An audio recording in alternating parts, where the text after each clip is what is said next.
Oh, hi everybody. Oh my god. The sound of my own voice is going to give me a headache again. Ooh, I hope everybody's doing okay. Hope everybody's having a good Friday so far. You know that? That's even with the blackout curtain. It's just coming right in. Hope everybody's having a good Friday so far. Thank you, Cyber. I trimmed my hair yesterday and it was still like touching my cheeks and stuff, and I got annoyed, so I put it up last night, and I honestly forgot that it was up this morning.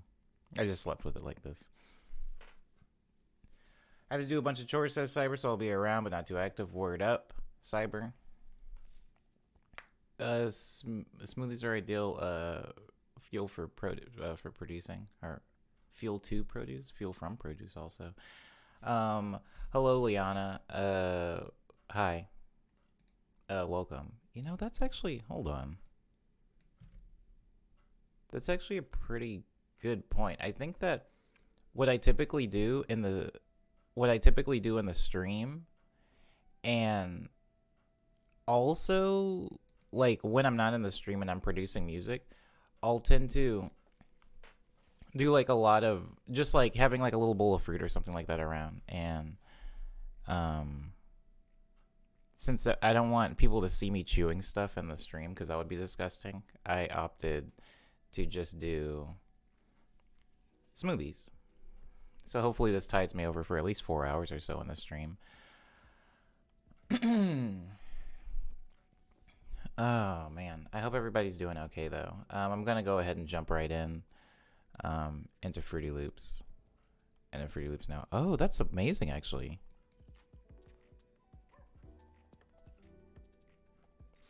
Sorry, I thought that I had completely muted Daydream, but it turns out I hadn't. Okay.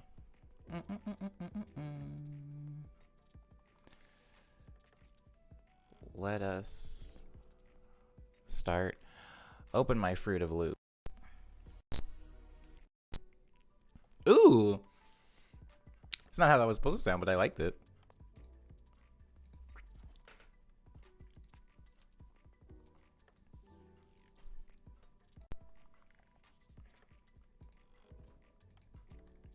Why is my sequencer so long?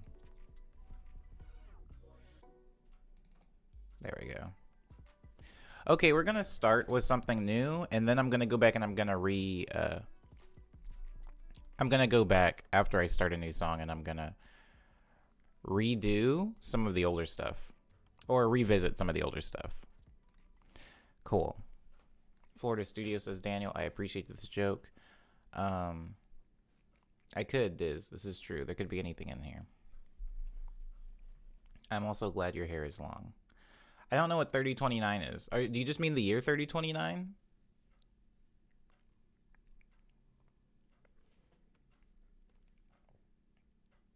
Ugh. Wow. I really want a donut now. The Discord conversation earlier really made me want a donut.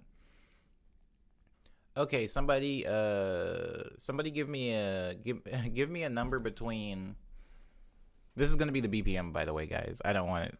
I wanna show my hand a little bit here so that you guys have a little bit of context of what the number is going to be determining. Give me a number between 90 and 200.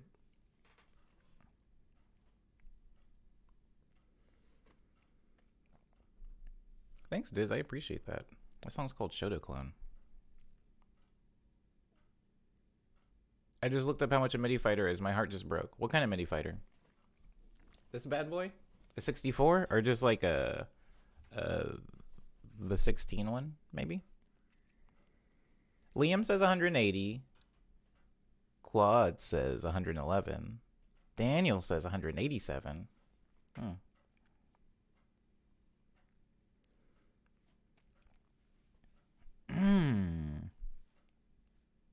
125 or 165? Oh, man.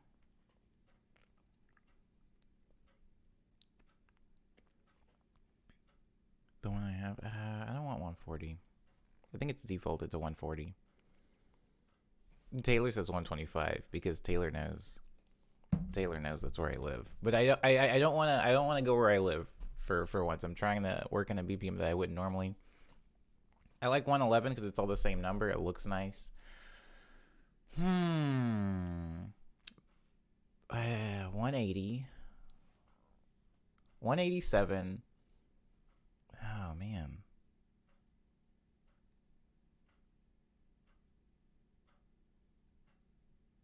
Oh. Is that why Daniel says 187?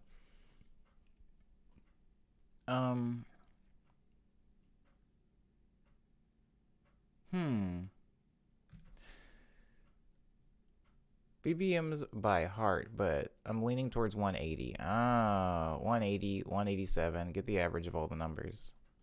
My math is rusty. Da, da, da, da, da. Oh, wait, hold on.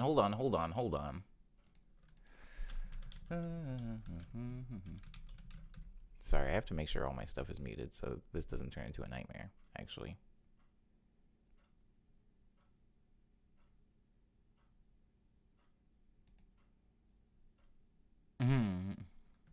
Okay. I'm just gonna go ahead and use my calculator.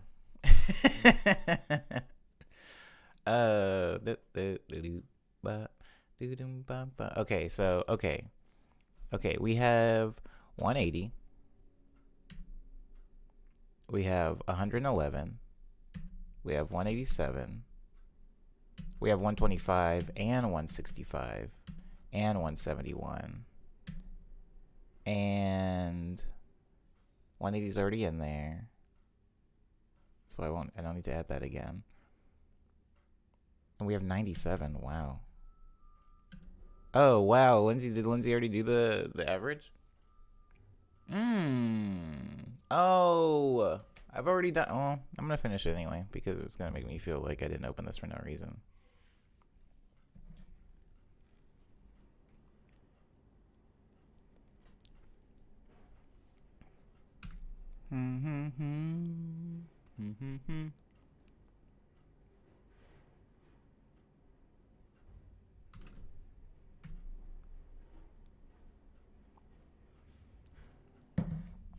Lindsay, did you add 180 twice? Anyways, doesn't matter. I got a way lower average, but I'll just work off of 155.5. Oh, decimal BPMs. My God, this is going to be a nightmare to DJ. Good thing I'm no longer a DJ. Sorry if you guys hear the trash man. Wait, trash man? It's Friday. Why is the trash man here?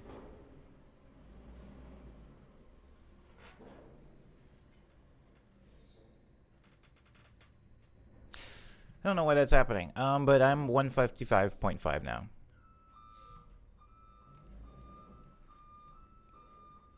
Let's hear what that sounds like really quick. Why does that sound fast to me? I guess I've been working in like 120 a lot lately.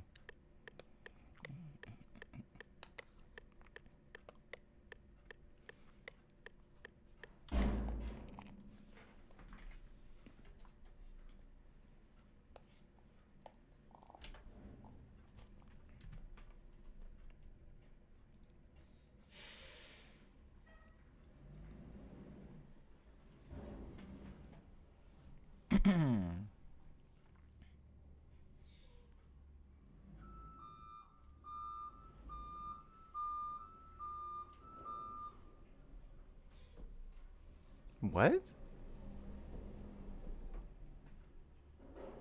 Why is Liam talking about Danny DeVito? Oh, Trash Man. Wow, I got that. Wow! Liam, I love that show. I'm the Trash Man. That's good. I like that joke.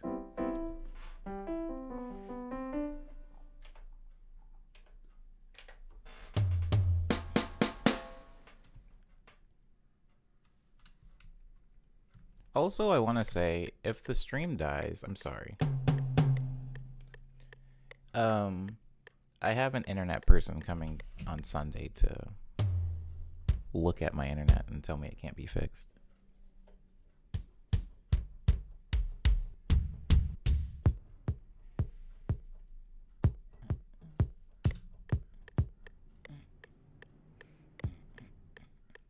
Wow. I can either go with a slow halftime or a really fast full time.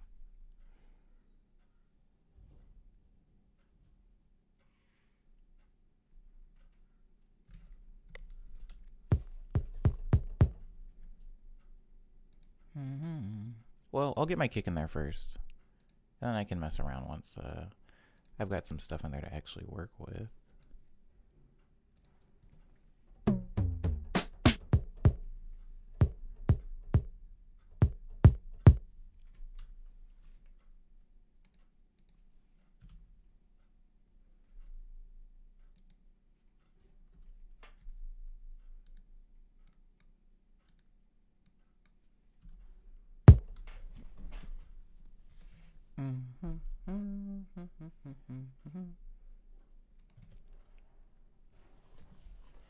Should have made the BPM 360.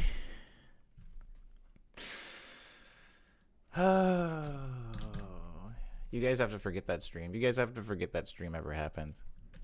Please. My greatest shame was streaming in 360. The thing is, I started the stream at 360, then somebody posted a screenshot from the stream, but I ignorantly thought like it was a joke. I was like, oh, what a funny joke. Somebody like warped the stream into 360 for some reason. Whatever. Like, I mean, you do you, baby. I didn't know that it actually looked like that. And then, oh, wait, let me scoot him back. And then when hold on. And then when I found out that it actually looked like that, I was like frantically trying to figure out a way to fix it. But you can't. You can't. You just have to start the stream all over again. Like there really is no fix for that. And then when I realized how I did it, I was trying to think of like how that can help me. Sorry, I need post, not pre. I was like, how does that help me exactly? Streaming in 360. Like if I'm streaming in 360, and even if it's in VR, like wouldn't it still be just as miserable to look at? Like if you were moving your head all around? I don't know.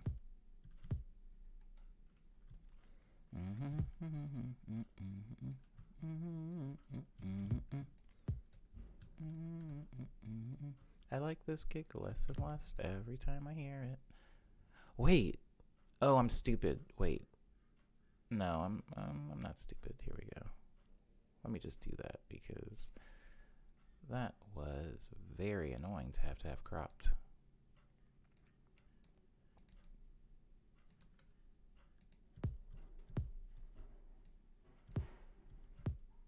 It can be a little bit longer than that. Jesus. Sorry, this is not the fun part. This is not the fun part. At least for you guys listening.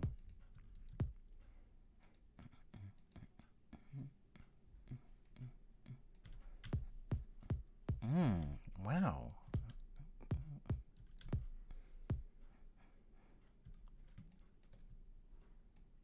I'm so glad that this is a thing, by the way.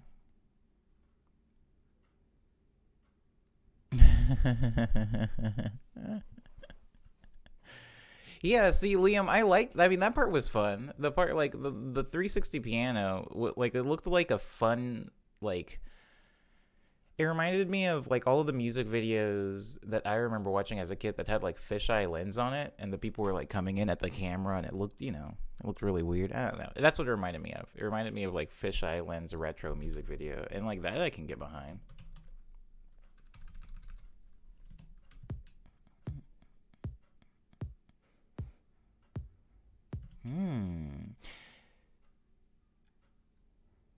Yeah, I guess so.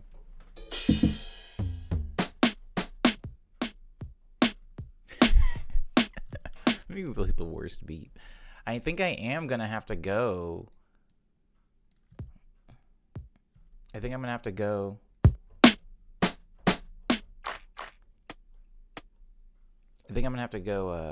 Hold on, let me record this bit.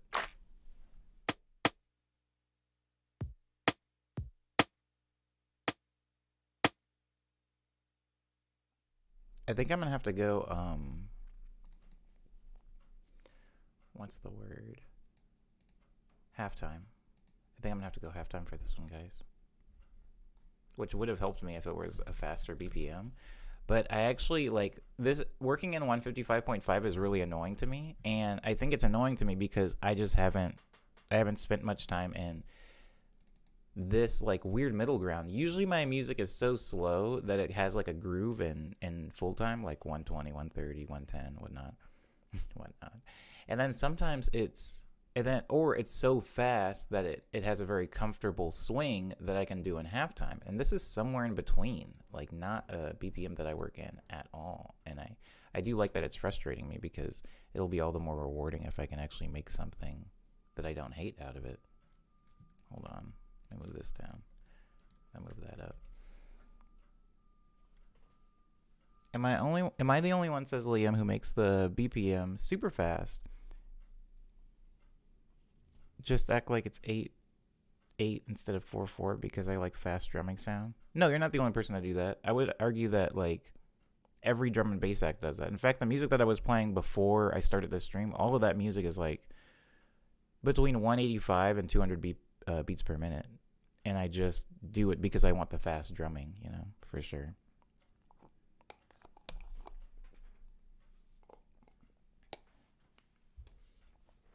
And also, I thought about that actually, Diz. I was like, how do I do this? Like, once I start making Quarantunes again, how do I do like the 360 view? And I don't really know how to do that, but I would like to find out. Oh, hold on. This is the problem. FL is just so many lines. Okay. Yeah, you're off, bro. Bum bum.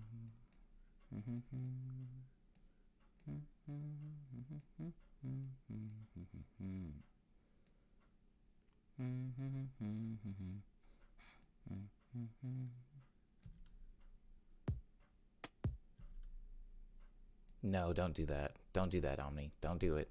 Don't do it. Oh my god. Don't do it. Don't do it. I won't. Oh man. Yo, rhythm is so funny. I tell you what, you move one thing one direction, you move a snare just a little bit to the right, and suddenly you're, 8,000 miles south in a completely different country and culture. Okay, hello Chibi Lucy. I think it would be the polar coordinates filter in After Effects. I don't use After Effects. I don't have that. I use Brokey programs.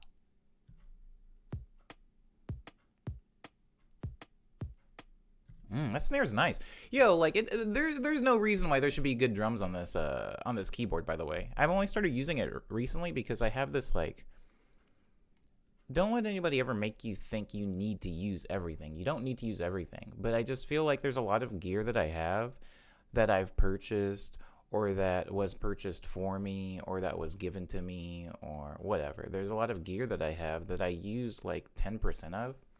I would say that like that's my thing. My whole thing is having a lot of gear. And when I say gear, I'm also including like software. I would say that my thing is having a lot of gear that I use roughly 10 to 20% of, instead of having like two pieces of gear that I use 100% of each.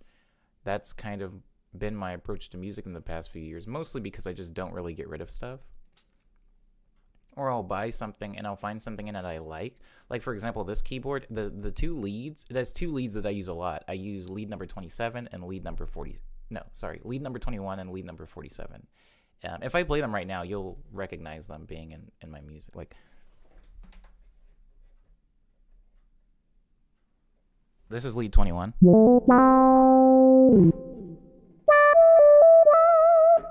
And then that was lead 21, and then this is lead 47.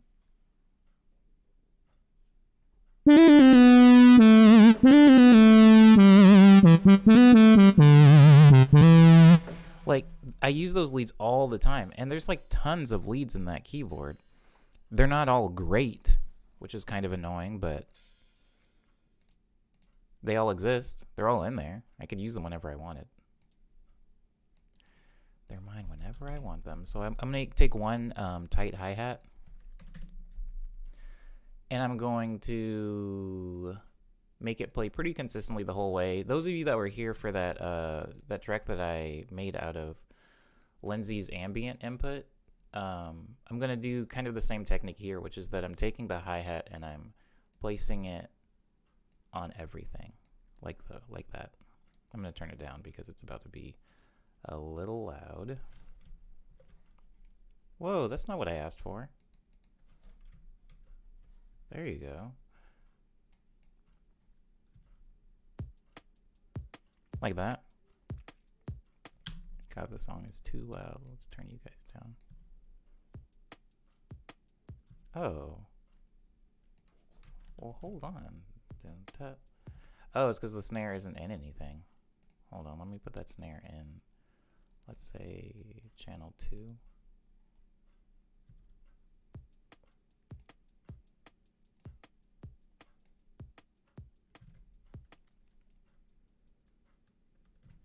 I love that lead. The second one says, this is Daniel. Word up. Yeah, both of them are pretty fun. If you had a chance to get $1/1,000,000.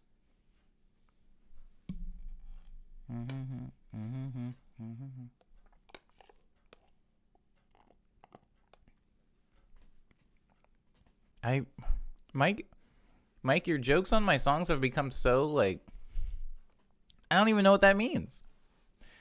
If you're just like, if I was gonna get a $1 million instead of $1/1,000,000, if I was gonna get $1 million in exchange for a bonbon, in exchange for like a little treat. Hmm.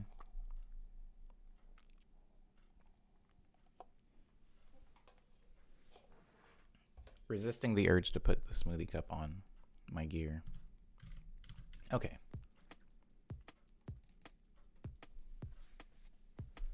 I'm gonna leave that like that. I'm gonna what I'm doing right now is just laying a foundation. The drums are gonna get very, very fun, and they're gonna get very cool. Oh, this is gonna be good. This is gonna be good, I promise, guys. Especially since you guys were just listening to drum and bass I made. I'm going to lay a very, very basic shape for the drum and bass. You know, your typical drum and bass thing. I'm probably gonna put a loop over this and then just turn it down. Wait, oh my god, the hi-hat reel is a lot longer than I thought it was. Yeah, that's good.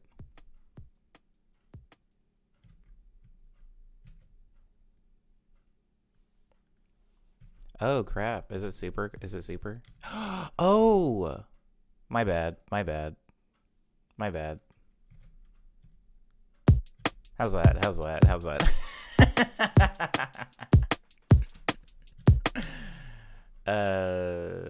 Yeah. All right, I fixed it. Okay. So like I said, I'm going to put like it really doesn't matter for anybody that's like, well, not that one, but I'm going to put just like some random Vengeance loop underneath it. That's a good one. And then I'm going to turn it down pretty low. You'll see. So the loops, when making really fast, frenetic drum patterns, a lot of times what people will do, and what you'll see me doing right now, is adding a loop and then turning the loop way down in the mix. And what it does is it just kind of acts like adhesive almost for the drum pattern that's already there. Just fills in a few of the gaps, but that's actually going to end up going away soon. It's going to end up going away pretty soon. I do start mixing very low, but yeah, that was a very dramatic low. My bad, guys. Okay, so I'm going to take this. I'm going to duplicate it. Let's say 4 times. Sounds about right. Sounds healthy.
I love stuff like that. I'm hearing the intro to Great Pretender in my head. I'm gonna call this sound Pico. What does Pico mean, by the way? What does Pico mean? Is it just a name? Like a name for a person? What does that mean?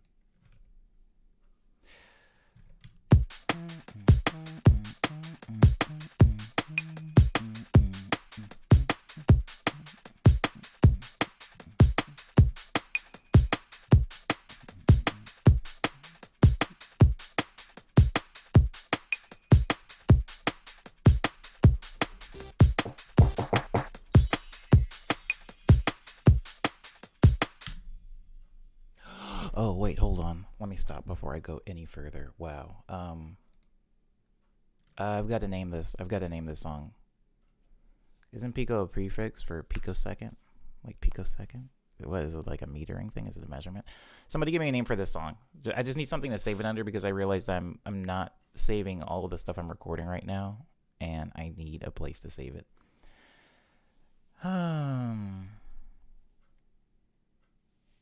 Well, lucky for you and me, Mike, there are a lot of songs on that list. I've maybe arguably put out too many. But I appreciate the jokes.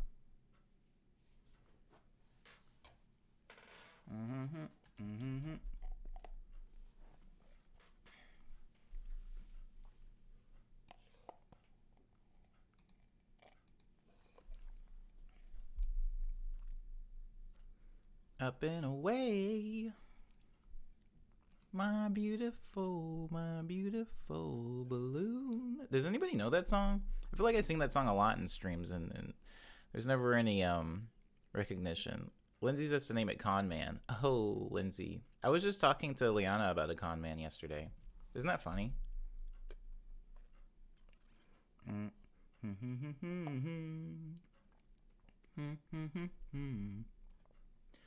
My beautiful balloon. Okay, Omni. In the studio. New folder. It's called Con Man. Ugh, I hate that. I absolutely detest that.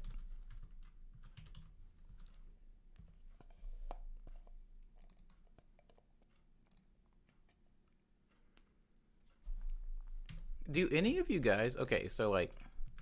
I don't know if this is just a... Maybe it's just a PC thing. But is...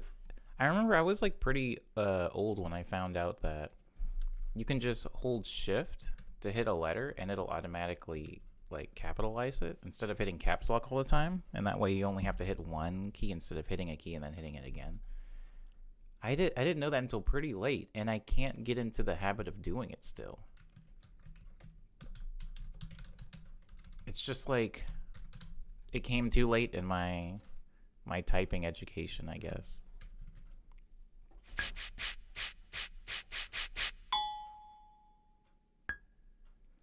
Liam says, I was really into Snail's House in like 2018, 2019. There's a pretty funny picture of me in Snail's House getting into an argument. The person taking the photo didn't realize we were getting into an argument, though. So it wasn't like...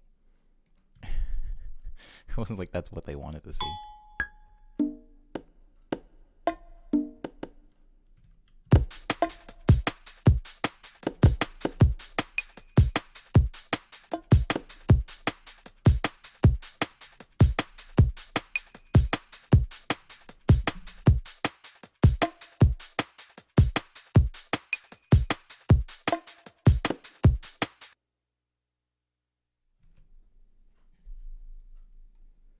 Conman Cola is a name.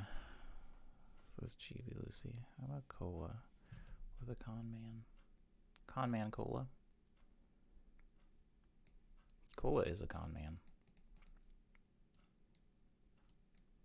The boy is a knife. I've thought about making, hold on, let me get this placed in here first before I distract myself.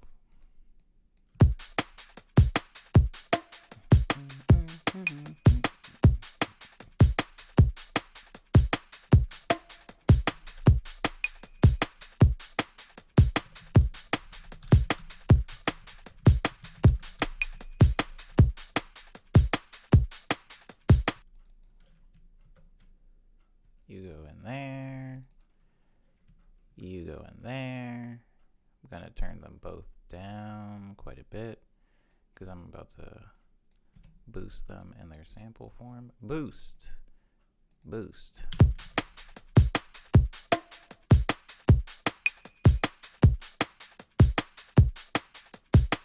That's the same percussion in the George Lopez opening.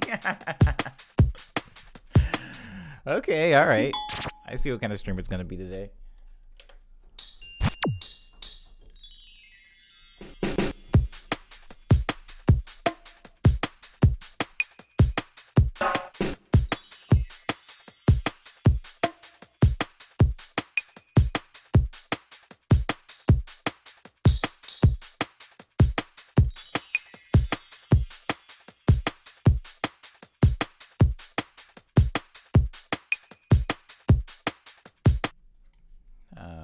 okay. I really only wanted the wind chime. Oh, I know how to do that. Just change the sample start until it gets to my little chime boy over here. Yoink. Ugh, stop recording, please. Oh, I still forgot to do the thing. Okay, hold on. Let me go in here and do it. Oh, Omni. You get ahead of yourself every time. Okay, so this is my wind chime, which I probably will be playing in reverse anyway, but I'll leave it forward for now. Let me just give it a mixer channel, turn it down, normalize it.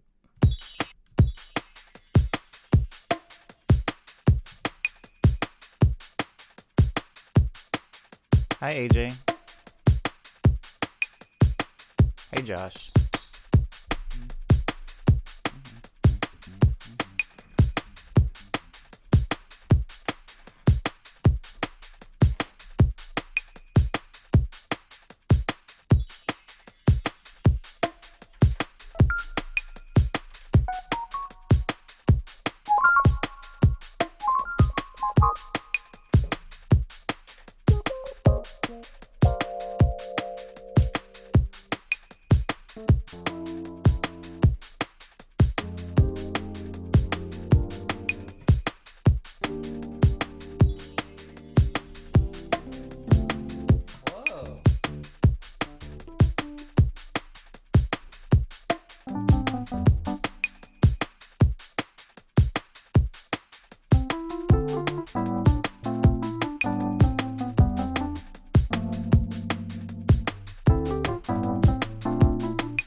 think I'm gonna do the bass within FL Studio. And when I say within FL Studio, I just mean that I'm probably going to use a soft synth instead of a hardware one, because I want to do some very specific pitch bends that the microKORG isn't going to allow me to be able to make like on the drop of a dime. But I do want to save this Rhodes piano bit that's looping right now.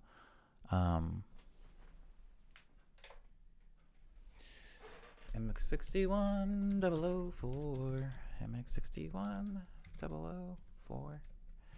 Okay. Sorry, I was out of the chat for a second. Soft case. So what I'm doing is coming up with a progression. We mess with the progression later, but like when making the type of drum and bass that I make, I typically like to start off with like a chord progression, a really like soft chord progression that we end up messing with a little bit later, and then giving it like sprinkles. I don't know how many streams ago this was now where I explained sprinkles and kind of what they were and what they meant, but just in case you weren't there for that stream, when building a song, there's like, in my brain, the way I partition off the sections of a song is there's like crucial parts of a song, and then there's like a decoration for a song, right? Like think about a reverse crash or an ARP, an arpeggiator, or a like percussive crescendo, things like that. I don't count these things as being crucial to the song, and that doesn't mean that they're not important. When I say crucial to the song, really all I'm saying is that this is not usually the part of the songs that you're going to be humming, or if you were going to learn like a piano cover of this song, and you're trimming the fat, you're probably not going to play the parts that I call the sprinkles, which usually consist of like glockenspiel and like pizzicato strings, the type of stuff that I was messing with yesterday on the piano. I'm just gonna put in my sub bass so I have a little bit more foundation on these chords. On the chords, I specifically left off the majority of my left hand that would usually be playing the sub bass, and this is a thing that I've had to learn slowly. It's a thing that I've had to learn slowly. I'm not gonna do a narrow bass line, Daniel. Not that type of drum and bass. I don't know if you've heard Daydream, but I'm making like Omniboy drum and bass. I don't really like, this is gonna sound maybe, I guess it depends on the person. But like Reese bass lines and narrow bass lines, while fun to listen to for me, I don't like making them. I remember making them. I made a remix for Two Tone Disco like years ago, and I used it just because I was like, oh, these people like drum and bass. I'll just make what I feel like drum and bass people want to hear. And I did not. Oh man, the 3 exhaust really can get down there. It's a good sub. It's a good sub if treated right. What's the first note? First note's here, I think. Yep. Oh, it was a joke. Oh no! Sorry, I just ruined something. Good thing you guys couldn't see that. Holy crap. I accidentally had Streamlabs open, instead of clicking and dragging a note, I clicked and dragged like the entire scene.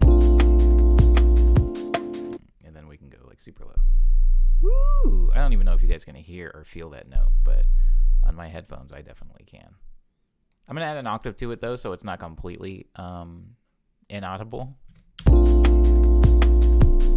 Goodbye, by the way, Mike. Sorry, I was like away.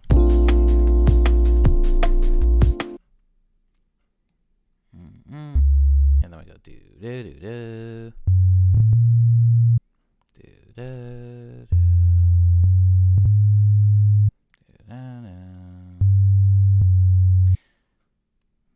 That can't be right.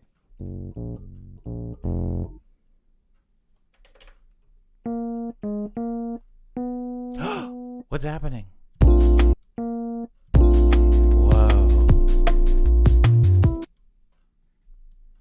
Whoa. Ay, ay, ay. It wasn't so loud today. Ah, I don't have my headphones up that loud. Thanks, AJ. It didn't scare me today. I think that might be a first.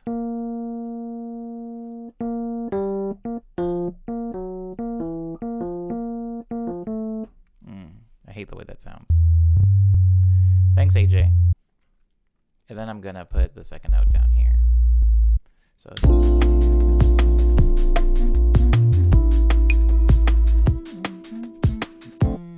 And then down here. And then it goes boo. And then it goes up one. So it goes boo, boo. And then we take the same chord progression. We go boo, boo, da, boo, doo. And then instead of going all the way down here, we go here. And then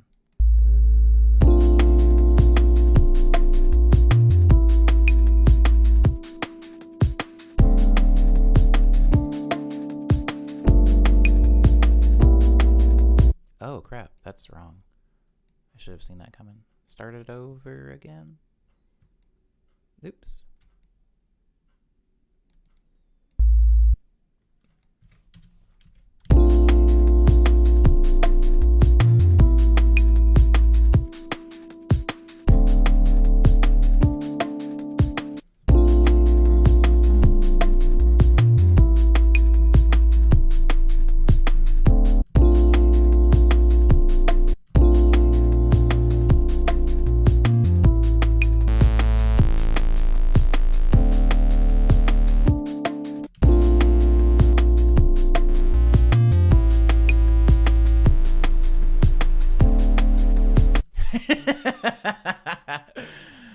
What did I say I wasn't gonna do?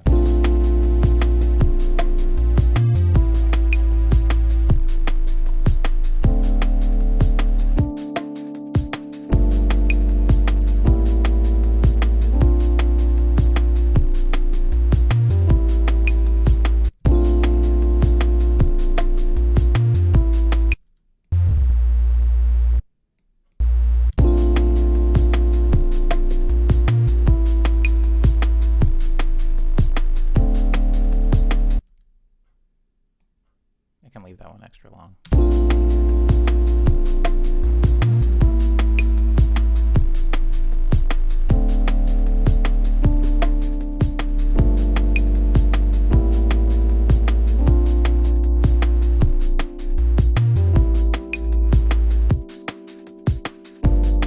So what we want to do for this bass line is see how it's like constant?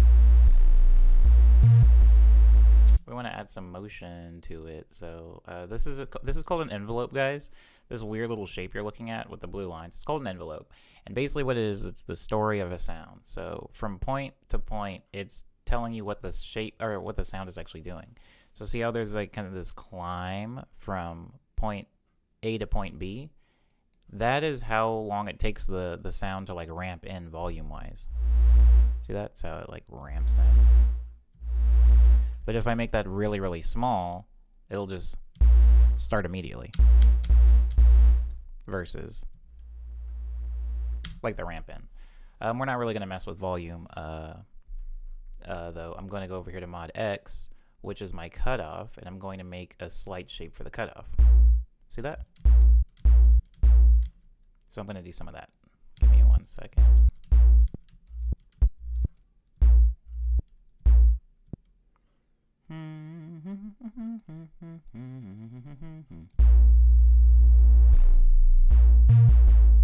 Yeah.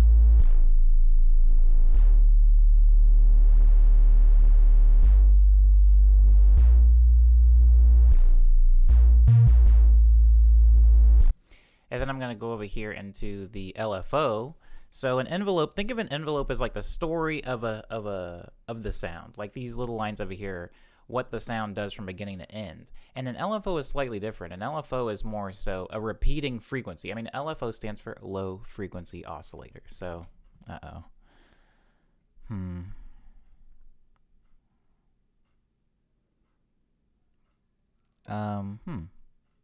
don't know. sometimes I start explaining synthesis, like subtractive synthesis, and I don't know if how little or as much as I should say. I don't want to bore anybody or confuse anybody. I mean, you can turn your brain off if you don't care about synthesizers or how sound is made, but there's a thing called a low frequency oscillator, and there's a thing called an oscillator. Now, oh boy, I would regret doing this. So this is an oscillator. An oscillator is something, that is oscillating. And so alternating between two different positions is an oscillation, Of course you know that. The moon is oscillating. If you can pick two different positions on the moon's rotation that are constant, then there would be an oscillation between the two. I'm throwing in extra analogies that don't really need to be here. Point is, all sound is oscillation. Sound waves are oscillation. A wave is oscillating. And so a low frequency oscillator, or an oscillator as we call them, is what any sound is. My voice is an oscillator, A dial tone is an oscillator.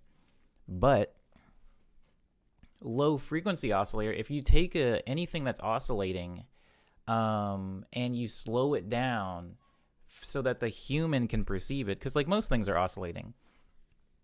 It's kind of like how, if you've ever looked at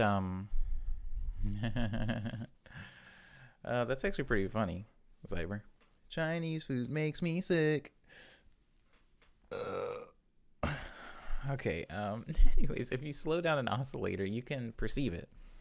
If you think about how, like, when you can see like the refresh rate of a computer screen, like when somebody videos it, when somebody's recording a computer screen, you can like see the refresh rate of it, and it usually appears like a black bar on it somewhere, moving or stationary. That's like an oscillation you can now see because it's been slowed down so much. Usually an oscillator, or something that it is a high frequency oscillator, is happening so fast that poor little human eyes and ears can't actually see the oscillation happen. A good way to think about this is if you take a rubber band, or a better example, since we're making music, is a guitar. If you take a guitar string and somebody hits the guitar string and you zoom in on it, you as a regular human eyeballed person are not going to be able to actually see the oscillation. You'll see a really wild motion blur of the string oscillating between two positions, but you won't actually be able to see the oscillation happening unless you slowed down the video a lot, and then you would actually see the string bouncing back and forth between 2 points, which is how sound works. But a low frequency oscillator in sound and music is something that is oscillating at such a low frequency that we can actually hear it happening. So technically, this sound, Father Abraham. Technically, this sound, I have to turn on my keyboard. Ignore this Windows sound that happens.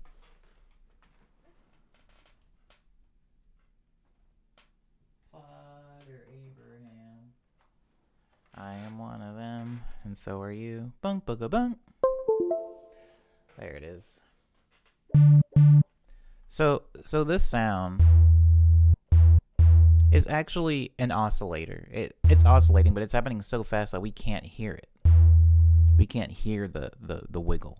But if you take a low frequency oscillator, or an LFO over here, and I set this to wiggle, it's going to wiggle so slowly that you'll actually be able to hear the oscillation.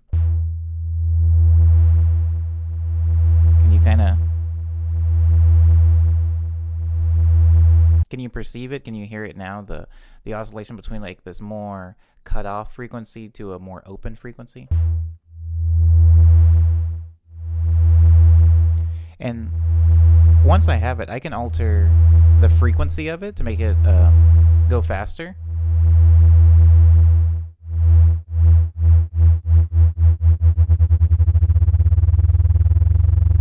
This is just how sound's made. And if you take any low frequency oscillator and you set the frequency high enough, you will no longer be able to hear the change that's happening, and it'll instead be perceived as a consistent sound. And there's your LFO lesson for today, everybody. Anyways, back to making this bass line.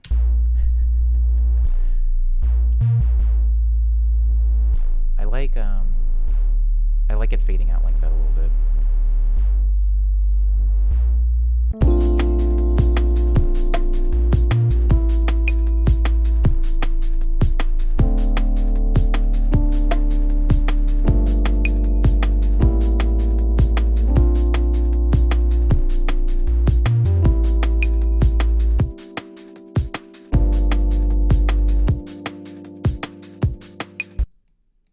that's right. This needs to be moved back. So like here. There's nothing in there. Because this is too deep. Oh, wait, no, it's not. That's right, I fixed it. And then I can do that. And I can have it.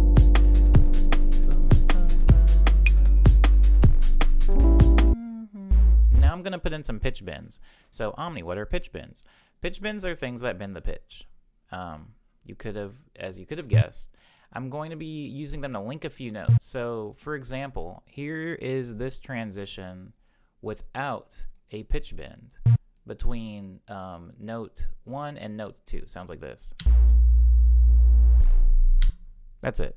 If I put in a pitch bend, I can make it bend down to connect with that note. Like that. And depending on how long my pitch bend is, I can set it so that it starts really early. Or I can set it so that it does it at like the last minute. So you can have it, you know, really earlier at the last minute. I usually pick somewhere in between. Probably going to have it start bending right here and connect with that second note. And with the song, it sounds like this. Nice, right? We're going to go ahead and add some more like incidental pitch bends throughout the articulation of this bass. So one will be right there. One is going to be right here. Another one is going to be, that one doesn't have anything. I'm going to put it right here and then have a note down here for it to connect with. I'm going to put one right here. No, I'm going to put one right here actually. Oh, I'll have both actually. Why not? So this is what this sounds like now with the pitch bends on there.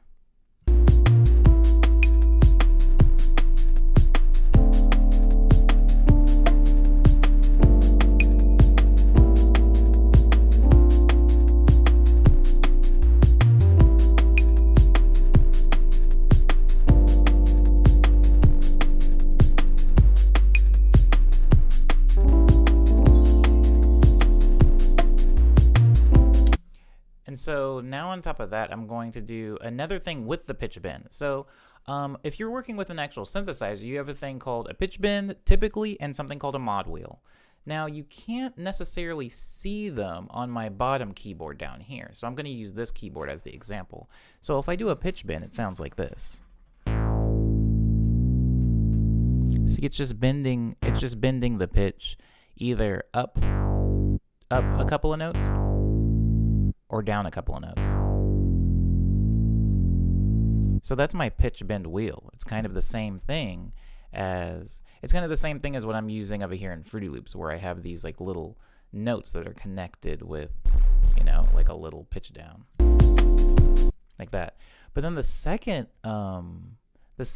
wheel that you have on typical synthesizers, you know, not every synthesizer has this, but the second wheel that you'll have is called a mod wheel. Now what the mod wheel is going to do is it's not going to bend a note up or down. It's going to modulate, which is why it's called a mod wheel. The word, it's just short for modulate.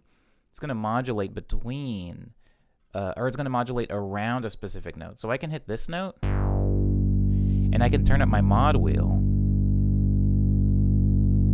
and see how it kind of wiggles now around this note instead of just being dead on center. I can even use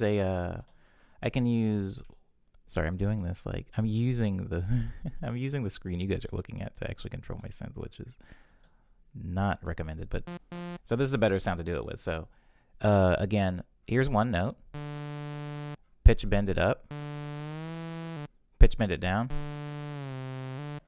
and then modulate it.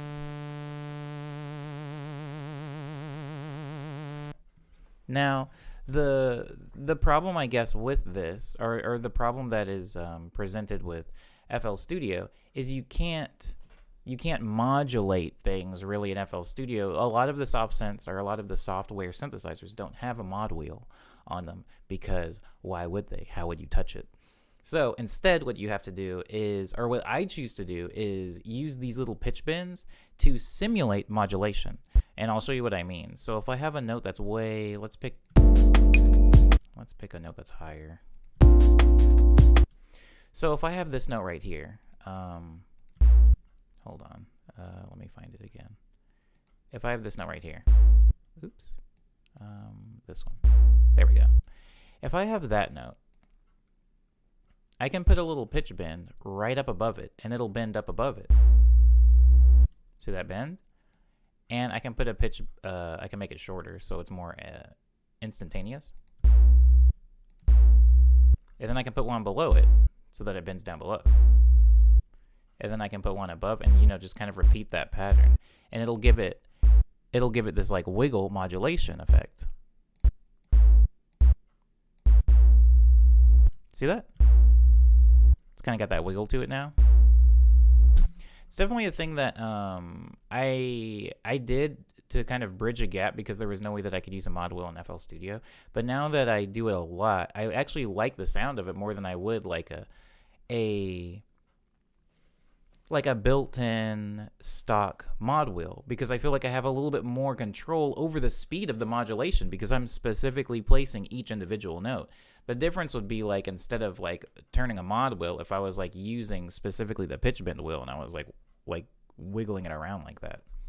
So it allows you a little bit more control in that way. So back to our overall progression now with the bass synth in there and with the pitch bends.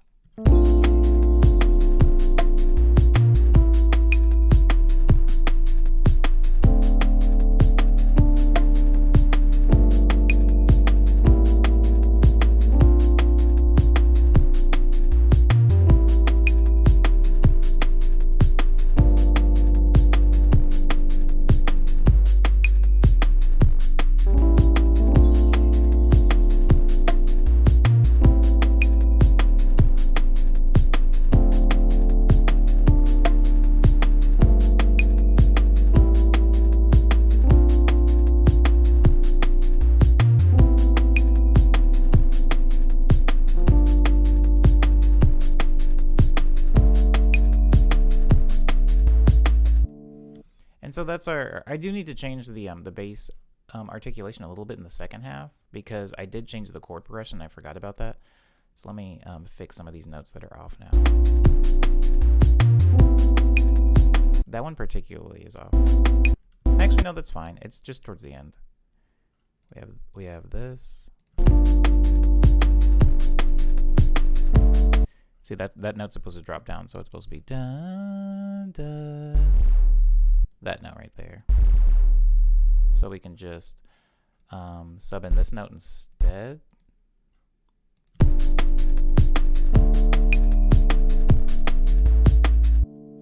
And then bend back up to that note. So perfect. Let's go ahead and loop that section, because now we're going to get more into like articulation of everything. And when I say articulation, I specifically mean those sprinkles we were talking about adding earlier. So we just made the foundation of the song. I'm going to set a looping point here so that'll loop a bunch. And now we can actually get into adding the sprinkles, or like the kind of bells and whistles that go on top. Indeed, Umbe. Sorry, I just saw your comment. Never considered doing wiggles that way. Yeah, I mean, if you're working in MIDI, it is a lot of help to do wiggles that way. But not everybody is always working in MIDI, so I understand.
I think I'm actually going to go with MIDI for strings as well.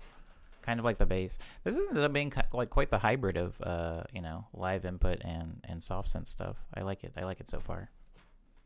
155.5. Who knew? Okay, I'm just going to label and name some of these things really quickly before I get ahead of myself and then end up confused.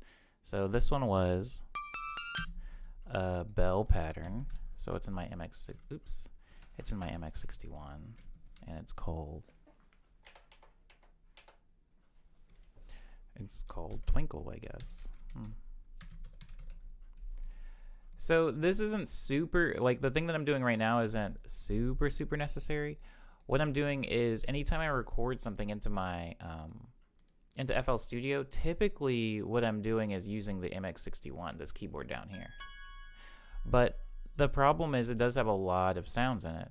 And so whenever I am recording things with it, I'll typically, or what I used to do is I made the mistake of just naming them all MX61 so I knew which keyboard to go to.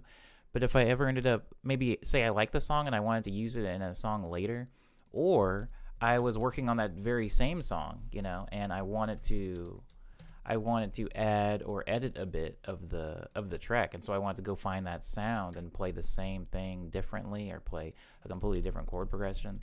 And it's really hard to do that if you only have the name of the keyboard saved, on which there are like hundreds and hundreds of sounds. Like it would cause me to do a lot of unnecessarily scrolling in a lot of cases. So now what I do to remedy that is I go in and as I'm saving a lot of these recording stems that I've recorded in, is I'll look up whatever sound I'm using on my keyboard, and then I'll literally name the file, or at least the sound within the context of the playlist. I'll name it that. I'll name it whatever, I'll name it MX61 sound, XYZ, and it just helps me. It helps me going forward to be able to kind of have that reference backwards for a lot of the sounds that I use. I'm just going to turn all these things down because I did compress them, so they're all a little bit loud now. Yes. Okay, and so, oh, wait, they shouldn't be the same. Oh, they're not. It's 9 and 10. Oh, that's why he's not. That's why I can't hear him. Hold on. I should be able to hear you. Oh. There we go. Okay, so now I can turn all these down a little bit. And start over. Oh, you didn't get into the right place? There we go.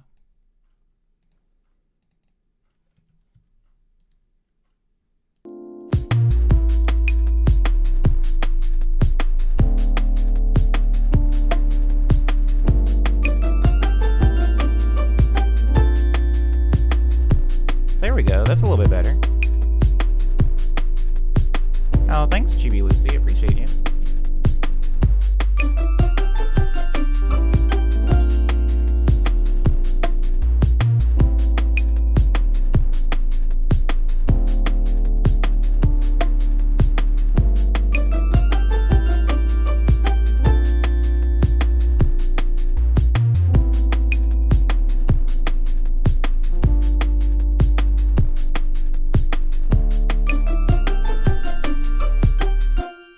So now that part's done, what I'm going to do is I'm going to go back up. So remember earlier when I talked about making a foundation and then going back and worrying about, adding all of the complicated bits and pieces. So the complicated bits and pieces of a drum and bass track typically tend to be in, well, the drums and the bass, because those are the two more frenetic parts and, the namesake of the genre as a whole. So I'm going to go into the drum and bass section, or the drum pattern, and now I'm going to start adding all those intricacies I was talking about earlier. So let me isolate the first measure here. And so we just have this. I'm even going to mute the Rhodes, so we just have drums and bass. So how can we change this? Well, I tell you where I can start. I can start with the performance of the kick. So how can we change the kick, but not so much that we lose the essence of what's going on? Um,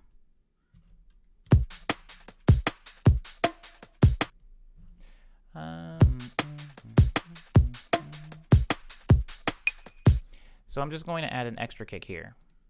So now instead of this, we have an extra kick. Seems like a small addition, but that's not where we're ending. That's just the kicks, and that's just for this measure. You're absolutely right, Liana. There is ambiance also. There is also ambiance. So the snare. Let me go into where the snare actually is. The snare is on this track, which is for some reason called hi-hats. Let me change that. So the snare's here. I'm going to put a big reverb on the snare. Recently we talked about reverb automation. So I'm going to put a lot of reverb on the snare so it sounds like this.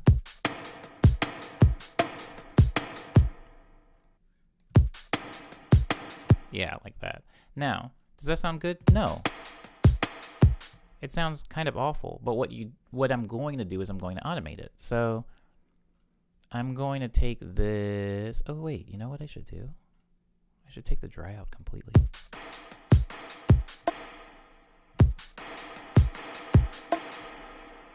Yeah. Okay, so here's what I'm doing. Let me isolate this a bit. Take my reverb and make an automation clip out of it. So the automation clip is going to get dragged all the way down here. I don't want it down here, so let's push it up right underneath the snare, right here. See all that reverb? Now I can turn down the reverb with this automation clip. I can have it so that the reverb's nothing. So what I'm going to do is I'm going to have the snare's reverb turn up really, really fast and then go back down underneath this kick. So it's going to sound like this.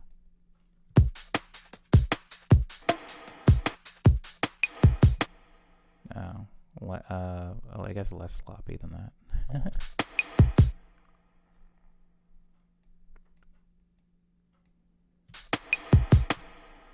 And what I'm also going to do is I'm going to take out the loops while that's happening. So it's going to sound like this.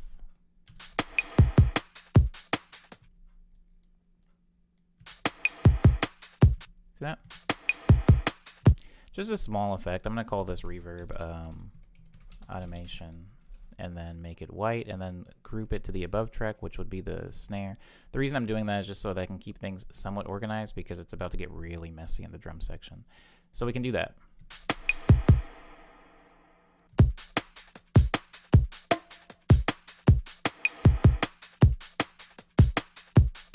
Put the bass again.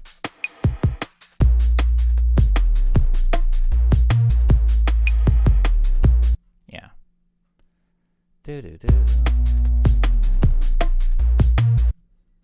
I want to put another kick there. Yeah.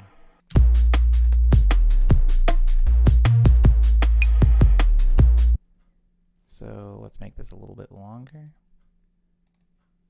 Now let's look at what we got in the second measure.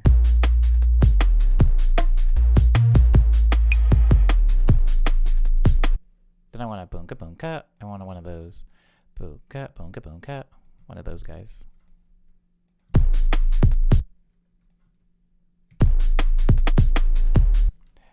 Boonka boonka. I want a snare stutter here. So I'm just gonna shrink the snare, and then I'm gonna have it repeat itself. Like that.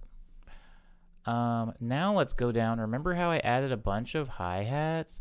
Remember the hi-hats? Now it's time to mess with the articulation of the hi-hats. So, here the hi-hats just doing that.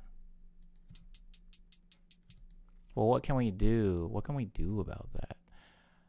You can mess with the articulation. You can kind of do anything you want. I mean, as long as it's on the line, especially when you're working with something this fast.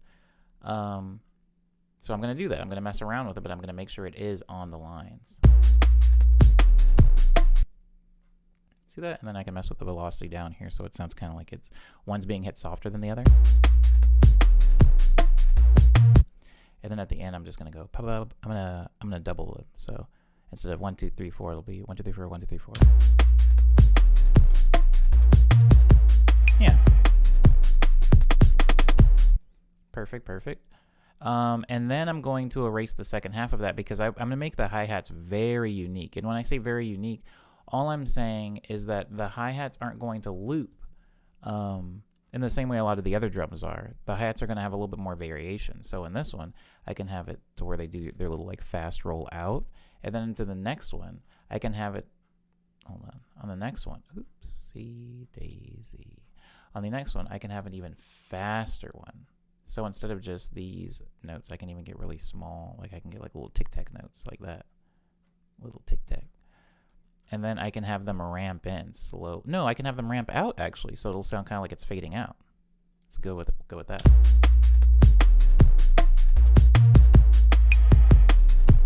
Yeah, see how that kind of plays with and plays off of the reverb that I had earlier on the snare? It's like right after it. You have a snare over here. Snare, hi-hat. Snare, hi-hat. You get it. Moving right along. Let's do something else to these hi-hats. Let's do, where are they?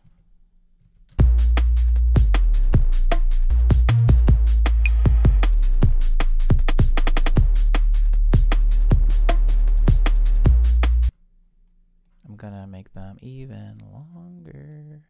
So I'm gonna get rid of that one right there. Then copy and paste this. Oh, yeah, copy and paste this. La-di-da.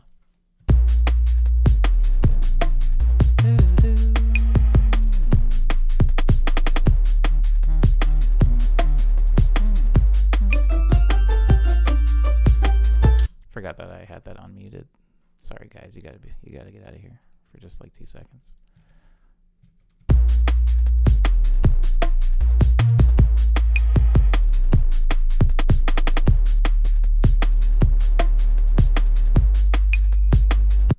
Right here, I'm going to mess with the loop a little bit. So this loop that's already playing, the loop that's already playing sounds like this.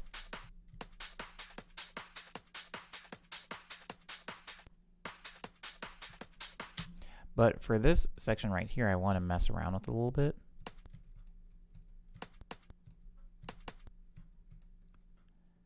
I want to do that down, and then have it stutter even more here.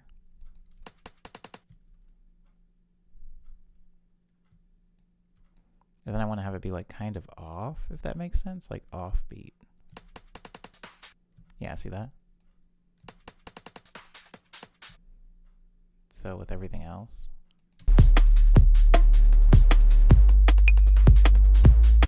Yeah. You just give it like a little bit more of a shuffle.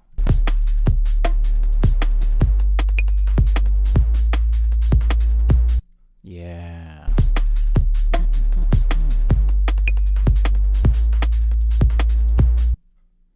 And then I want to take this actually and back it up here.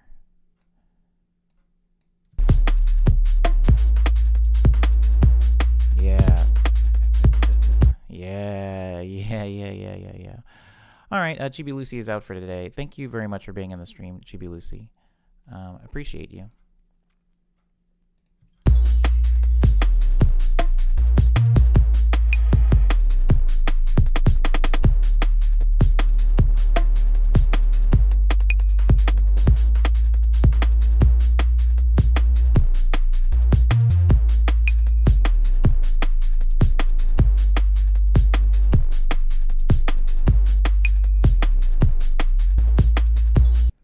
So that just covers the first half. I'm going to keep messing with articulation of just the kick and the snare for a minute.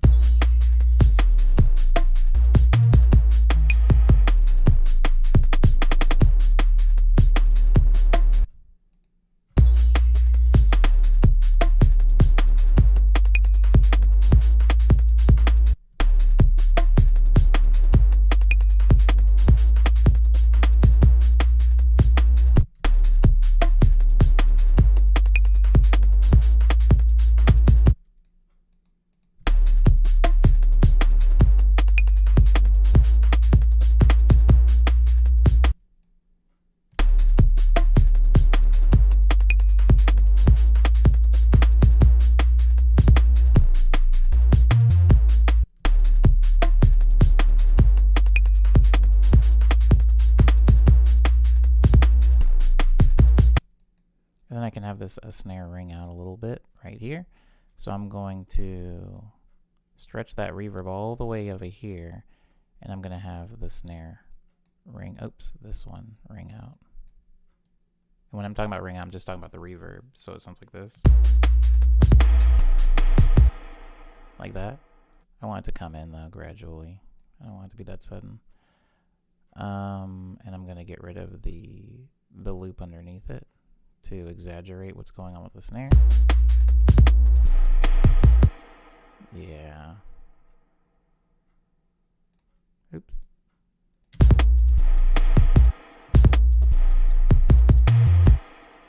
And then I can gradually fade it out before the next snare, so it goes like that. And then underneath it, underneath everything, I'm also going to have something going on with the hi-hat. So with the hi-hat right here, sorry, let me erase these. So with the hi-hat, while that snare's ringing out, I'm going to have a very, very long hi-hat roll. And so let me take these like that.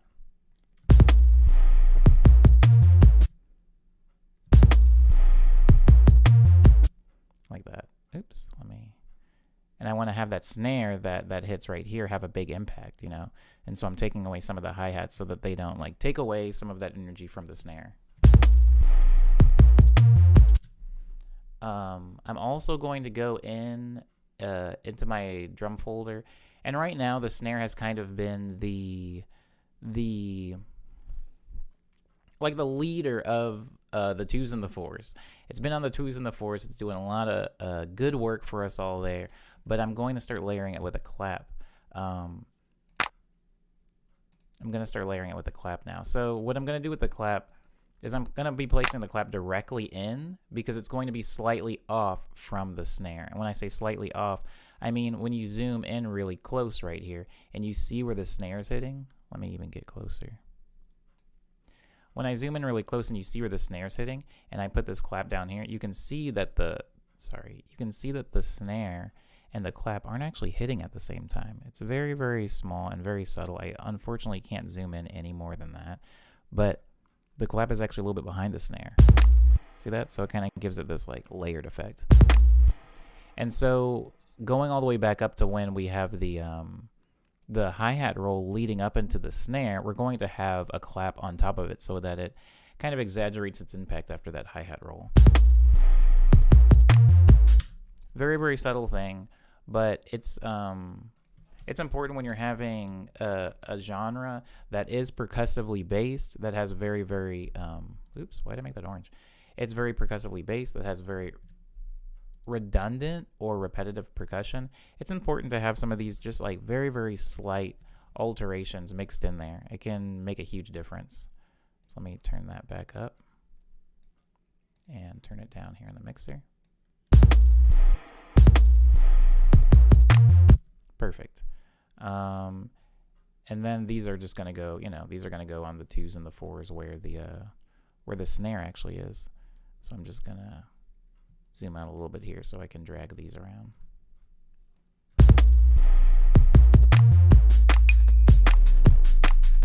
I'm going to turn it down a little bit. It's competing.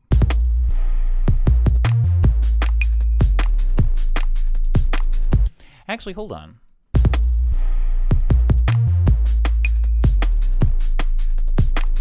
I think I'm just going to use it on the 1, 2, 3. I'm just going to use it on every 8th one, actually. And you'll see why soon. I'm going to layer the snare with something else, and it's going to make this clap a little bit more important. I mean, it's going to hold more weight, I guess, is maybe the better explanation.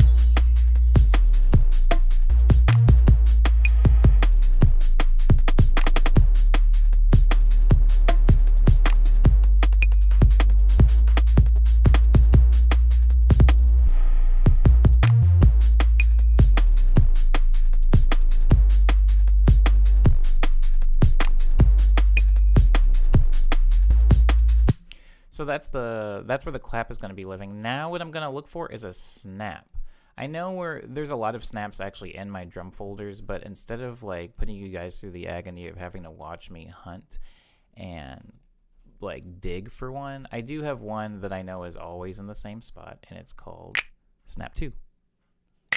Snap 1, too hard. Snap 3, too rattly. Snap 4, way too rattly. Okay, so it was snap 2. My memory is pretty good. Okay, so I'm going to make an extra space here for the snap to live in. The snap is going to be on the 2s and 4s just like the snare is, but not in the same way that the snare is, or in the same way that the clap is, and I'll show you exactly why. So the reason I added the clap was to give a little bit of extra like variation and layering to the snare, so it wasn't just this one tight hit the whole time. You know, very, very empty, very, very empty. But it's happening on the 2s and the 4s, and technically the clap is only happening on the 8s. You know, it's only happening every 4. You know, the stupid math, but it's only happening on the 8s. I'm gonna take the snap though. And you see how the snap, if I zoom in on it as well, you see how the snap is very, very complicated. We've got like a lot of different things. Like the snare is kind of just one hit, then we have a transient. The snap has like several different sounds happening. There's a lot of different impacts. If you think about when you snap your fingers, it's not just one impact. It's not one sound. There's a lot of sounds that are being produced when you snap your fingers, from your fingers sliding off of each other to one of your fingers slapping against your palm. It's a very complicated percussive exercise, but because of that, it can actually help me with layering on the snare. So if I put the snare by itself, sounds like that. Let me just mute the. No, I can keep the sub bass. You can hear where the snare is. Very tight. If I put the snap just exactly on top of it like that, and turn it down because it's going to be loud, it'll sound like this. See that? Slightly. The main impact of the snap is actually happening right after the snare. And if I were to take in even the first like second of it and actually get rid of it, you have this, where it's only happening after the snare. So if you think about, even when people are like snapping on beat, if you're ever snapping on beat with a song, you're never actually snapping directly on the beat. You're always snapping just slightly off. Like the impact sound, the main sound of the impact of a snap is actually happening a little bit after, whenever you initiated the snap or whenever you're trying to get on. So what I'm going to do is I'm going to just leave that in so that it is after the snare. And then, I mean, I'm going to do some like stupid, boring, like EQ type stuff because I don't like how beefy the snap feels in the like mid range. I want it to look higher. And I also want to do a little bit of reverb on it, like a very, very small amount. And I'm also going to pan it slightly to the right. So now it's on the 2, right? But what if I just wanted it on the 4? Because again, I don't want the snare and the snap and the clap to be happening all at the same time. The reason we're doing this all is for variation. So the snare is on the 2s and 4s. The snap is only on the 4s, and the clap is only on the 8s. So it gives this sound.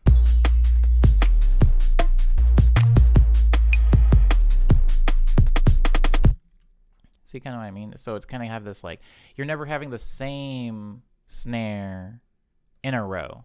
You've got like, you got your like plain, your dry, your pop snare, your snap snare, your dry snare, and then your clap snare. Then dry snare, snap snare, dry snare, and let's see what else we can do to it.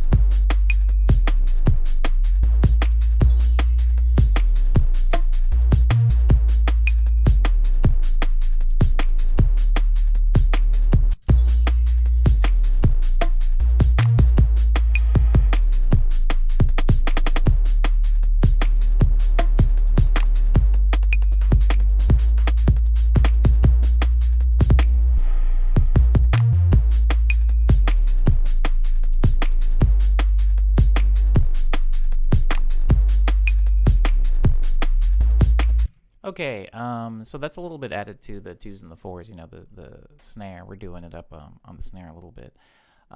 Still more to be done. So now I'm going to go a little bit lower, and in music, there's always like risers. There's like reverse risers. Sometimes the risers will be a synthesizer. Sometimes the risers will be white noise. Sometimes the risers will be a reversed clap.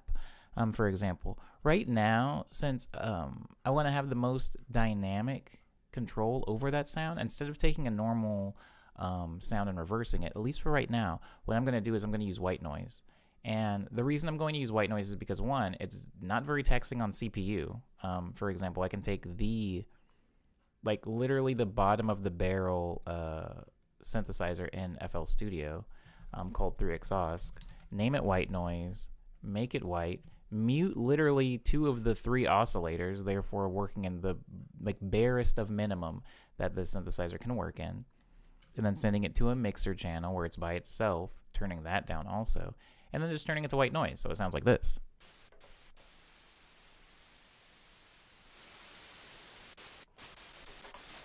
I talked about this in a previous stream, so some of you guys that were in a production stream a while ago may have already known this, but usually using white noise as ambience in general is recommended. I recommend it because, again, it's not very taxing on the CPU, and especially for somebody, maybe you're a beginner synthesizer, like you haven't done too much synthesis and you're trying to learn subtractive synthesis.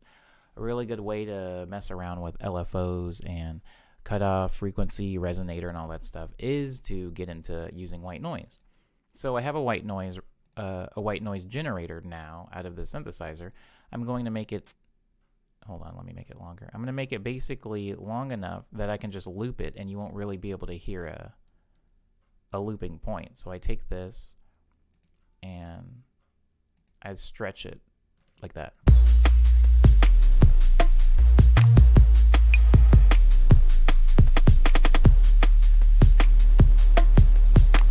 Now, of course, when you're just playing it like that, it sounds like, well, white noise. It sounds like static. So I'm going to go in, and I talked briefly about LFOs and oscillators at the beginning of the stream if you weren't here and you missed it. I'm not going to go over it again right now anyway. What I'm mostly going to talk about right now is cutoff and resonance. They're 2 very important things to be able to know how to control if you're dealing with white noise, or really if you're dealing with any, LFO or synthesizer. But since we're working in white noise right now, I'm going to talk specifically about white noise. So if you're playing white noise, oops. If you're playing with white noise and you go in and you take this knob for cutoff, but let's just call it knob X because that's what it's labeled as. If you take a knob X and you turn it down, this is what happens to the white noise. Now, some people might think that it turned the white noise down. It was a volume thing, and that's a pretty common mistake and an understandable one, but it didn't actually turn it down at all. There is no volume shifting in this knob. What's happening is cutoff shifting. It's cutting off lower frequencies. And so if you open it back up, you have this really bright sound. It's dullening the sound. It's in the same way that if you have a sound that's coming from the inside of a car and you close the car door, you're going to be cutting off frequencies, right? You're not turning the song down. The song is just as loud as it always was, but not all the frequencies are reaching you. Typically the lower end frequencies are going to reach you if you close a door and there's a song playing, because the low frequencies can vibrate much larger things than high frequencies can. It's a whole sonic science thing. But all you need to know for the white noise is that mod X, or the X knob, is controlling all the high frequencies being cut off. So if I turn it all the way up, we have our high frequencies back, all that sharpness, and if I turn it down, we only have low frequencies. You can barely even hear them, because white noise doesn't really live in the lower register. It lives in the high register, which is why it can be perceived as a volume knob. when in fact it is not. Now, a resonance knob is a little bit more difficult to explain. I'm not going to spend too much time. I'm not going to spend too much time on trying to explain what resonance is, because I realize it's probably boring you guys anyway. The stream, the chat's basically dead. Welcome back, Cyber. But resonance, just if you listen to it, you can hear what's happening. It has the effect of getting more shrill or sharp.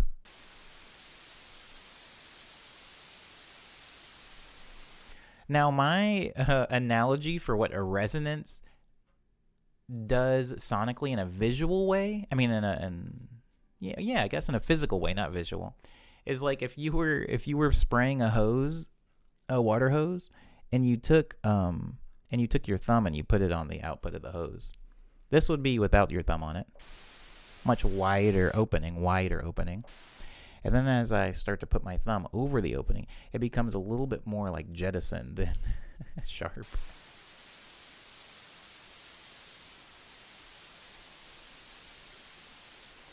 Right, so it just becomes sharper. And these two knobs, when working in tandem, can create a lot of interesting sounds. For example, that was what resonance does if you have the cutoff all the way up. But if you turn knob X, to like 10 o'clock, and now you mess with the resonance, sounds like that.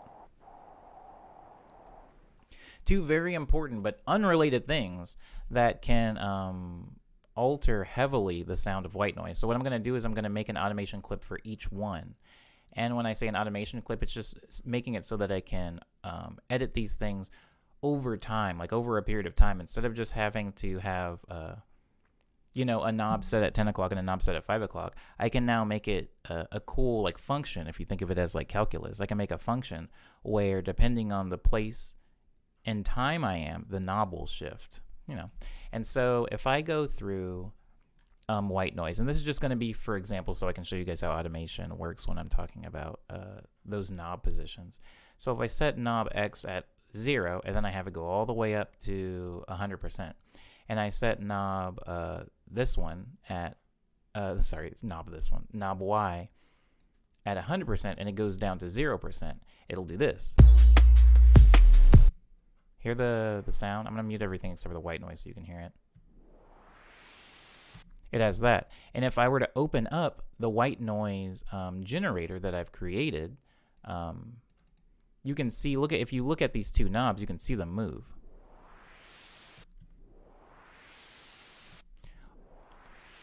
All automation is doing is it's automating the position of the knobs over time so that I don't have to physically go in and turn all these knobs. And so you've heard what white noise can become when you're automating or modulating or changing the cutoff and the resonance over time. It's a function. Okay. Calculus, by the way, if anybody in the stream is good at calculus, calculus helps immeasurably if you're getting into subtractive synthesis. It's definitely not a must. It's almost like knowing music theory before playing piano. It's definitely not required, and a lot of people are amazing at synthesis that don't even know basic multiplication. But if you can do calculus, synthesizers are going to be a cakewalk for you. Anywho, okay, so this is what we have so far with the white noise. I'm going to be editing it as I'm looping it.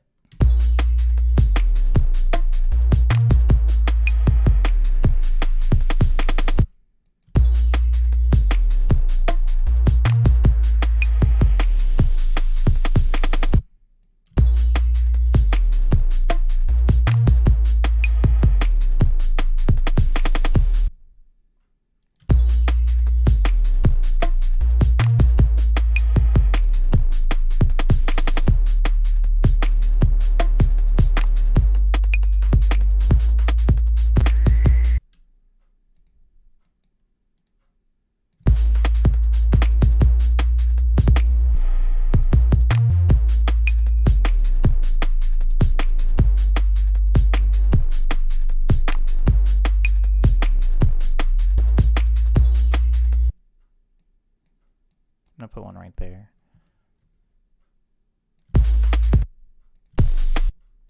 Holy crap, sound like a jet. Ooh.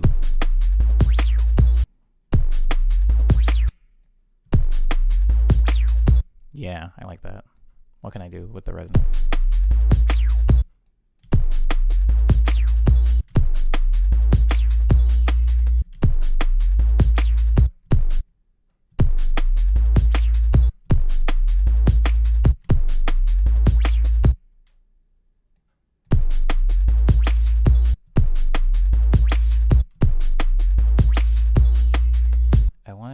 I wanted to start a little bit later, so I'm gonna have to get a little specific down here. Right there is where I wanted to start.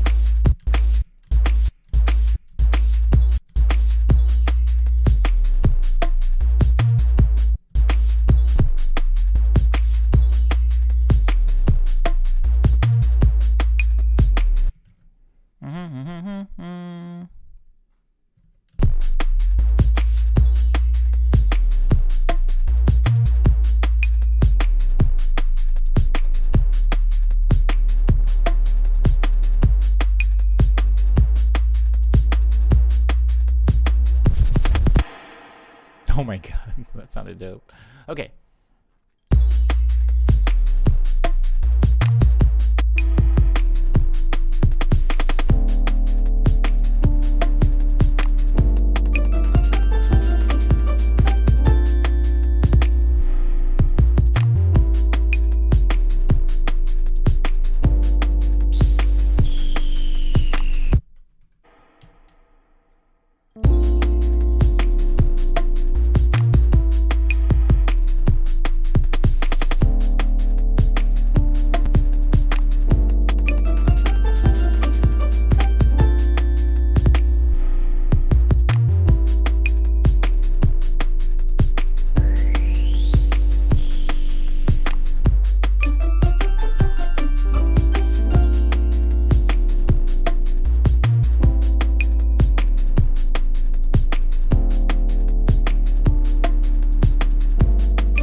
I'm putting a lot of reverb on the white noise.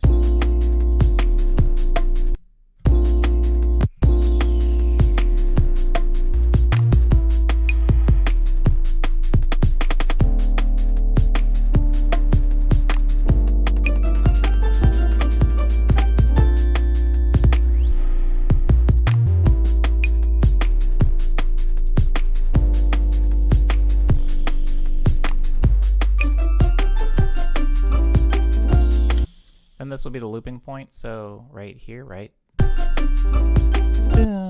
there. So I can go ahead and grab the snaps and claps from the first half and slide them over. The snare is of course already there. I just need to drag over the reverb automation. Now I'm going to go ahead and add some crashes.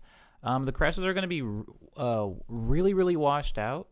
And they're going to be really quiet. And there's a reason for that I'm going to get into right after I add them. So the two crashes that I love and I swear by are the Lex Luger crashes. These things, these babies slap. They're in like all of my songs. There's crash number 1. There's crash number 2. I'm sure there's better crashes out there, but these are the ones that I choose to be sliding into every single one of my tracks. So what I'm going to do with these two crashes is very important. So crash into me, yeah. Does anybody remember that? Anyways, so the crash is going to go into its own mixer channel, as it should. Both of them are actually going to share one mixer channel. And it's because I'm going to be applying basically the same effects to them. So the first thing I'm going to do is I'm going to slap on a reverb as per usual, and I'm actually going to take away a lot of the dry.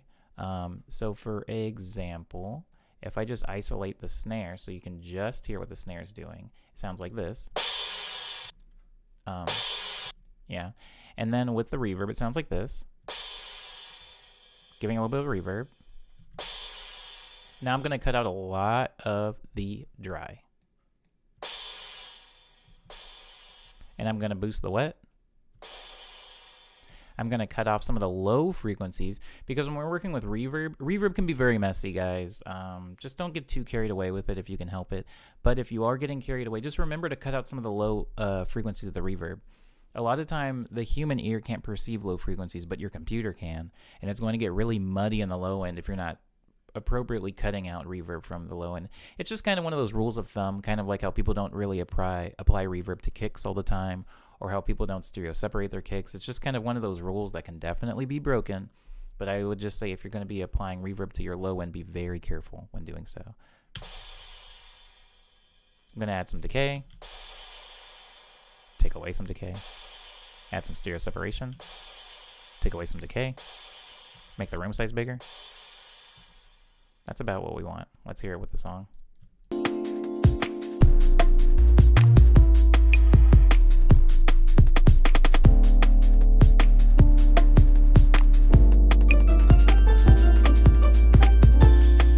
Perfect. It just sits right underneath the rest of the track. Then we're going to have the second one right here. And the second one's very loud. The second one has none of the effects on it, so let me just go ahead and remember to send it back. Got a little ahead of myself. All right, second one.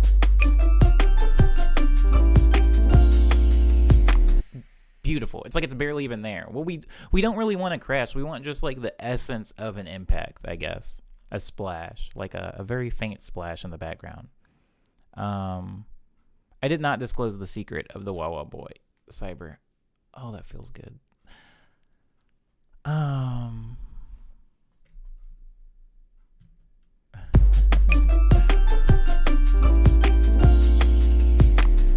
Marvelous, marvelous, marvelous.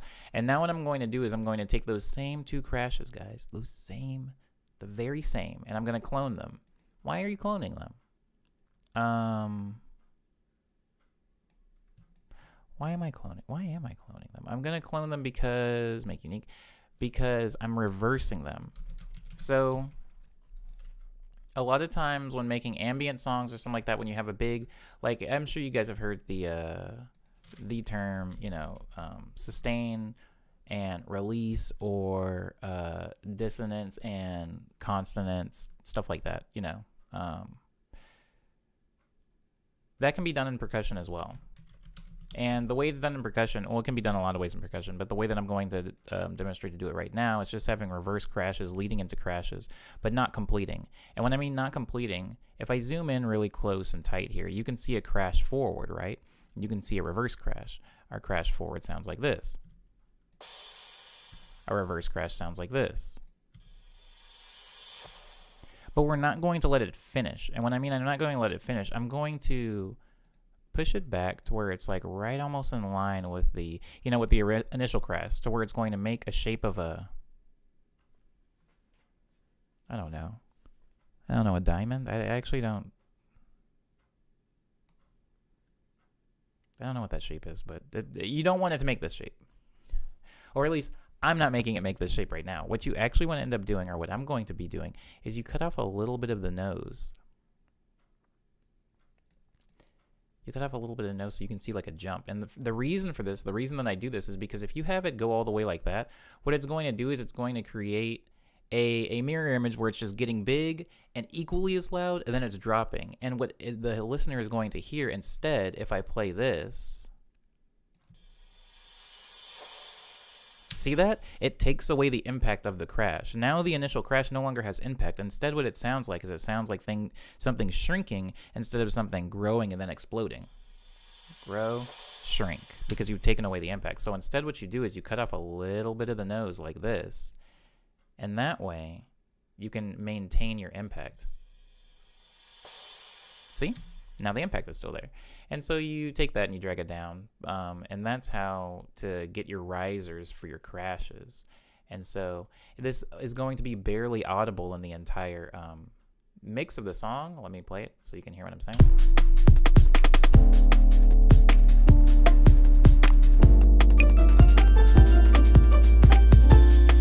See, barely audible, but these things do make a difference. I was talking in the stream, I think it was yesterday, to, I can't remember who asked, but, I'm thinking about you, whoever you were. and we were talking about how sometimes approaching a song, a very big song, can be intimidating because you just want to make all these really cool, minute, detailed things, but you have no idea where to start.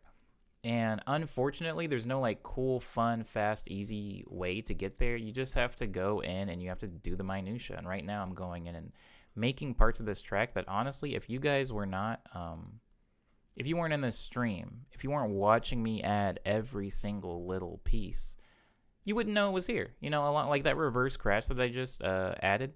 You guys wouldn't hear that. Maybe like 1 out of 20 of you would be like, "Oh, nice reverse crash." But most people that hear the song are just gonna go, "No, this is fun." I guess like this is a fun song, and they're not necessarily going to hear all of the small stuff that's being added, and all of that stuff is not being added so that it can be heard. It's being added so that it can be a small piece for the whole. You know, a drip in an ocean. It is kind of like a diamond. It is kind of like a diamond.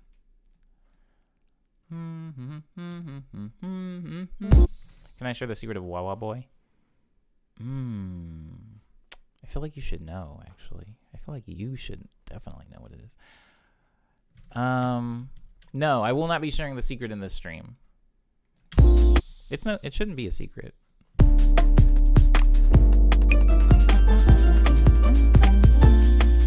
Perfect.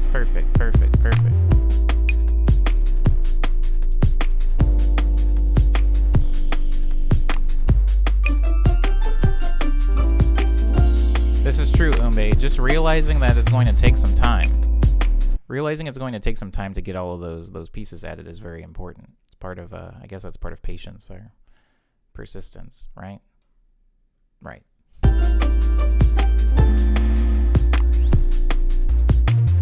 Ooh, I like that little sound. That one?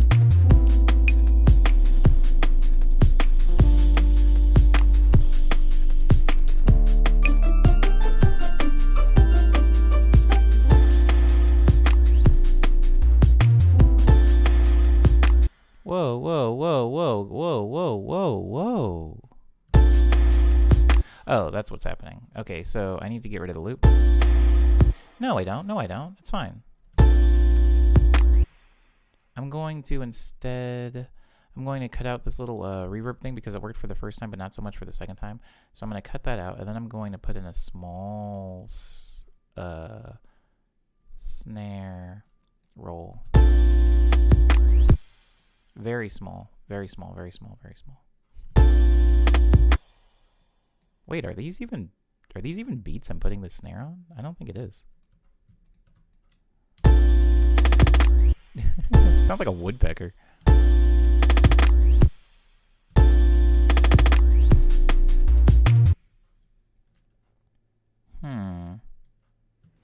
Oh, okay, so I found the mistake. I was getting a little ahead of myself and sliding stuff around that wasn't online.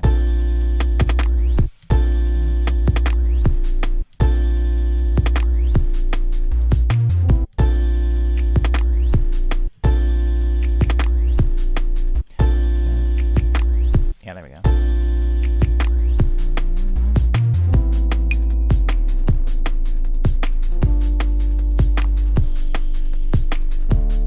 Oh, and these hi-hats are wrong. They're all wrong.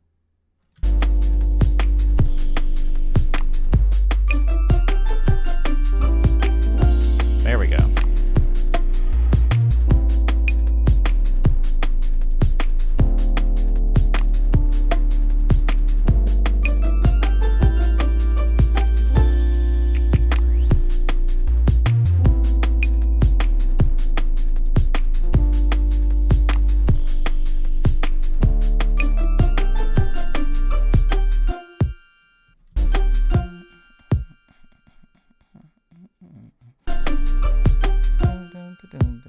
Oh, wait, hold on.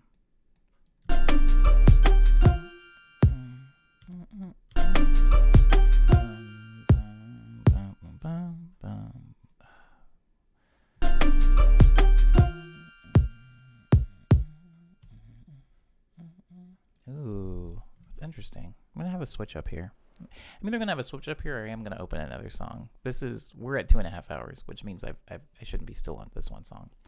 I am gonna go use the bathroom though, because smoothie, I guess, is a thing. You know, at a certain point, I'm gonna start loading in. By the way, at a certain point, I'm gonna start loading in other quarantunes for like my bathroom breaks. But for right now, it's still just Easy Go. So I mean, listen to Easy Go for a second.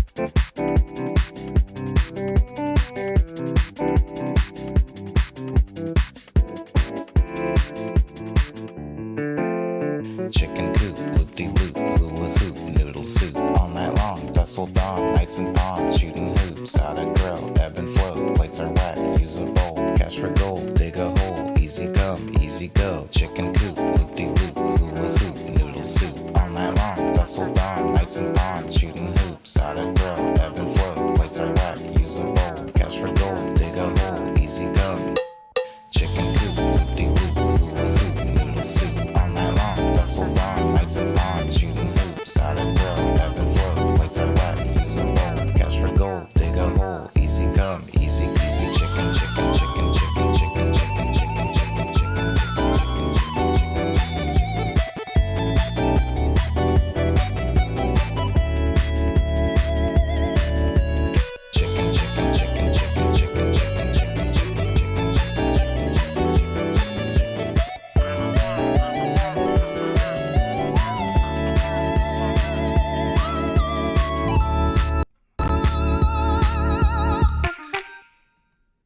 Yo, I have no idea how I timed that so well. I actually just got back. That's dope.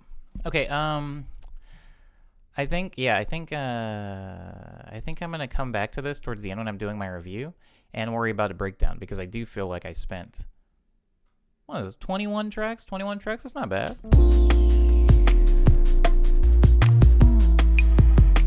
Yeah, I feel comfortable leaving this for a minute.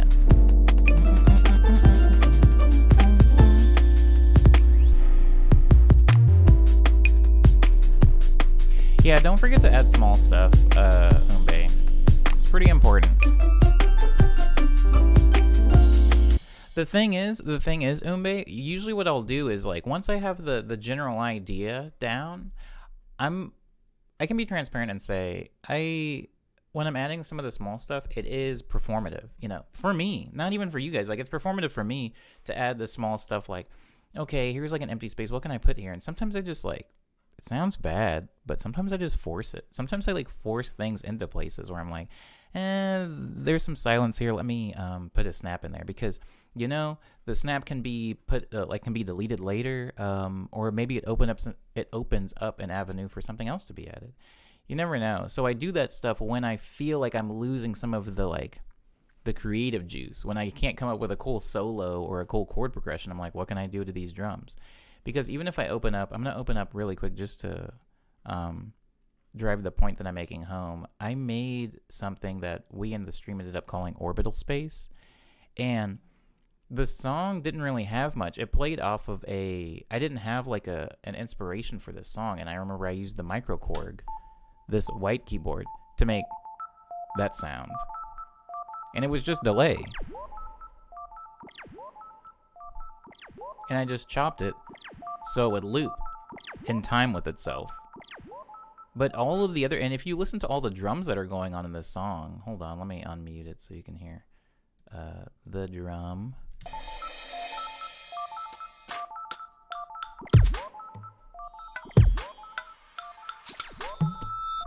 A lot of the sounds are just random noises.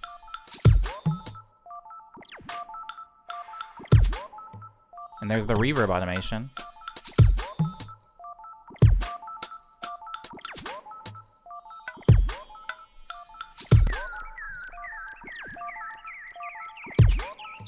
It wasn't until I was working on the song for like over an hour where I came up with the idea for the chord progression. And it's nothing like new. It's kind of like one of my typical chord progressions, but because it lives in a different bed of all this other noise happening, it kind of brings extra life into it.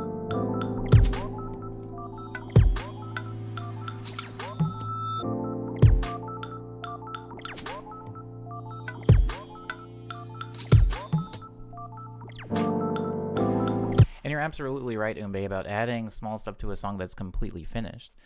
For example, that song Dudes that I started, I think the Dudes was towards the beginning of my Plunderphonic streams. So this was a while ago now.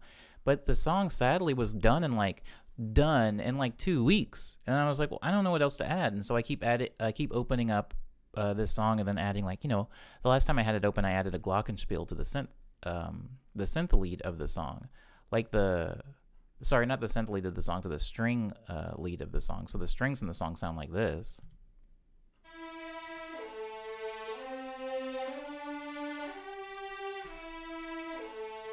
And the last time I opened it, all I did was add a glockenspiel and a piano to it. I added this. And I added a piano to be layered underneath. Very small things that you're barely even going to hear in the context of the song.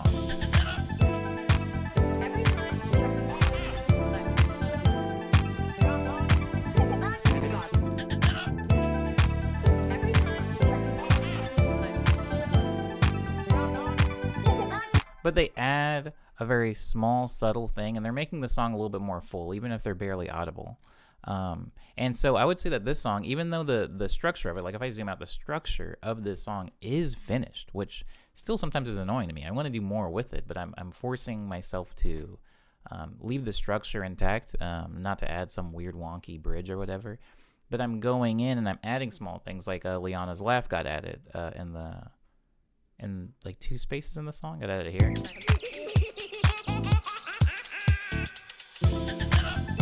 Like right before the hook, and then it got added again before the brass section.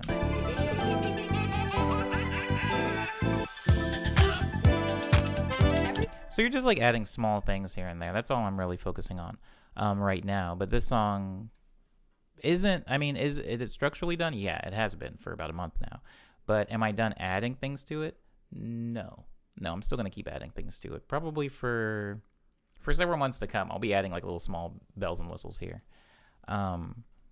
Oh, and yeah, Lindsay, I very rarely open that song, the weird like wonky beat with the piano. I very rarely open that. I don't remember. I think Diz might have been in that stream. I was just making like a lot of like wonky beats, because that's not necessarily something that I excel at or spend a lot of time with. I feel like usually I get the drums out of the way pretty quickly, and then it's all like song building from here.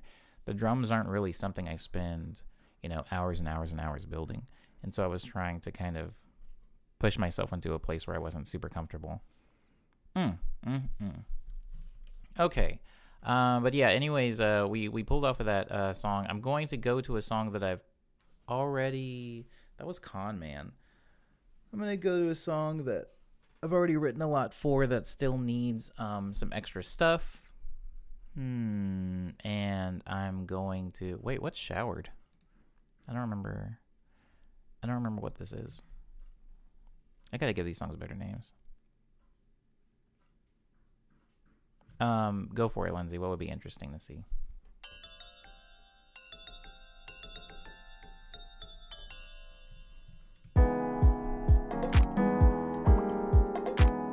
Oh, I forgot about this. This is a thing. Hold on.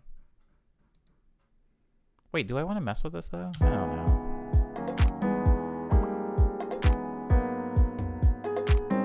I just like the drums so much.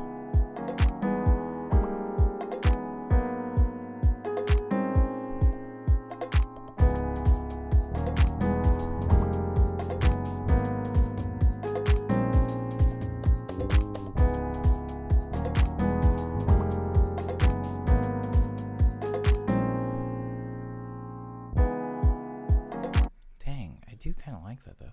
Okay, so Lindsay, the one of the main reasons that I guess I haven't done that is because a lot of my songs on piano don't have BPMs, and so they're weirder to work with. For example, when I worked with Liminality, it's only, remember like forever ago when I played that song. By the way, I do want to preface this by saying there's like 4 folders in my FL of songs that I've made and are constantly working on that I do not bring up in the streams, and I usually don't let you guys hear. Like, I think I brought them up maybe once each, maybe one of them like a couple of times, but I don't really bring up those songs a lot because can't share everything, I guess. But one of those songs that I brought up forever ago did have Liminality in the beginning, and I don't remember what it was. Holy crap, some of these songs I've forgotten about. God dang. No, don't do it on me. Don't like get distracted. I think it was called, maybe it was this one. Dun, dun, dun. What happened to Liminality? If that's the correct name. Nothing. I still play it in the stream sometimes. I would say that it happens like twice a week. Its frequency has dropped a little bit. It has dropped in priority, but it's still there. Oops, hold on. I've got an echo going. Okay, is this even the right song? Yeah, this is the right song, right?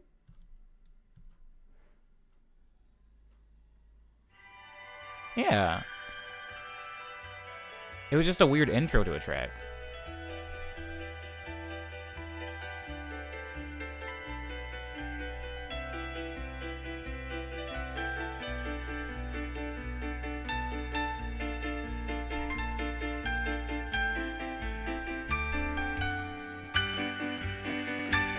Ooh. Baby's cracking up. Why are you doing that? Hold on. Do I have... Oh, because I have several versions of Contact running. That'll do it. Actually, while I have this open, hold on. I'm going to... While I've got you here, might as well clean this up because this is something I should do outside of the stream because I don't want to work on this group of songs in the stream. But, I mean, I have them open already, so I'm just going to do this one quick thing so it doesn't bother me anymore. I almost threw a raw bed squeak in my track, but I accidentally made it sound like overused. Oh, I accidentally made it not sound like overused trash. Thank God. I didn't want to fall into that. Yeah, I mean, I definitely can relate with you a little bit there, Umbe. There's a lot of times where I use a sound. I didn't used to have that discretion, right? Because I have what's it called? I have Lex Luger's chant number 3, like in some of my songs, not even pitched up, not altered or doctored in any way, shape, or form. Like, it's just in there. It's just in the song. Oh, what? Do I like that? Do I want that? That's not good, right? Whatever. Who cares? Wait, I should care. Right? I should care. Look at me. Look at me. Look at me caring. All right, let me do it the right way. Sorry, guys. Oh, grow up. Grow up, FL. I can...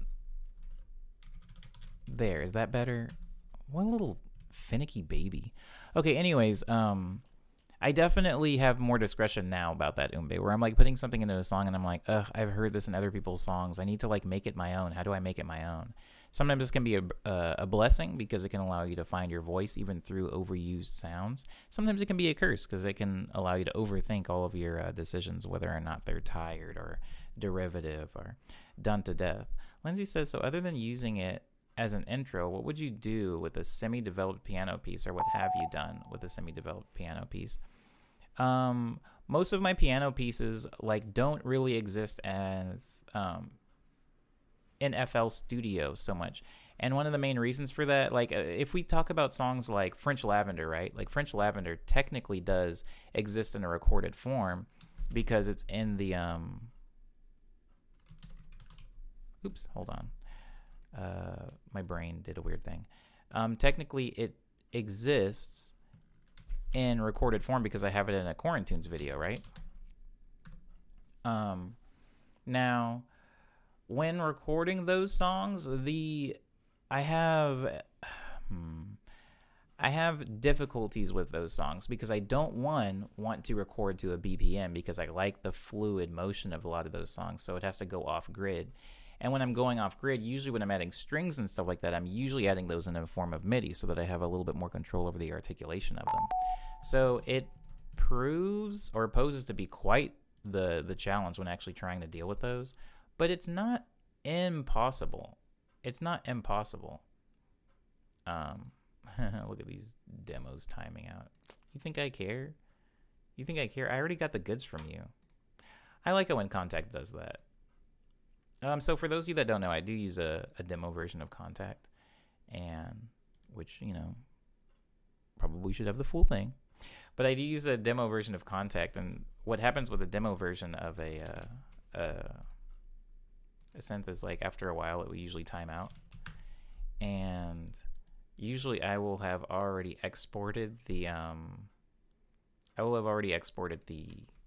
raw wave before it times out, and so by the time the synth like breaks itself to punish me for having not paid for it,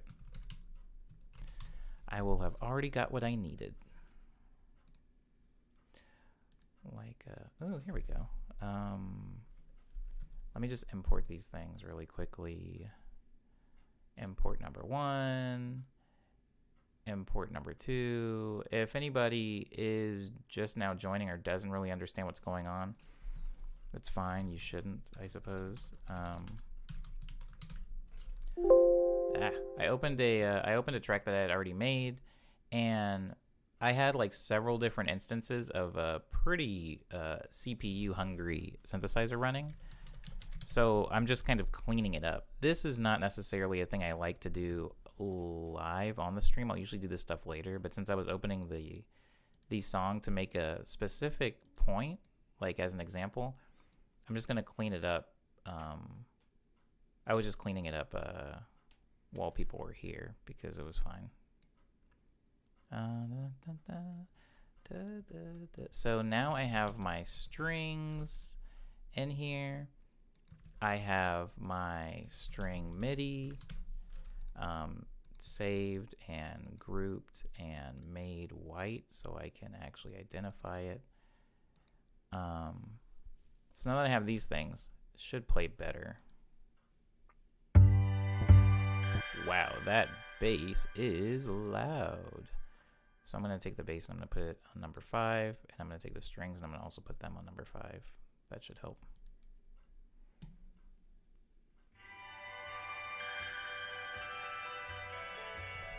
There we go.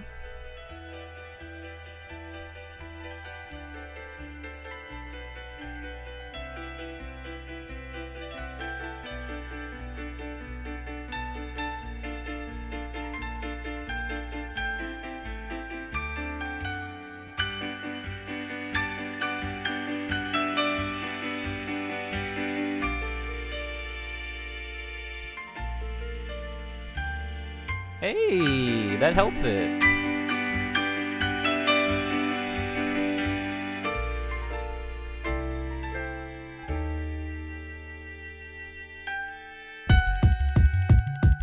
I'm also running several versions of Flex on this song, so that's also pretty taxing for FL to deal with.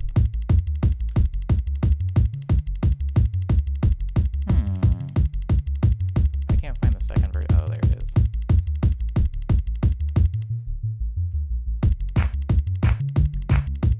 Oh, I love that clap so much. Oh, this song sounds like Freeze Pub, actually, now that I think about it.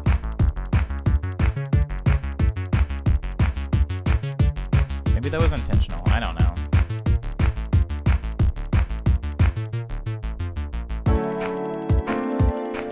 Anyways, so yeah, you're right, Lindsay. The BPM thing can be very difficult. A lot of times when I've had to make piano songs into FL Studio songs, the best example of that would be Signals songs like Spring Street and Winter Heart. Unfortunately, I did have to play to a a metronome. And the thing that I hate is that listening to some of those songs back, it sounds unnatural, or at least it isn't a realistic portrayal of how I would play it live. Like a lot of the songs when played in the morning medley are slightly different than the versions that were recorded on Signals, just because I didn't really have the know-how. Like now I have the know-how to like turn off BPM and then just work off grid. It is annoying and it's more taxing and time consuming, but I do know how to do that now. It's just back then I didn't really know how to do that. And it takes a lot of time, and that's why I don't do it too often in the stream, unless I'm going to be taking something I do play already and implementing it into one of my songs in a different way. Like this one is just an intro, right, for this very long song. Anywho, back to the In the Studio folder where I should be working. So the Just Believing song, the song Just Believing with Cyber is boom boom boom boom boom boom boom boom. I'm not supposed to play that song, Umbe. I'm not supposed to play that song. There's an entire Umbe. There's like roughly 23 songs that I'm currently making, and that was one of them that I do not play in the stream. I have very specific projects I play in the stream, which are projects that were birthed here. Like Just Believing. I don't really play. It's like songs, so I'm the other ones. This one does, like, this song sounds finished. It's not. I need to put time markers on here. So the bridge, there's actually going to be vocals in the bridge section here. This is gonna have vocals and like a whole like fun orchestral movement, and then there's also going to be vocals in this section. Can we believe? Terrific.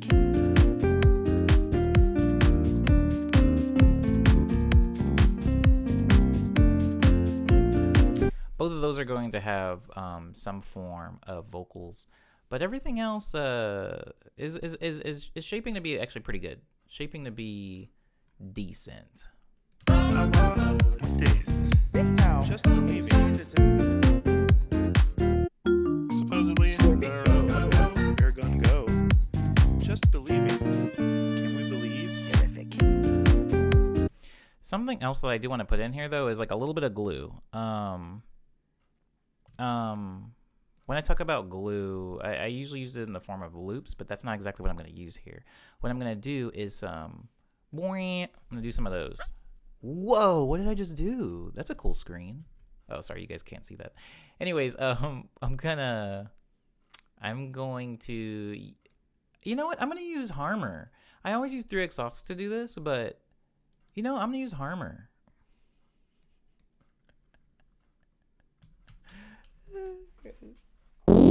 It's so nice outside right now. Whoa, that sounds like the Deadmau5 thing. Somebody please. Oh, there's not enough people in this stream. There's not enough people in this stream for me to be able to gamble on that. There's like an ad. There's like an ad for masterclasses, and there's one that it's like an ad for Deadmau5's masterclass, and he plays like this really. This joke isn't gonna work here. Anyways, let me find a good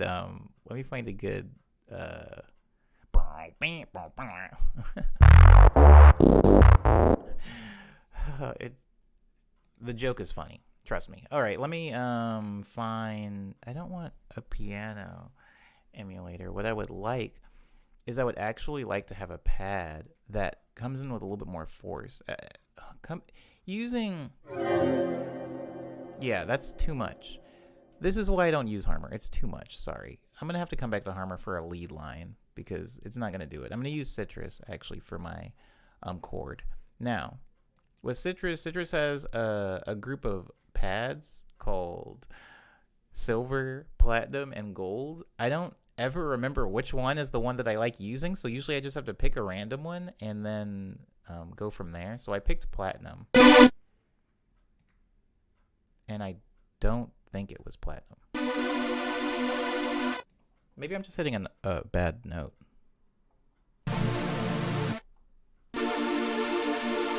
Let me get the cutoff.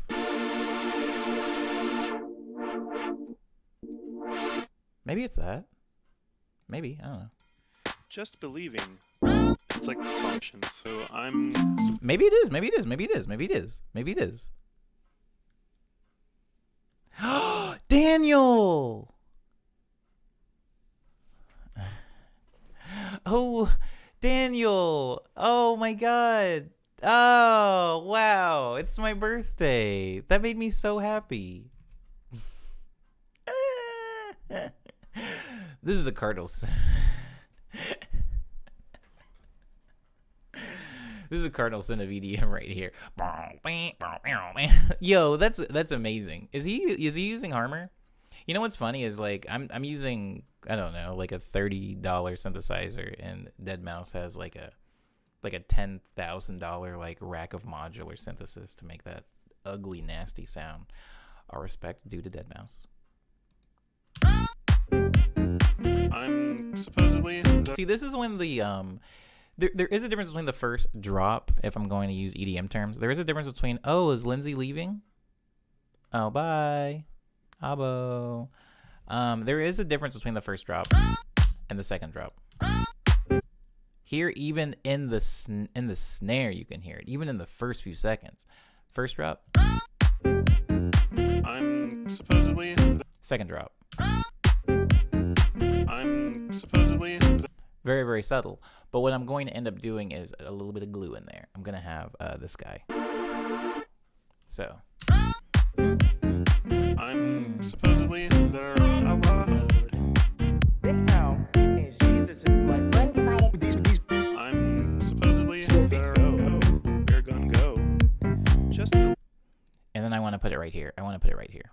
Here's where I want to put it. Nah. It's a go. We're gonna go. We're gonna go. Just. We're gonna go. What chord is that? It's this chord. Don't you love music?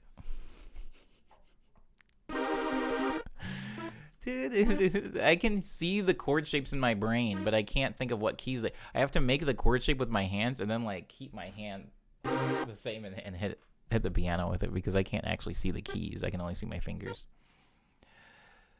Do do do ba boom ba blah da dum ba da. We're gonna go. And then I go. We're gonna go. Just. And then be da. We're gonna go. Just believing. Boom bleed da. I'm sorry, guys. I'm so sorry. Da bleed da. So I'm gonna move this back a little bit. Zoom in. Enhance. Computer, delay chord. We're gonna go. We're gonna go. Just. And then that chord is bleeda, bleeda. The pinky's moving. Dee-da, dee-da, to the ring finger.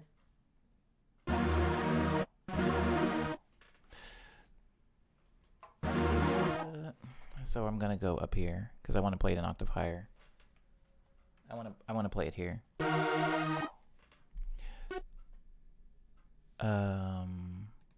So I'm gonna cut that noodle, put a bottom noodle down here, put a higher noodle up here, put the top noodle right there, and then put the middle noodle here. We're gonna go. Just believing. Da-dee-da. We're gonna go. Just believing.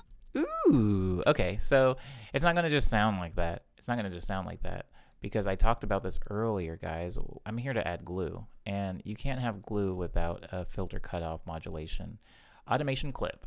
So I'm gonna take the filter cutoff, and I'm gonna make an automation clip out of it. I'm gonna slide it down here right underneath where the chords are.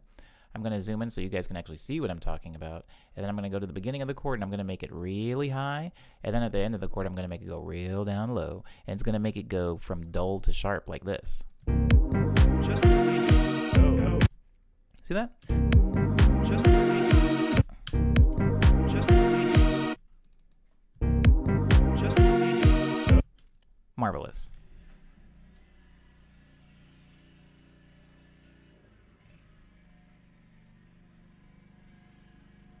Oh, it's landscaping day, baby. God, guys, it is so pretty outside. It's also very noisy. While working on this a little bit, I am going to be... Wow, they're getting closer. I'm going to be muting my mic because it's a lot. But I'll be back to talk to explain what I'm doing every couple of seconds. But I want to spare you guys the noise. Just believe it. Go. They're gonna go. Just believe it. Just believe it.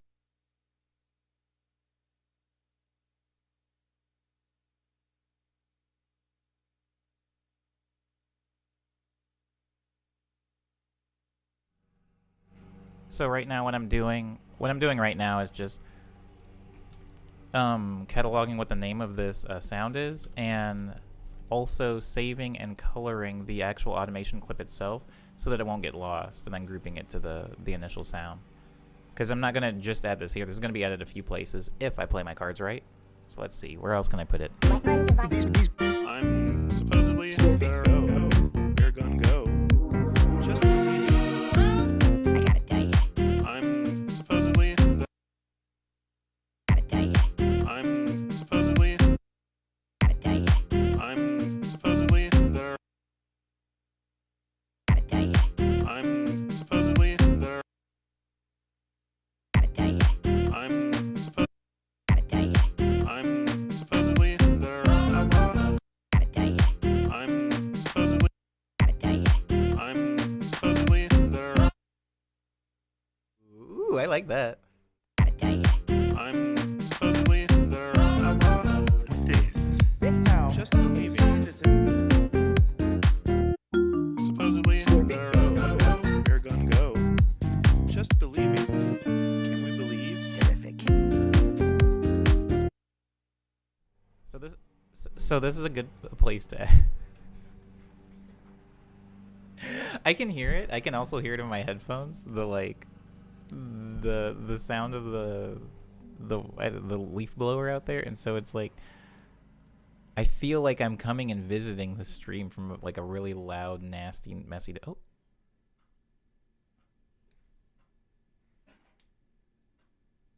Hey, okay, all right. That's more like it. Okay, so what I'm gonna be doing now is I'm adding another chord to go on top of this guitar chord. So if you listen to the guitar chord that's happening down here, it sounds like this. Very chill. Very chill. Very chill. And so I'm going to be coming up here and I'm going to add a chord there. What chord is being played? Well, it's this one. Bling. It's this one. Bling. It's this one. Ooh. Bling.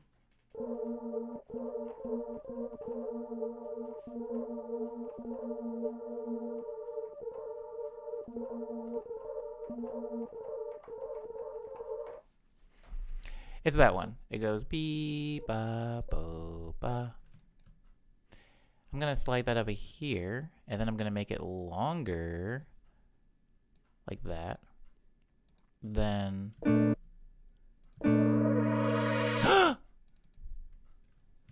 that ain't right. Nice. Okay, I'm gonna take away some of these notes though. No, leave that one. No, leave that one. No, leave that one. I like that.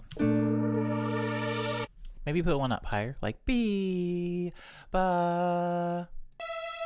Like that. Ooh, now we're talking. They're gonna go. Just believe it. Can we believe? Okay, so it goes on a little bit too long. That much is clear. It should stop right about here. They're gonna go. Just believe it. Can we believe? Terrific. Yes, and I'm going to take this higher note and I'm going to turn it down a little bit. And the way we turn it down is by automating the velocity. So it sounds like this. Can we believe? Terrific. And then I'm going to take this and I'm also going to turn on the velocity on that note. Can we believe? Terrific. Nice, nice, nice. They're gonna go. Just believe it. Can we believe? Terrific.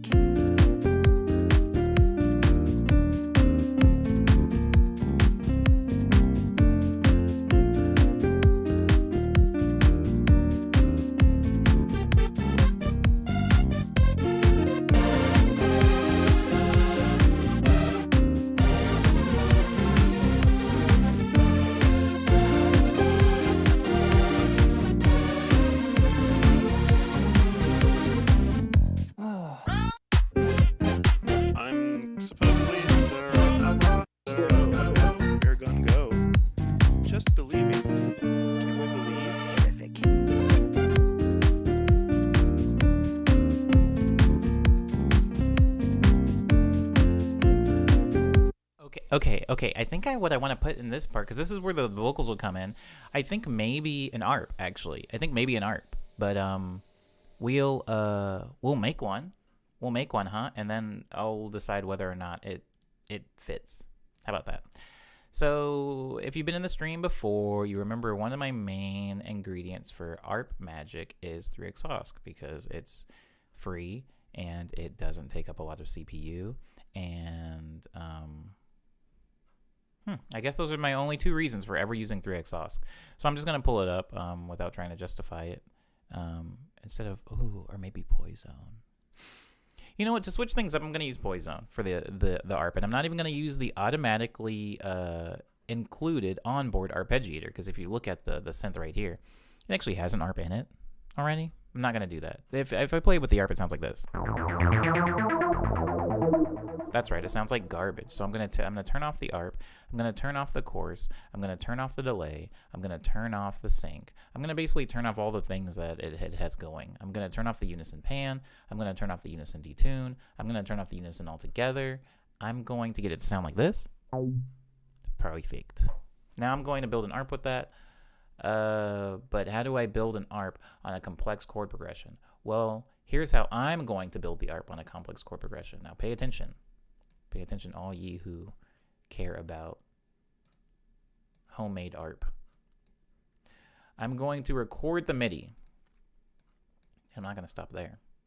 After I record the MIDI, I'm going to then take it and like kind of tone mine it for ARP selections. I'm going to make it with a mouse. But in order to get all the actual notes that I hit, first I'm going to play the actual chord progression into FL Studio. Oops. Oh, I forgot you can do that. That's silly. Why would anybody want to do that? Anyways, I'm going to record it directly in with MIDI. So I'm going to do it with this sound. So it's going to sound bad. I want you guys to just ignore that it sounds bad. I know it sounds bad. It's not supposed to be played in chord form.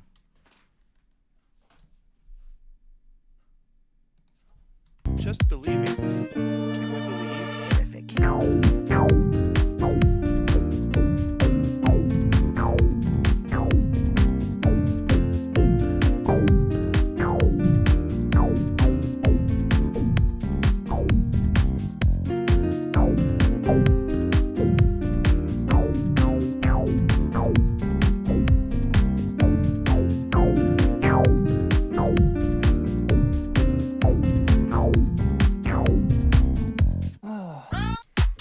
Okay, all right, so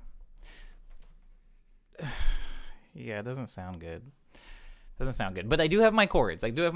Remember, the only reason for this was so that I can get my chords. So let's look at them. Wow, they're really pretty. I'm just gonna scoot it back here so that I can shift. So that I can shift this whole thing forward. So that's in time with the bass. Now I'm going to mute the chords or the guitar and just have the bass playing on top of this messy synth.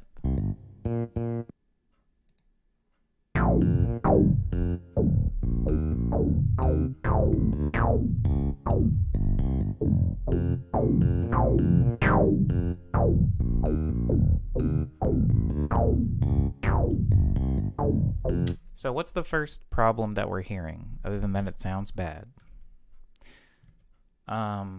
It's very clearly too low. I don't know why Poison is like this. If you look up, like we've got like C6, C5, usually that's like the middle, but it's very low. So we're going to just knock it up an octave. And now what does it sound like?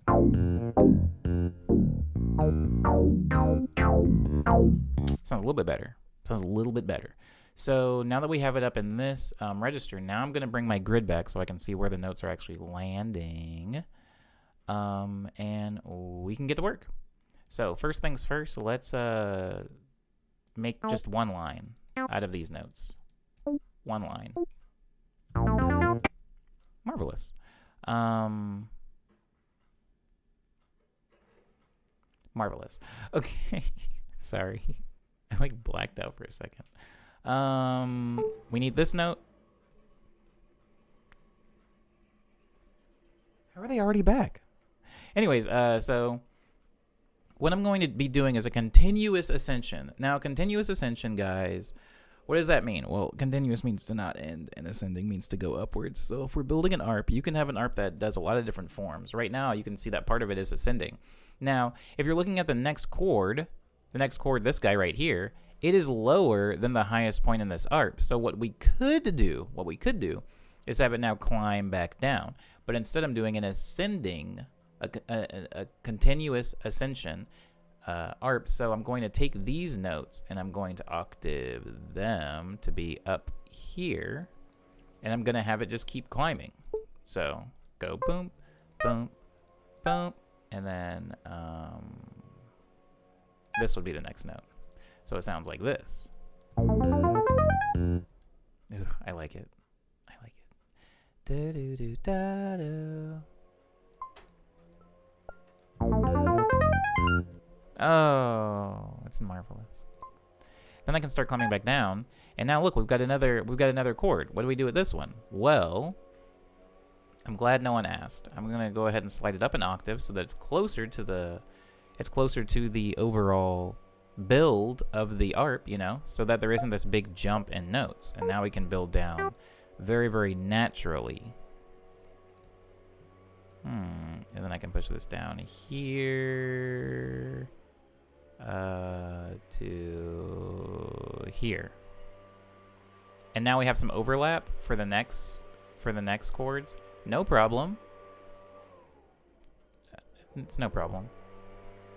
I'm gonna go ahead and mute my mic, guys.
Oops.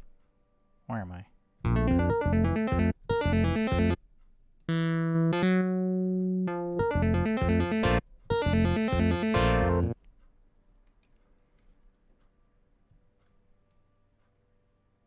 No. Okay.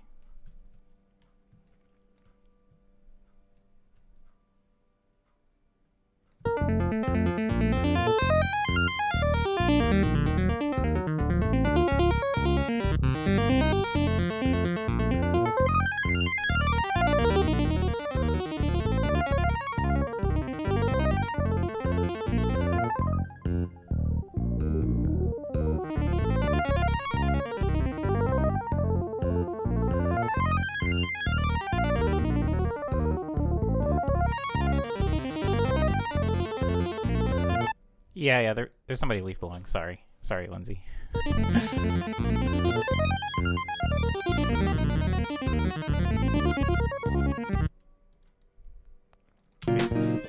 we believe? Terrific.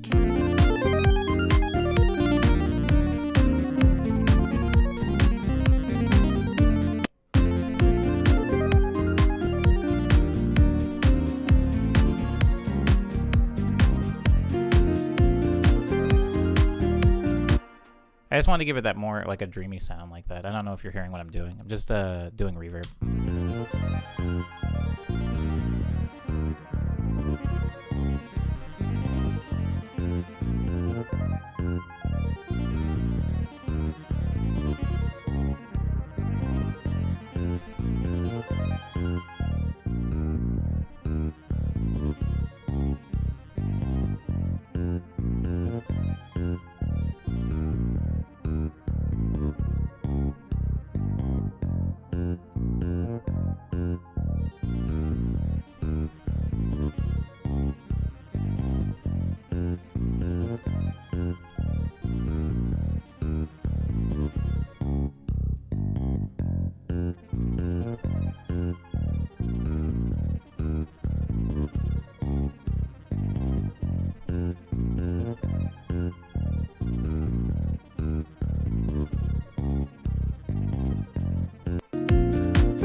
I might just have to have an octave of it because I don't. Wait, hold on. I'm gonna scoot it like a fourth step earlier.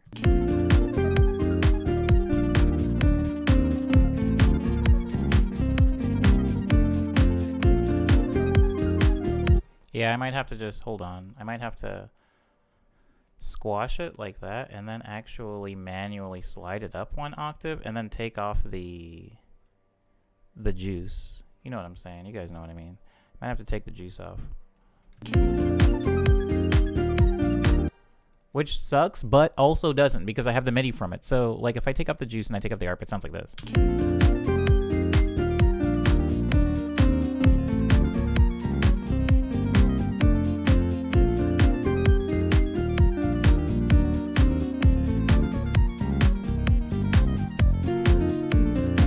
So, there's a couple of mistakes in here.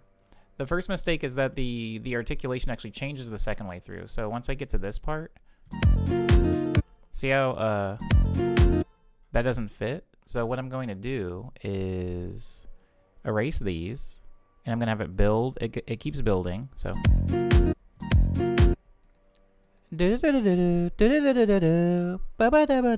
want that.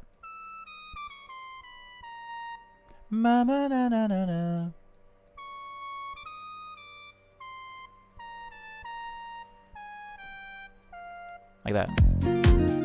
Ooh, yeah, okay.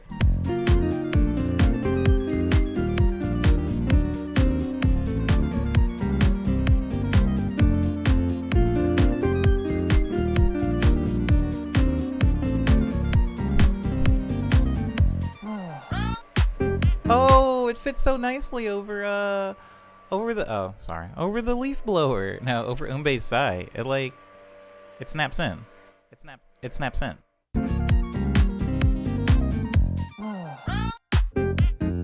I'm supposedly there out loud. Just believe me. I'm supposedly you're gonna go. Just believe me. I'm supposedly there out loud.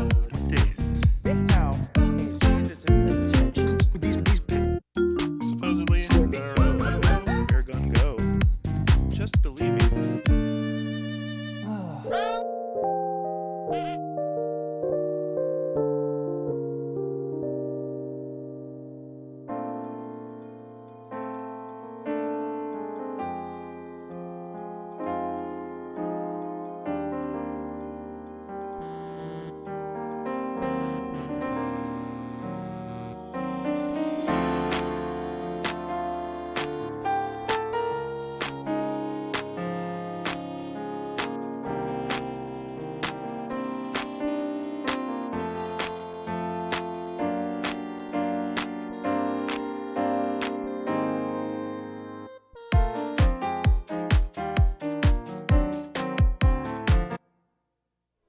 I'm gonna briefly try putting an ARP over this piano once the piano comes back in. See what I get.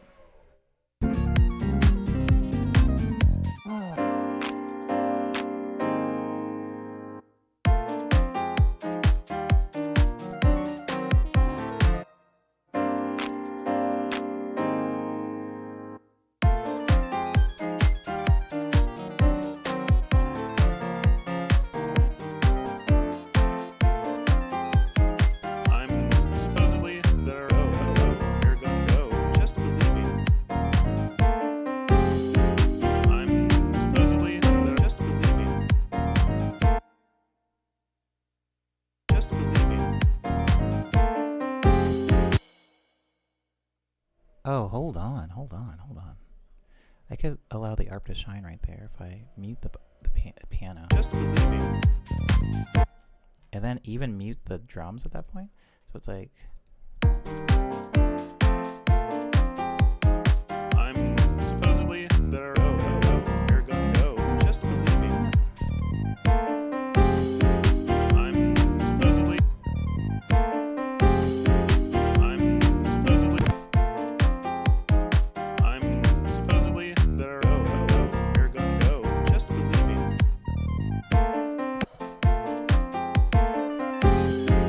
I'm. what if I had it down low? Like I went bass for just this one time, and it was like way down here or something. Too low. Maybe up one. I'm supposedly there. You're gonna go. Just believe me. I'm supposedly there. Just believe me. It's like the song. I'm supposedly there.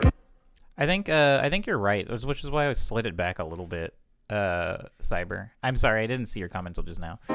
But I do think that it's like cheap to like overload the reentry of the initial melody. So I did move the ARP back. I don't know if you noticed. Just believe me.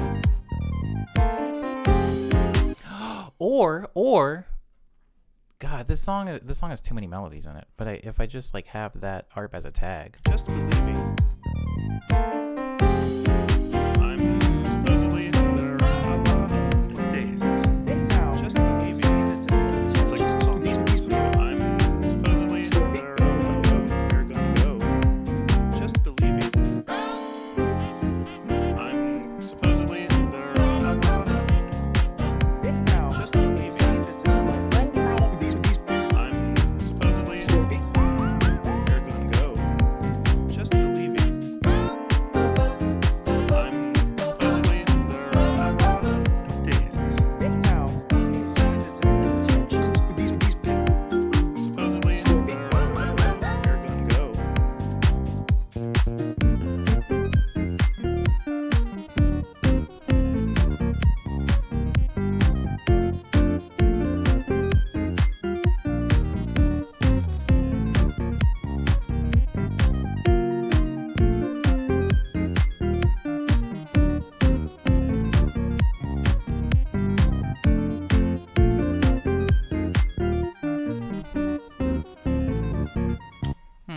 for this last bit. Thanks, Cyber.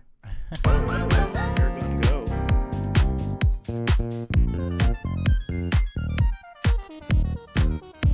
So for this last bit, what I'm going to do is I'm going to take this the ARP juice that we have. Where are my glockenspiels? Did I play those in live?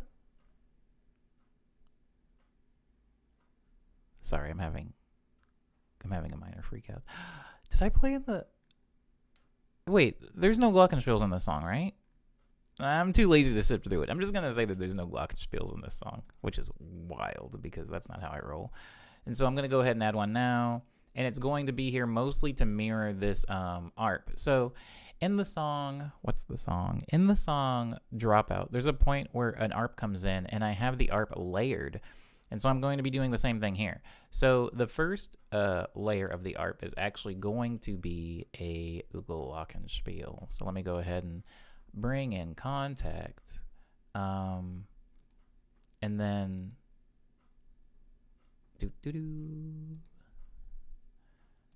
We would be honored if you would join the Cornerian army. Does anybody remember that? Remember at the end of Star Fox 64 where they offer it, like he saves the galaxy and then they offer a position in basically the military and he declines? Why is Star Fox allowed to have... Why is Starfleet allowed to exist? Actually, whoa. Are they... You know, they're not really government owned and operated. Are they mercenary? I mean, they're not even guns for hire. They kind of just show up and like tear things up. Are they? I need to focus. It's Glockenspiel. Glockenspiel. That's how you spell it. It's weird that they're allowed to operate like that, though. Is it that no one can control them? Is it kind of like one of those things where it's like, yo, we'd love to stop them, but they have more might than all of Corneria combined. Is it like one of those things, or is it more of a like? There's nothing in the rulebook against it, like how Airbud can play in the NBA because they're like, there's nothing that says he can't. We don't specifically have like guidelines that say that a dog is not allowed to play. It's like one of those things. It's very confusing, whatever it is. Okay, so I'm going to go ahead and finally open up my glockenspiels, and this is going to take like 2 seconds. All I need to do is export it because I just need I need the MIDI from this and I need the wave. Wow, that is way too high. So I'm going to drag it down to about here. Ooh, here's why I like this, because glockenspiels do have a frequency range. And so you notice it's cutting out a little bit. It cuts out when it gets too high, and it cuts out when it gets too low. So I'm going to take this high impossible note and drag it down to a note that it can hit.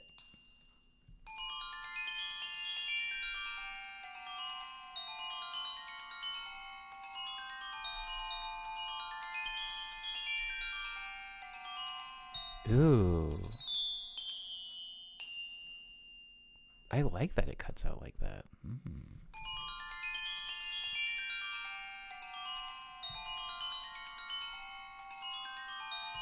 Here's what I'm going to do. I'm actually going to cut off some of these notes so it sounds a little bit more rhythmic and less unintentional.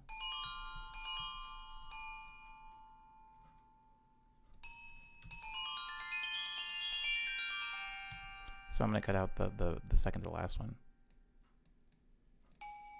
I'm going to cut out this one.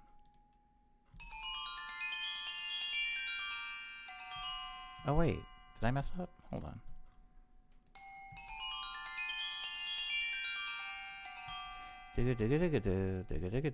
No, leave it like that. That's fine.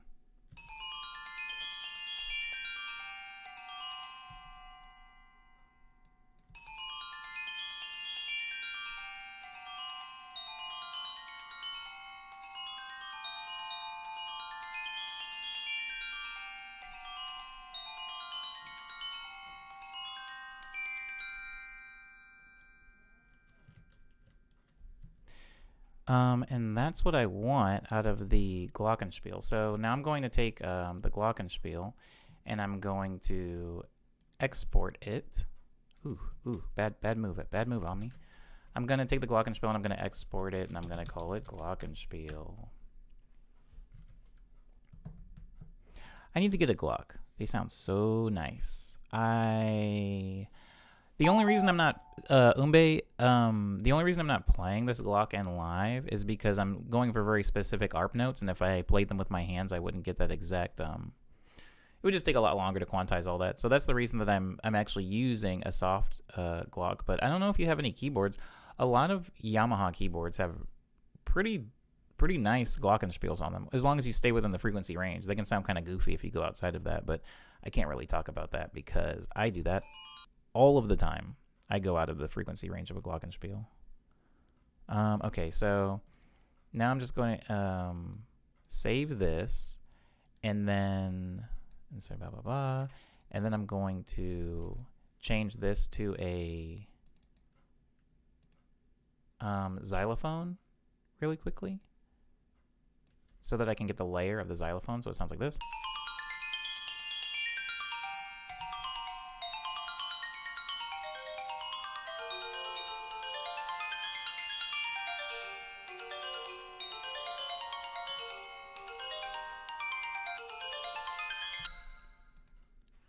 All together now.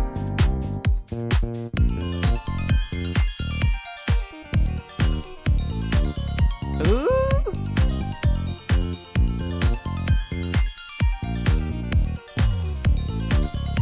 Oh, you know what?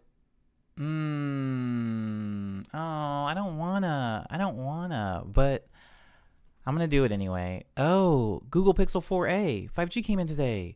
Cyber, please tell me how you like it, because that is a phone that I want to get. That is a phone that I want to get. So let me know. I would appreciate that. Thank you. What do we have here? We have dee da do, and then we have dee da do, and then we have da. So I'm gonna go in here and I'm gonna copy dee da do, and then da right here. What else do we have up here? It goes dee da do da, and then there's do da before it. So I'm gonna go back down here and then look up dee do da, and then there's do da right before it. Now I have that copied and pasted, and now I'm going to take these notes because they won't play, and I'm going to actually put them up an octave, so they're right here. So all the notes will play because they exist in the frequency range. It sounds like this.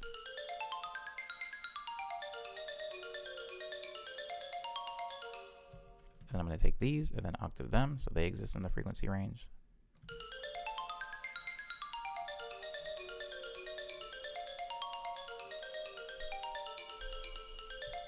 Then I'm going to push this up into the frequency range.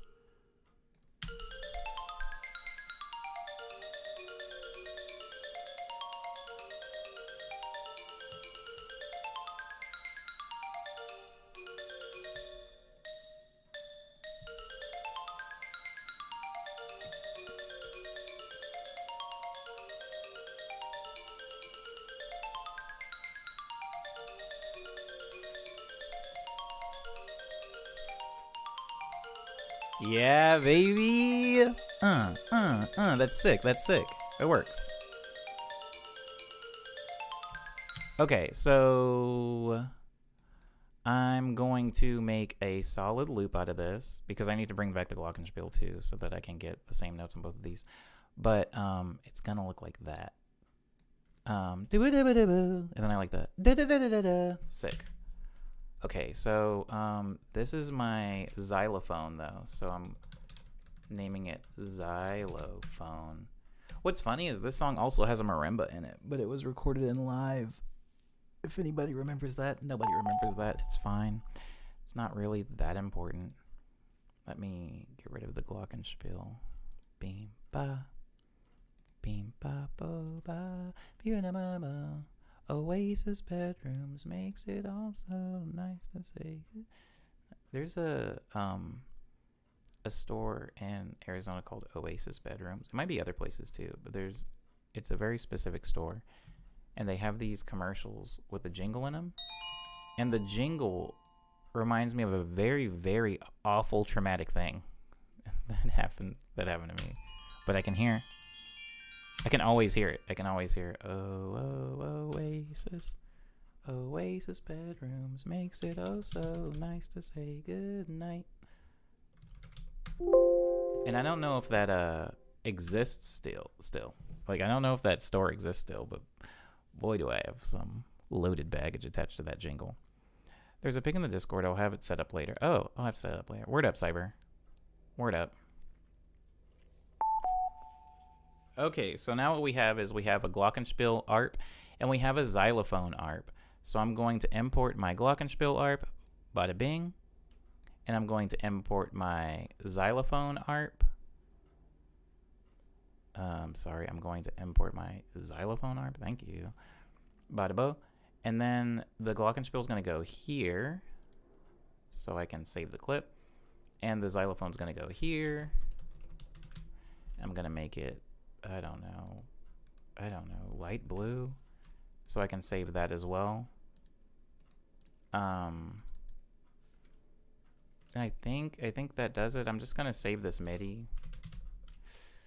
I'm just going to say Glock MIDI. This song is already very deep. Hold on, let me go see how many tracks there are in this song. Oh, you idiot. Let me see how many tracks there are in this song, just for my own curiosity. Oh, not that many. 43. Only 43 tracks. So slightly double the last song that we were working on. It's not too bad, actually. I was thinking it was going to be a lot worse. So just going to normalize these both. And then I'm going to send them to their own mixer channels. So this one's going to channel number 27. And this one is going to channel number 28, maybe. Yep, 28. I'm going to turn them both down quite a bit. And then I'm going to pan one a little bit to the right. And I'm going to pan one a little bit to the left, because they're both percussive and they kind of occupy the same frequency range. So I don't want them to clash too much with each other. And then I'm going to go to the MIDI and I'm going to take out contact so that it's no longer bogging down my CPU. I'm going to make it MIDI out. I'm just going to call it Glock MIDI. And then having these two bad boys next to each other sounds like this. They're of course very loud. There's our xylophone. Turn him down. And then go to our glockenspiel. Turn him down. And then together. And with the ARP, the synth. See that? It just adds a layer.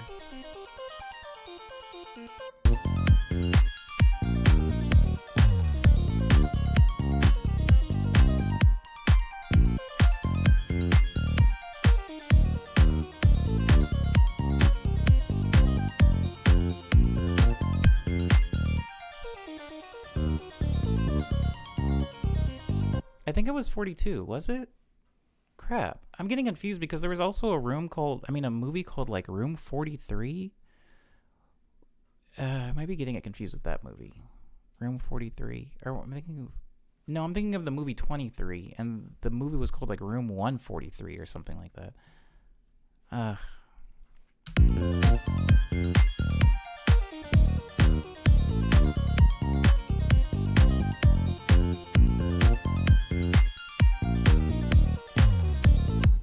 Just believing. Can we believe?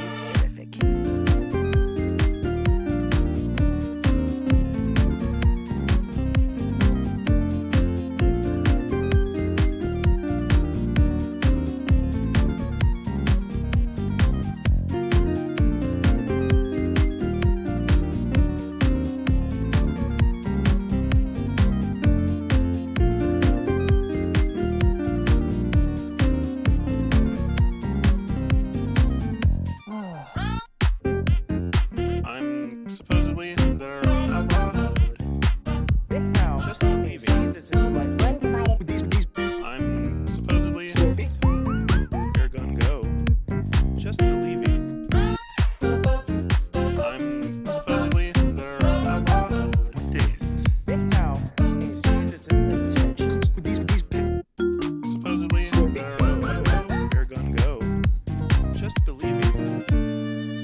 Just believe.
I'm supposedly there.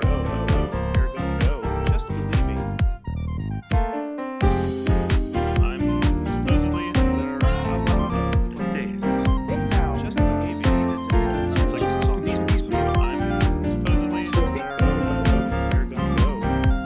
Just believe me. I'm supposedly there. Just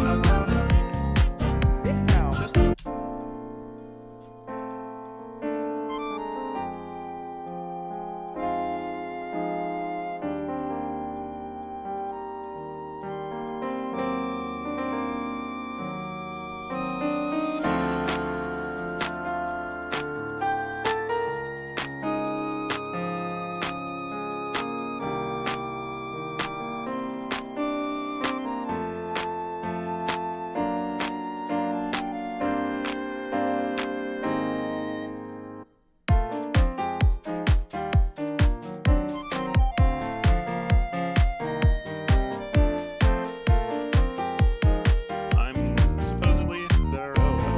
You're gonna go. Just believe me. I'm supposedly there. What day is this? Just believe me. Sounds like it's on these pieces. I'm supposedly there. You're gonna go. Just believe me. I'm gonna hop. I'm gonna hop onto another one. I'm gonna hop onto another one. What did I just add? Oh, I added the ARP to the end, right?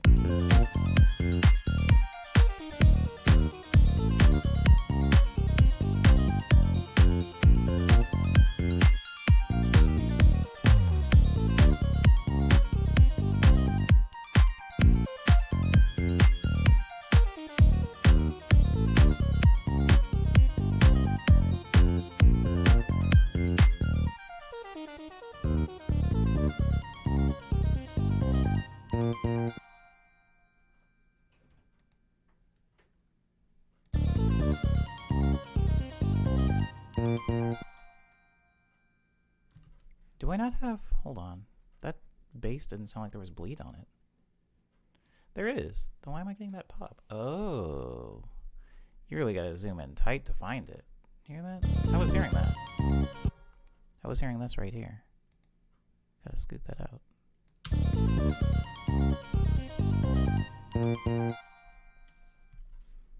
What if I...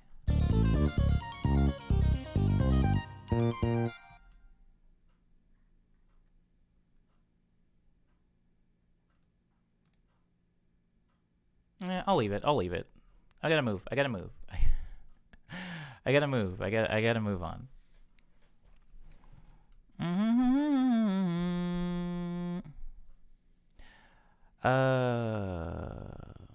Interesting.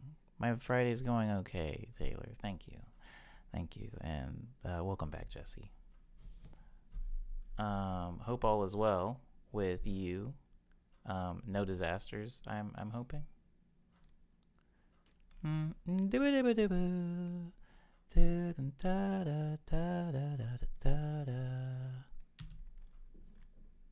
Picture this. Fried and egg. Whoa, I haven't heard this in a really long time, and now it sounds really good. Not that it ever sounded bad. I just hadn't heard it in a while. Everybody. Picture this. Fried and egg. I use it. Picture this. Fried and egg. I use it. Girl, what? Picture this. Fried and egg. I use it. Picture this. Fried and egg. Pajamas. Picture this. Fried and egg. I use it.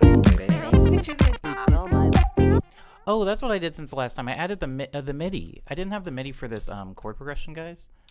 Let me just save this as MIDI. I didn't have the MIDI for this chord progression, so I actually went in here, and sometimes what I'll do if I've like forgotten a chord progression, or even if I haven't, like this, I haven't forgotten this.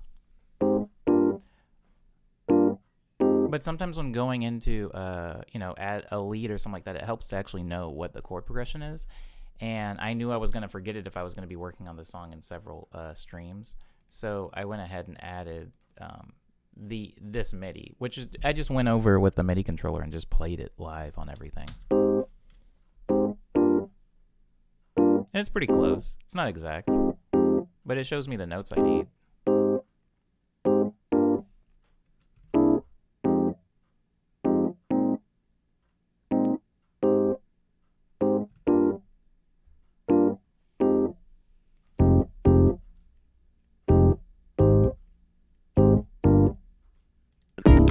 Picture this.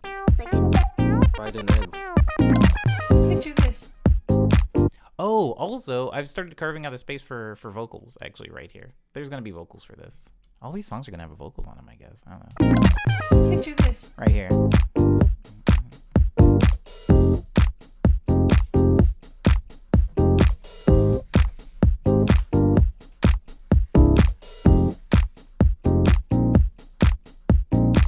Picture this.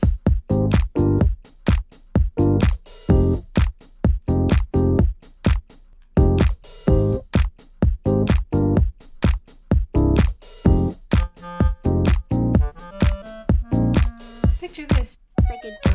Fried and egg. I use it. Picture this. Fried and egg. I use it. Girl, what? Picture this. Fried and egg. I use it.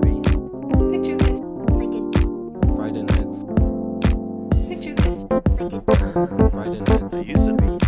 Picture this. Fried and egg. I use it. Girl, what? Picture this. Fried and egg. I use it.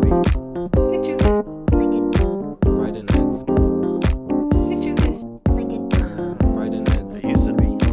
Picture this. Fried and egg. I use it. Girl, what? Picture this. Fried and egg. I use it. Picture this. Fried and egg. Picture this. Fried and egg. I use it. Picture this. Fried and egg. I use it. Girl, what? Picture this. Fried and egg. I use it. Picture this. Fried and egg. Picture this. Fried and egg. I use Whoa, hold on. I like that chord progression almost more. I'm not gonna change it. I'm not gonna change it. Actually, it's better if I get the overall structure of the song, and then I can figure out where this new chord progression actually goes in the context of it. Picture this.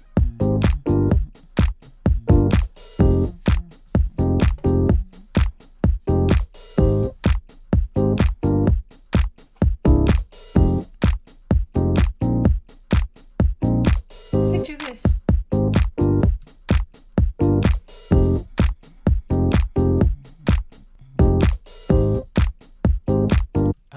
it's like half. Hold on. Picture this.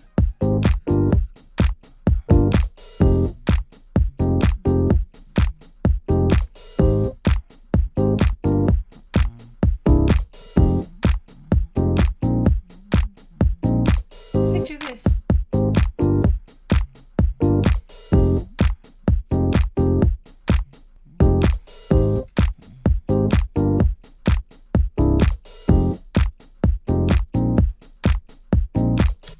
And then it can go right back into the full Monty. Wait, when does it actually start here? Which means I have to erase this. Yeah, it's just better if I erase it. And then drag it in clean instead of having like this overhanging thing. So I minimize that. Okay. And then it would start here. This. Friday. Yeah, sorry, it would start. Picture this. Friday. Yeah, okay. And so you'd go like. Picture this. Friday night.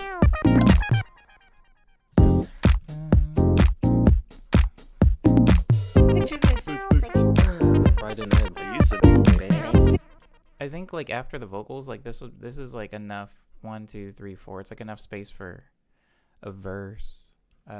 One verse. Picture this.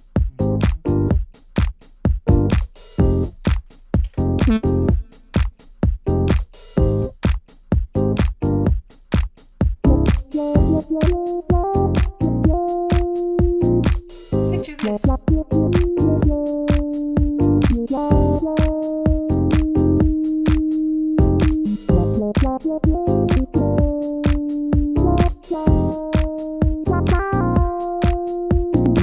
Picture this. Then we'd go back.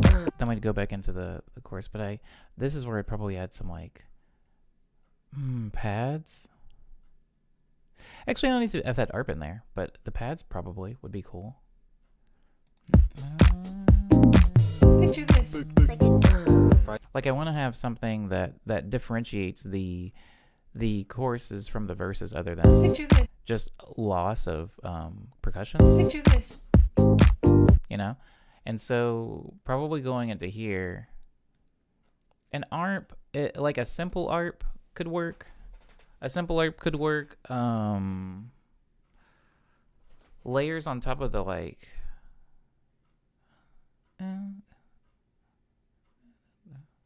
Ooh. Maybe string thing. Maybe some accents. Picture this. Friday night. I used to. Picture this. Friday night. I used to. Girl, what? Picture this. Friday night. I used to. Picture this. Friday night. And it would only last. It would only last that long, and then we would go right back into the. I'm talking to myself now.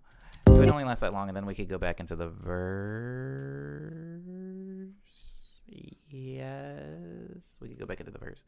And so I'm just gonna unselect these toms because I don't need them, and also that. And then drag this over, so it would basically go from. Oh, and delete that, and delete that. Jesus Christ, on me. And so going from the hook. Picture this. Friday night. Picture this. Back into the verses.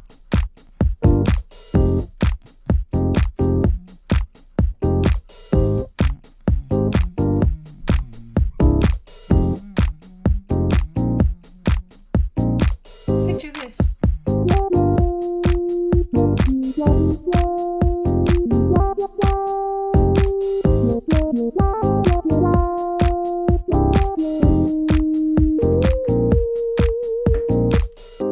And then structure. I need to actually start naming stuff. Okay, so first we're gonna call this intro. Oops. Omtro? Why do I keep spelling it like that? Oh. We're gonna call that intro. Picture this. This Picture. will be verse 1. This Picture. will be hook 1. Or maybe hook 2? I mean, the hook is in the intro. Hook, I'll just call it hook. And then this will be verse 2. I very rarely use the tabs in FL to name things. I found a thanks Cyber. I found a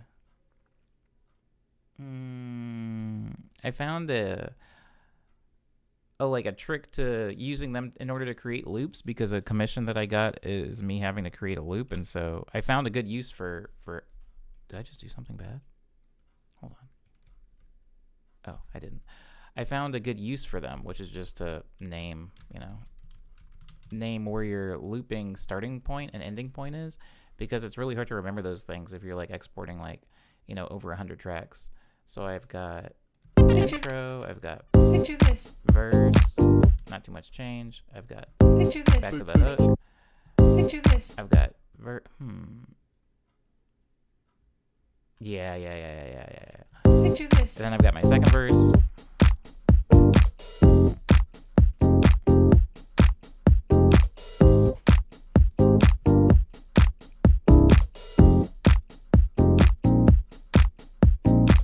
Picture this. Ooh, I'm gonna throw some like trumpets in here too.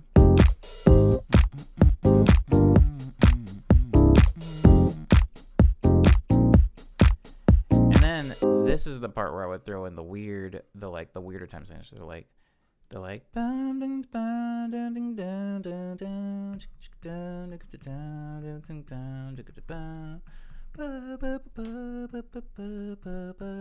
only problem is, oh crap, I forgot that was in there.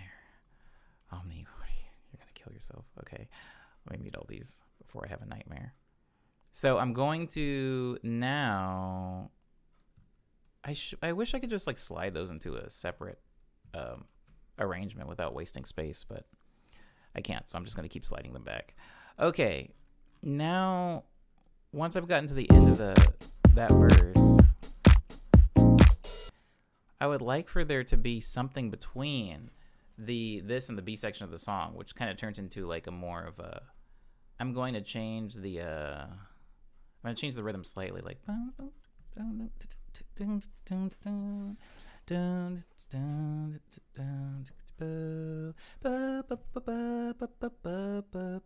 Like something like that. It doesn't have to be piano. It can be really anything. It could be even like flutes, honestly.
Maybe. Hold on. Let me drag some drums over so I can at least like. Picture this.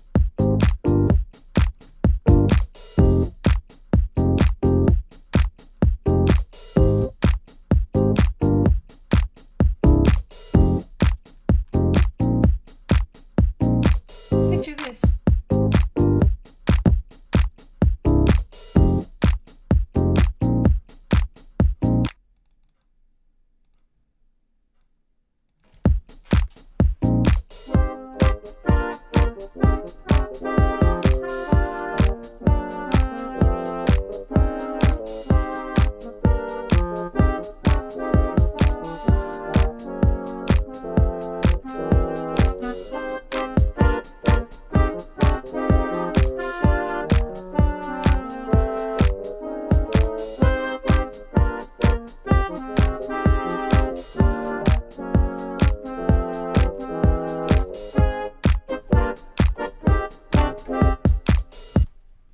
I love this chord progression so much, and I don't know what it is. It sounds like, it sounds like a party, but it sounds, it's not clowns. I'm getting like a very specific vibe from this newer chord progression. I don't know exactly what it is.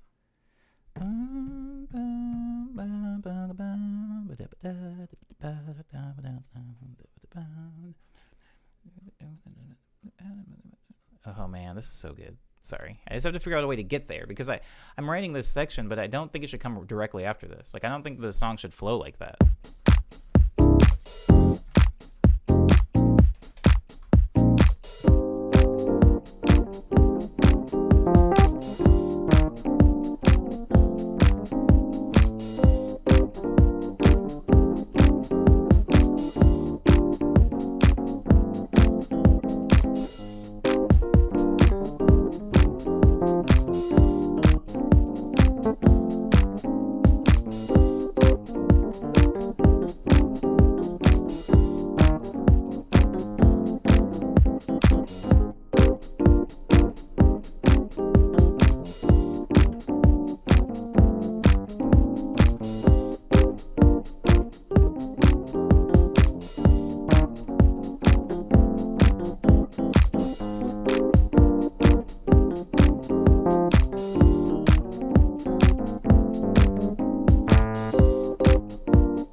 Do you guys believe in the theory or the idea? Do you guys think that there's a chord for every note? Sometimes when I'm making a bass line, I'm making the bass line with my left hand, I feel like I need to contextualize everything with chords. Like every bass note arguably in a progression has a chord that can go over it. Like if my bass notes are, I can play a variety of different like chords over it.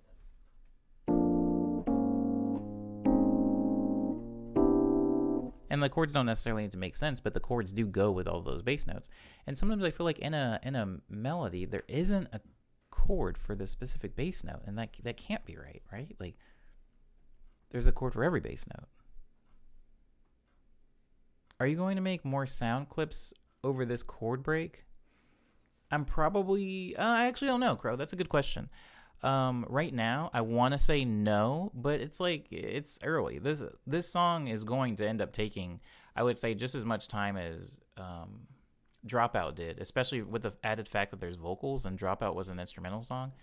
This is probably going to take a while, and so I think that, who knows, when I get to this new chord bit, I'm going to be adding a lot of instruments over for sure. I want it to like sound like kind of have that party sound, but probably have maybe some type of sound clips. I'm not sure what the nature of them will be though. Good question, Cyber. Good question, Crow. Cyber instead says, when you freeze your berries, do you just pop it in the freezer? Depends on what kind of berry actually.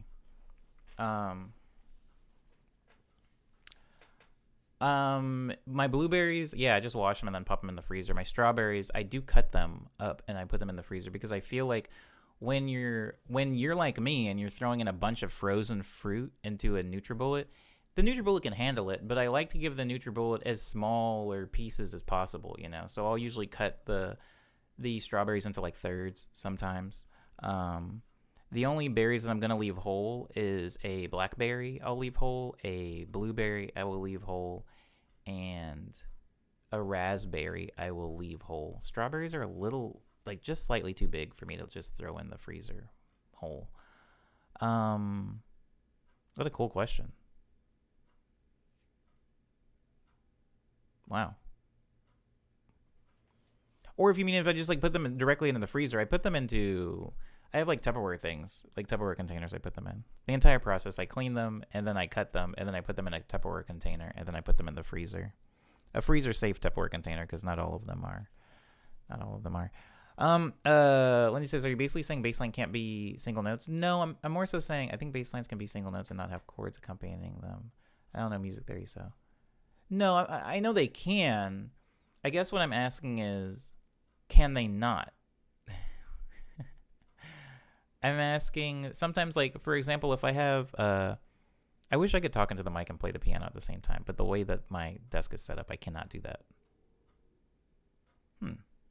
Maybe something I can improve later on. But basically what I'm saying is, like, if I have, like a, oh, hold on. What if I did this? Can you guys still hear me? Can you guys still hear me now? I mean, you guys can probably hear my, like, clock too, but if I'm going like this,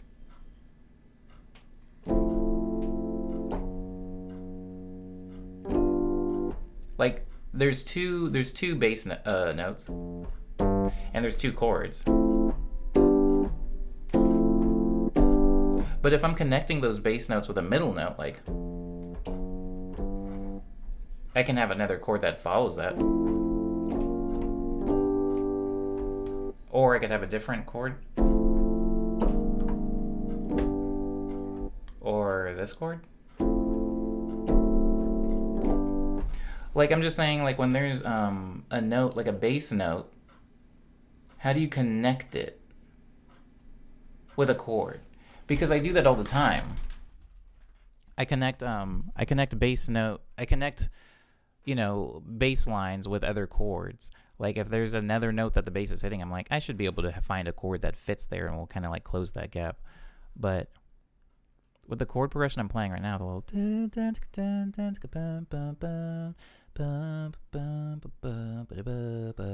there's going from this chord to this chord. Sorry, going from this chord to this chord. The bass, instead of the bass just going from here to here, it actually climbs down. It goes from here to here to here. And I was looking for a chord that could fit that middle note.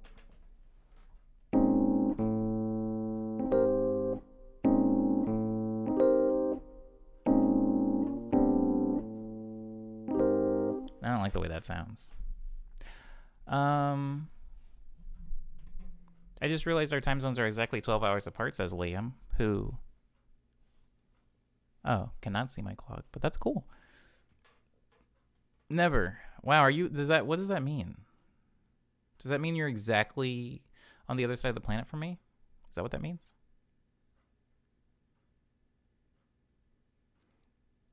I guess what I'm asking, Lindsay, is if there's always a possibility for a chord that fits. And I think the answer is yes, but in my experience with my lack of knowledge of piano and chord theory, I just sometimes don't know what that chord is that goes in between, the in-between chord. I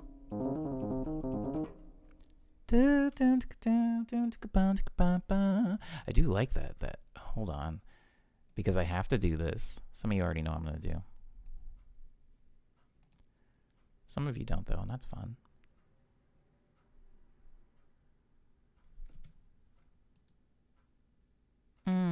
Where is Mobtown? I don't know if Mobtown comes into the streams anymore, but there was a point where Mobtown in Discord like asked somebody if somebody could hook them up with like a keygen for, not a keygen, but they wanted a code so that they could use Omnisphere. And then I asked them what they wanted Omnisphere for, and then they never answered. So anyways, I'm opening Omnisphere because Omnisphere is a very, very big synthesizer that's very, very useful. And a lot of very, very professional, very famous, very well-liked producers use Omnisphere, and they make the coolest sounds with it. Isn't that amazing? It's great. But I only use it for one body of sounds, and I don't know when this is going to change because I've messed around with going into the other sounds, and got to be honest with you guys, don't like them. A lot of the sounds are like really whack for my sound font, for my sound library, except for this one. I love that sound. I mean, I'm obviously playing it really loud. I mean, really high. It's the jazz. I can't not use this sound. It's just gold.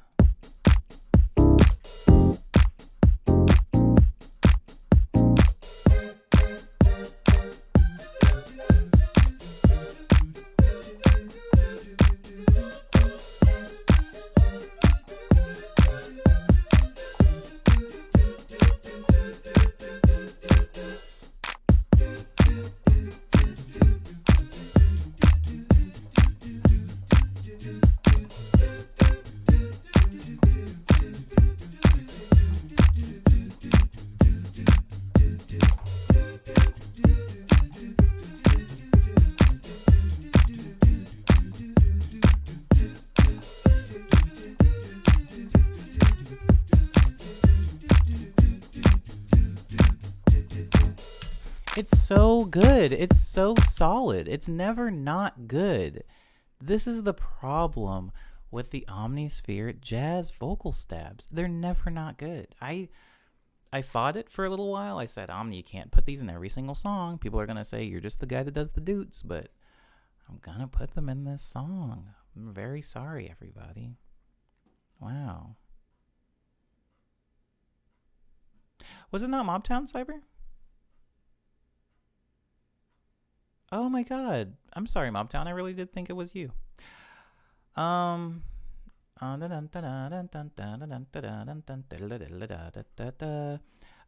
says on some areas try holding the notes after the 8th beat. If you're talking about sustaining notes, Crow, this sound font for the jazz that I'm using, even if you hold down the notes, they don't sustain. I'm specifically using a staccato version of it.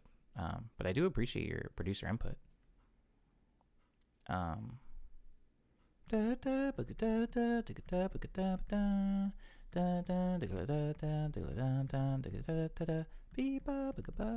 crap. I'm sorry, I didn't see that. Lindsay said that.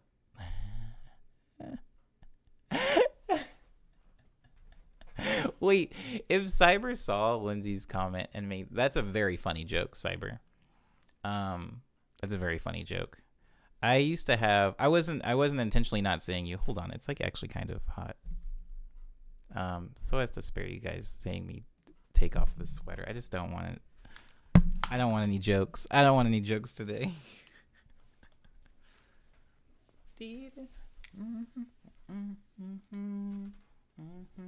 Okay.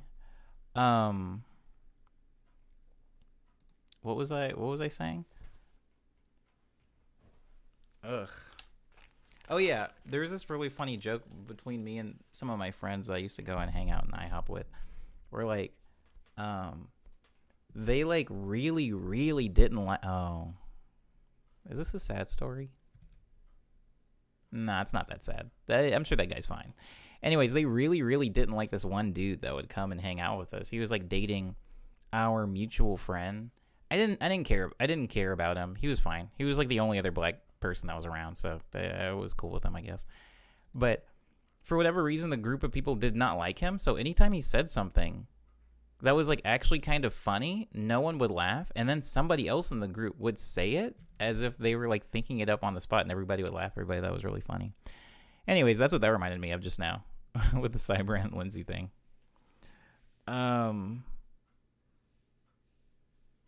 Oh. Oh, it wasn't even intentional. Cyber, well, just know, that's very funny. Even the like, because you put the quotes around Mickey's. I don't even know how to say it out loud, but you put the quotes around it, and it's just the exact. I do love that. Anyways, whoever that was, I hope they eventually got their free copy of Omnisphere. Oh, I love this chord progression. Guys, never give up. The moral of this stream is never give up.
Oh my god, it's so good. It's very good. I don't care if nobody else likes this chord progression. This is my new baby, I think. Anyways, yeah, the moral of the stream is never give up, because every single time I make a pretty cool chord progression, i.e. Just Believing, i.e. Dropout, i.e. Whatever. Yeah, I have some chord progressions I enjoy. I always have this really weird pang of like, just like a panic afterwards, maybe like a day or two after, where I'm like, I think that's the best thing I'll ever make. And that was the last one. That was the last chord progression I had. And it never is. Heaven help me, it never is. Anyways, sometimes this is delivery. I don't know, I'm a clown, says Cyber. Lindsay feels for that dude. I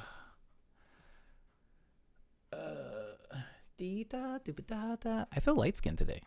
Hold on, let me get a better look. Nah, I was mistaken. The light's just coming in at a weird angle. The light skinned sun. Oh, whoa. I didn't know it could bend like that. Oh my god, that's so much better. What? Since when? It's kind of nice. Never give up, never surrender. Crap.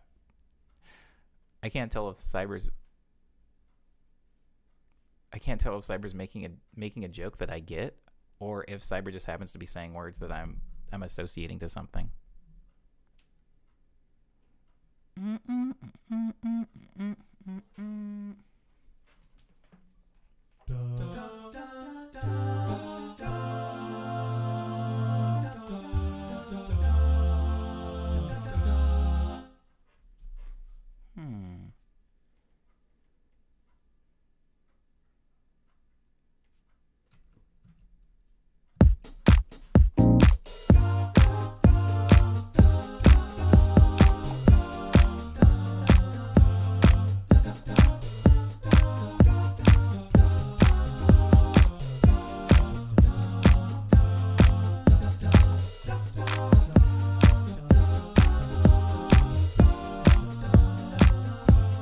It's just good.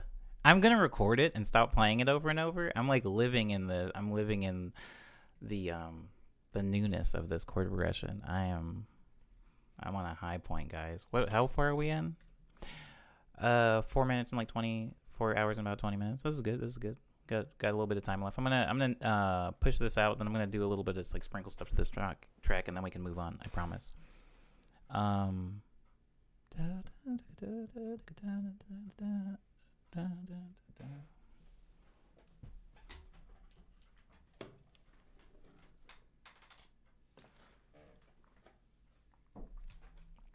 Okay, what I think I'm gonna do is I'm going to layer it. Now, when I say I'm going to layer it, I want it to not just be the jazz voices. Like, I want it to not just, wow, this can come over here too. I want it to not just be like the, like kind of how Dropout opens. I want it to have a little bit more,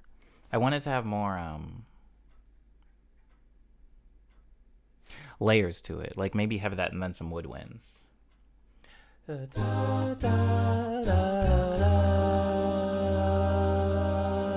Something about the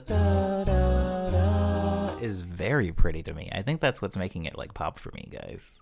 I think that's what I'm falling in love with right now.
Oh my god, there's so many like micro chords in here. How am I gonna perform this? How am I gonna freaking perform this? Oh wait. Oh. No, I got it. Okay, hold on. I'm recording MIDI, so I can just fix it. It's magic. I can just fix it. It doesn't have to be good. Let me just... Oh, you guys can't even see what I'm doing. I forgot that I have the camera on the thing. Let me just highlight this little section here. Hello. So we go...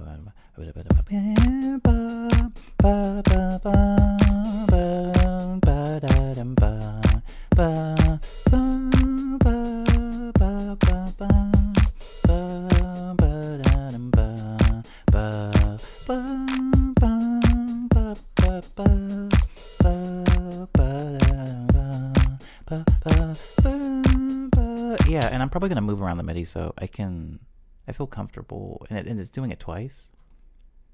Yeah, that's cool. Okay, I'm just gonna call this Doodat.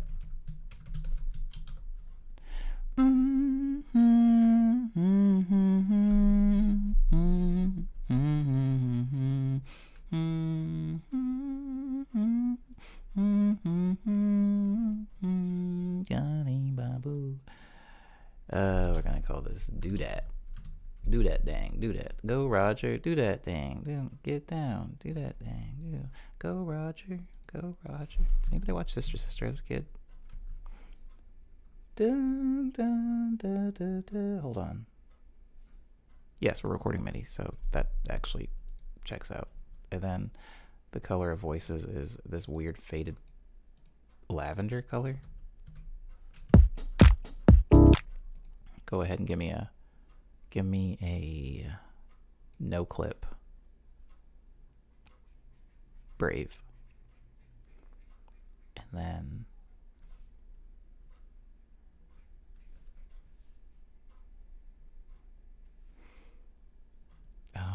MIDI armed, ready. Recording armed, ready.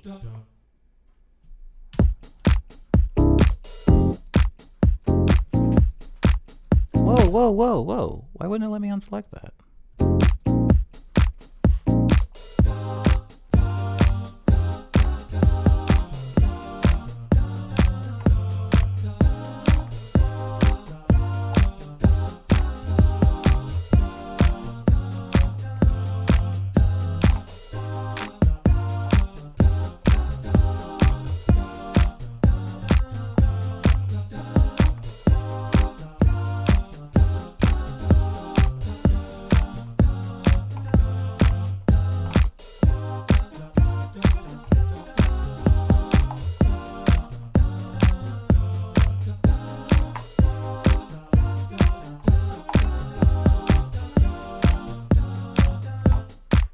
Crap, I have to start over.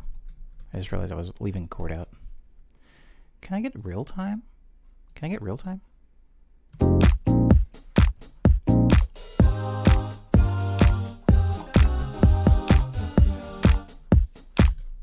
Let's try that again. Do, do, do, do, do.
Wow, and not a moment too soon. I got it. I actually think I got it for the very, very last take.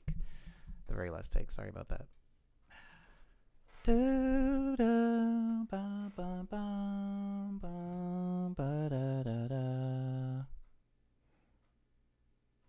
No worries. Enjoy the rest of your day, Lindsay. Thanks for being in the stream. So the last one was the one that I want to keep, and the last one started right here, I believe. So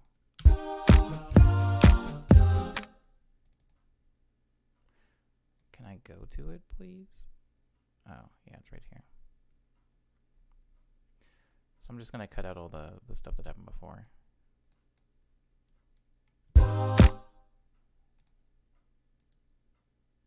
Oh, it didn't save the velocity. Oh, that's fine. That's okay. That's okay, actually.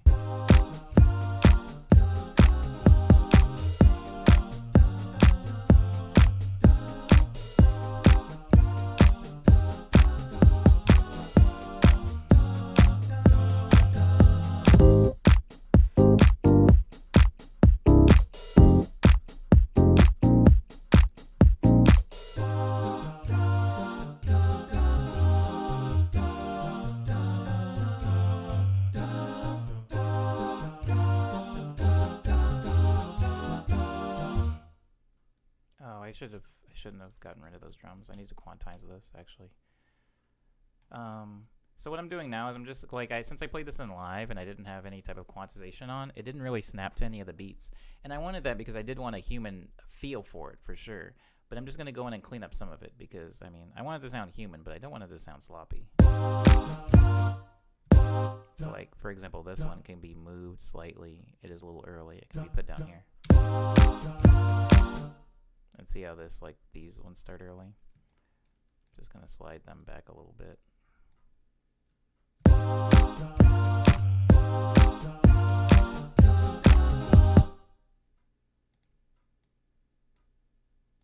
You get it. Just a little cleaning up.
I think I'm going to erase this entire first part.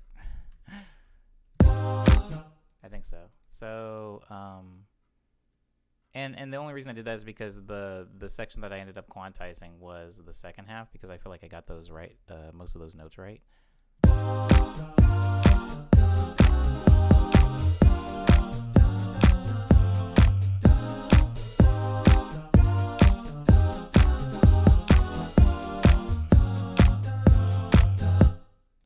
Almost. That one felt a little sloppy.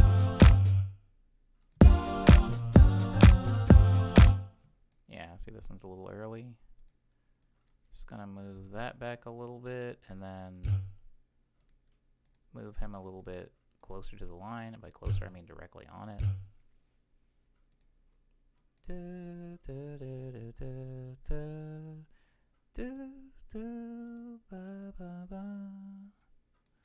Move them back.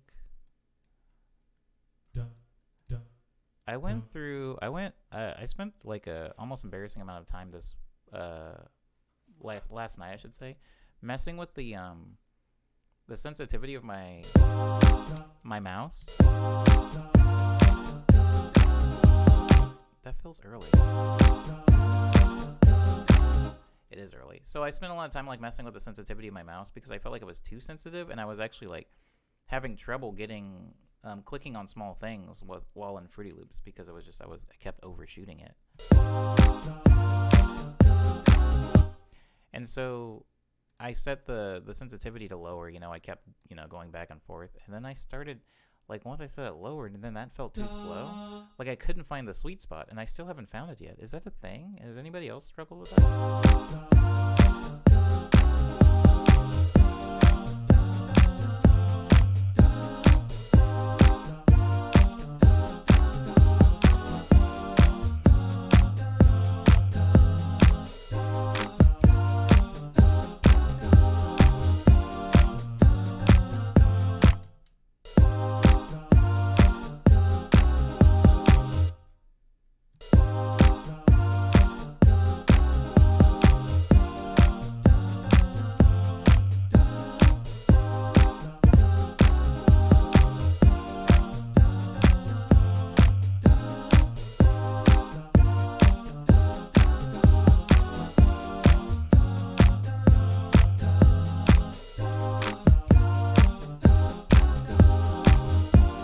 I feel like I don't need to loop it. I feel like the first loop was actually okay. I mean, the first take was good, and then I can just shrink it and then loop that. I think that's what I'm going to do here. Yeah, I feel like my mouse is either too sensitive or it's too slow. Right now, it's like way too sensitive. I just can't find it. So now I feel comfortable getting rid of the drums since we have made sure that it fits.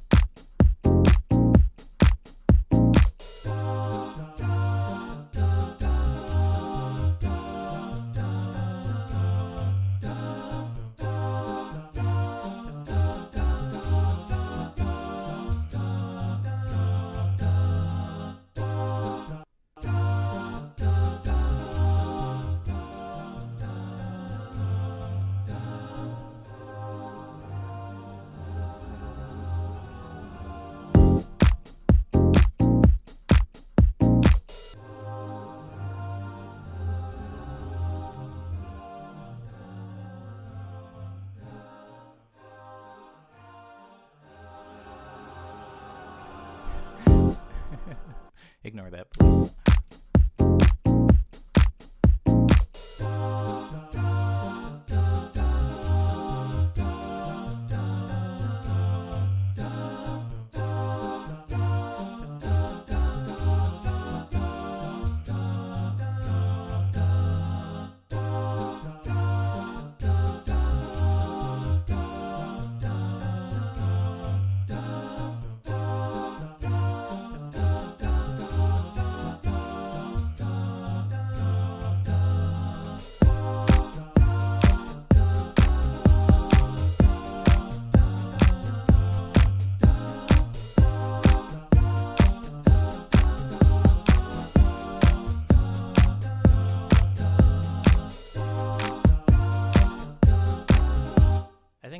I think once the drums come in, that we could drop out that part actually and just have a piano come in. So like it would be that.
I think that that drum pattern works.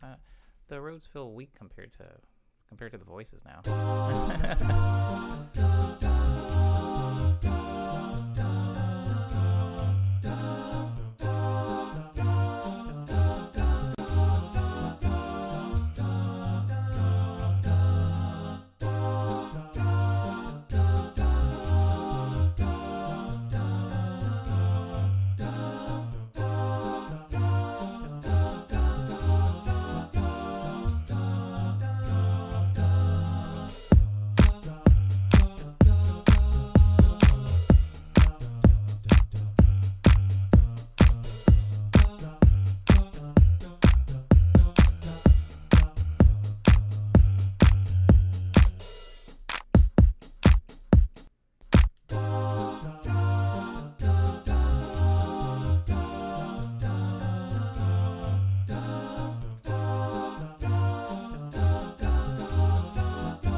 I like this joke, Cyber. Oh, maybe I should have the roads leading into the voices, actually. That might be better.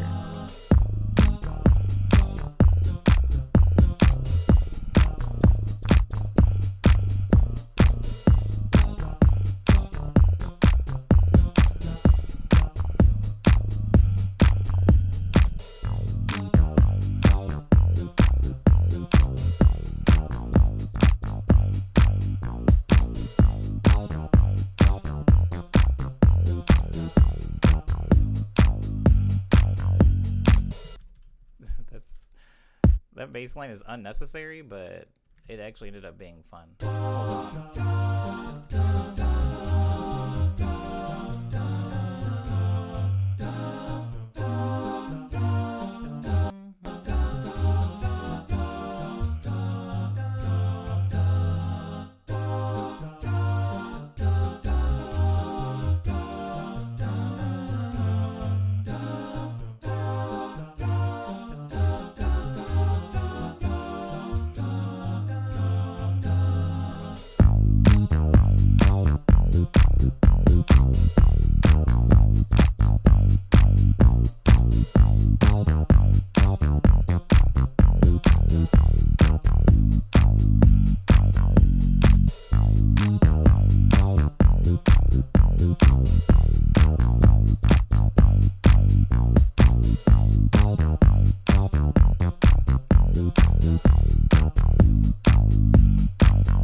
Hold on, I'm gonna do something. No kidding. Hold on.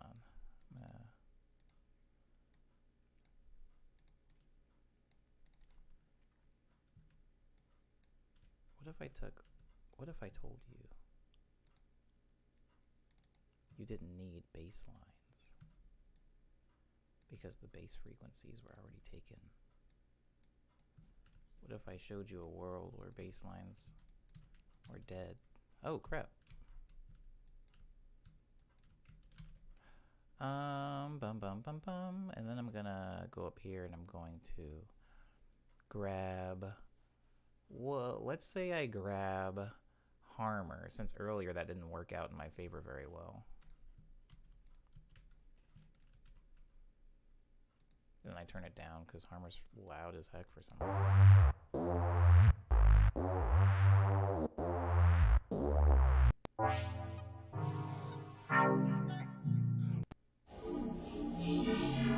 They're just always so bad. The built-in sounds are always so bad. They're never good. Listen to that. That's garbage.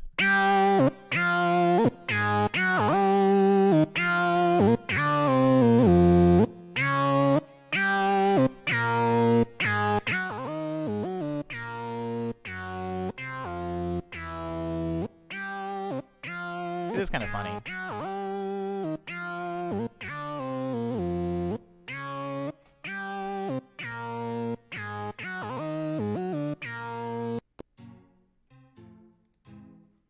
Well, that's detuned as heck.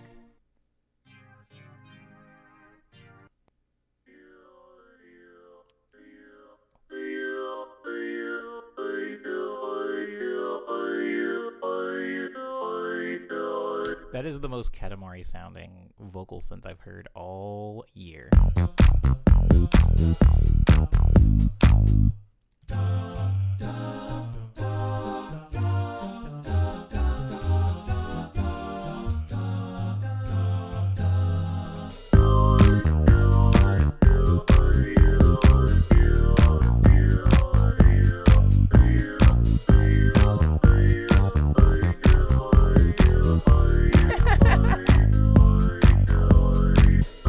That's chill.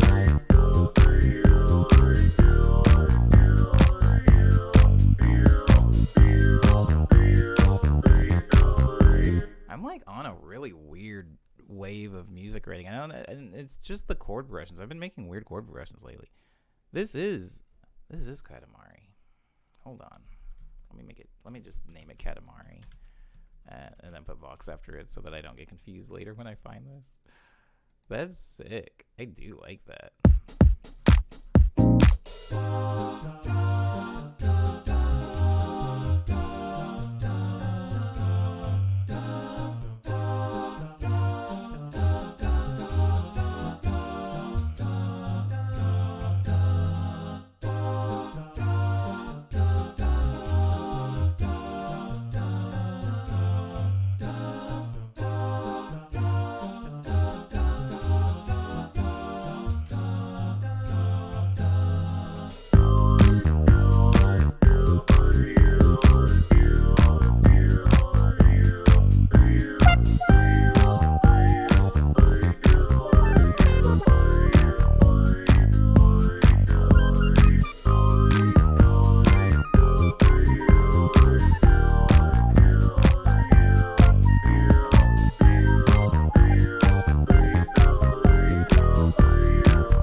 Oh, is that it? Oh, I didn't pick a looping point.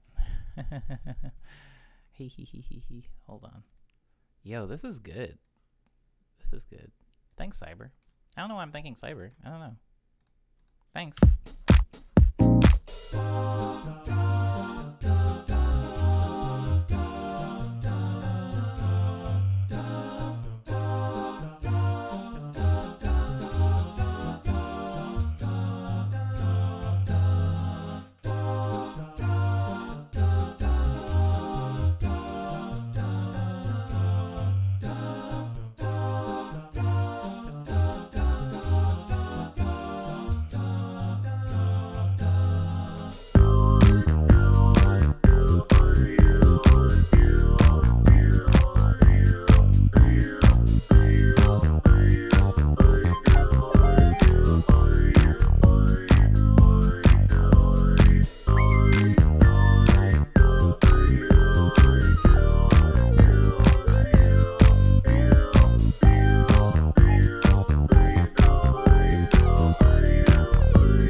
think I'm gonna add woodwinds.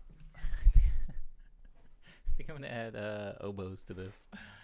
Oh, Chibi Lucy's back. Welcome back, Chibi Lucy, for the beginning of the final hour of the stream. I do have to move past this, but dang, I am glad that I was able to find that in what's it called, in Harmor, because I do really like this sound.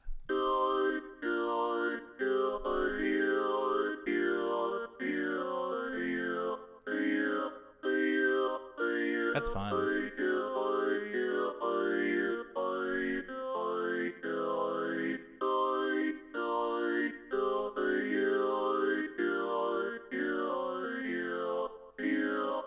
Okay, it's fun, but I must leave. I must leave now.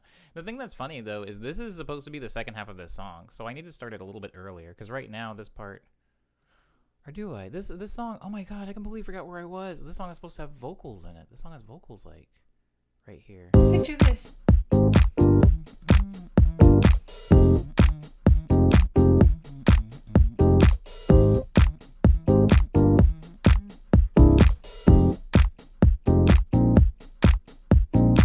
Picture this.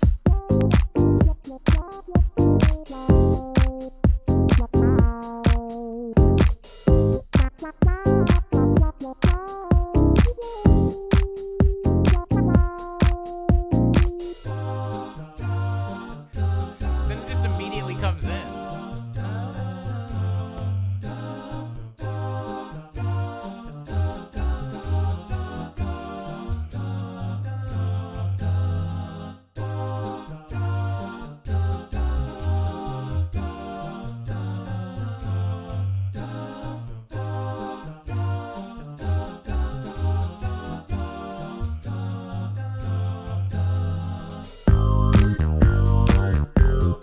Ideally, there's a break before the doodads come in, before these guys come in. Either that, or I like figure out a way to like slowly ease them in, whether with a volume automation or filter cutoff or some type of EQ thing. But I think that the song having like, so this being basically your guys' vocals being the hook of the song, arguably this bit. Picture this. Fried and egg. I use it. Picture this. Fried and egg. Pajamas. Picture this. Fried and egg. I use it. Picture this. Fried and egg. I use it. Picture this. Fried and egg. I use it. Like that's the hook of the song, right? And then the actual verses would be right after that. It would be right here. Fried an egg.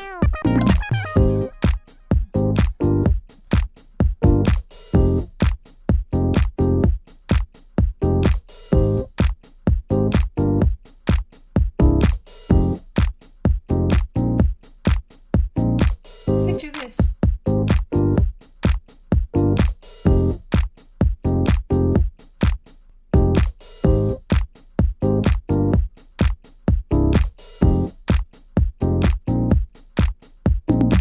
Picture this.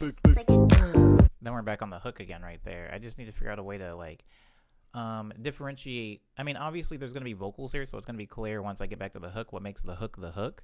But I want there to be like musical cues too, also to kind of, I almost said warn the audience, to like signal to the listener that, okay, we're in hook territory now. It just in case the absence of my vocals and the presence of the plunderphonic vocals doesn't do that job. Picture this. Fried an egg. I used to. Picture this. Fried an egg. I used to. Girl, what? Picture this. Fried an egg. I used to. Picture this. Fried an egg. Picture this. Then we're back in, and then we're in verse 2 right there. We're in verse 2. Picture this. Fried an egg.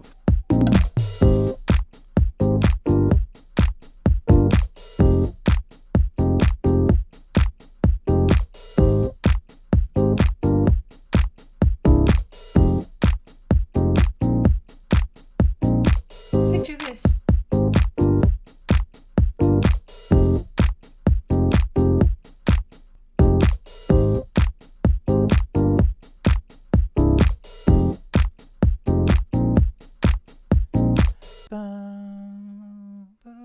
And then that's where the vocals would come in, but I just feel like they're coming in a little strong. What I can try to do is, hold on. I could take, oh, you guys already have reverb on you? I could take the reverb. No, that doesn't work. I can take a love filter, right? And then I can set it so that it's a low pass, so it'll only allow the low to pass through, hence the name low pass. It'll only allow the low frequencies to pass through. So I can do this. Or better yet, I could do a high pass, which is going to save the bass line, because the bass line is maybe the funkier part of this chord progression, the new one, and I want to like delay that. Again, this is just like all tentative, you know. I'm probably not going to end up keeping these, but I just want to, for right now, have something in between. Oh my God, go away. I want to have something in between the verse and these vocals. Even if it's not space, it can be frequency, right? Like I can add frequency range in between the two. So if I have the ending of the verse like this, and then I have the vocals gradually come in like this.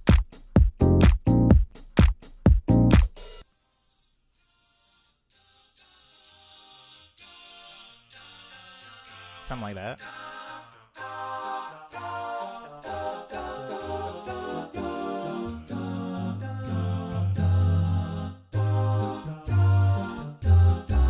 And that's where I would have like a bunch of like cool, like, I mean, I'm gonna do it on this keyboard. I'm gonna do it later. I don't know that I need to spend the final hour doing it, because I feel like I'm pressing it too much.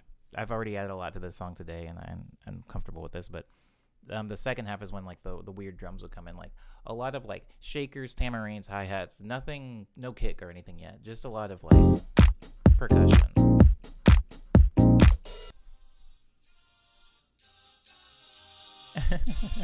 Chibi Lucy.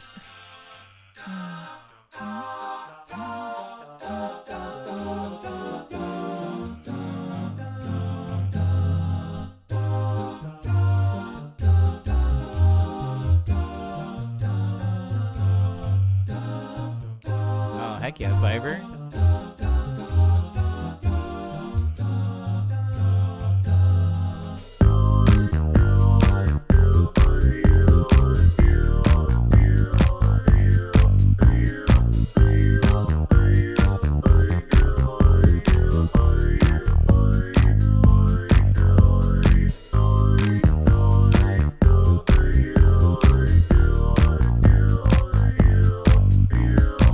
Picture this.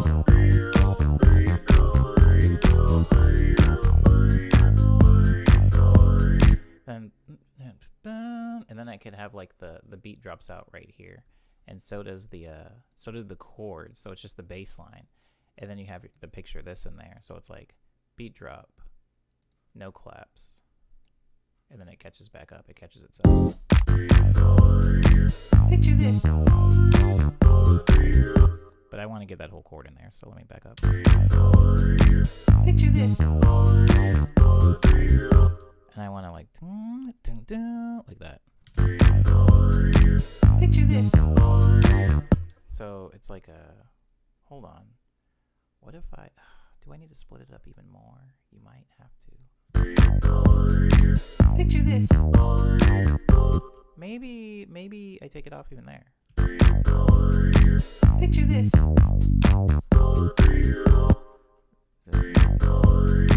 Picture this. Or even more fun, I truncate the vocals so it doesn't step on the picture this. So I go like this. Picture this. Do I need to cut the bass line? Would that even be fun? Maybe. I cut the bass line also so it doesn't step on it. Follow that car. Picture this. Yeah. Picture. And then I cut out the second bass hit, so it's like bum, boom, boom. Yeah. Picture this.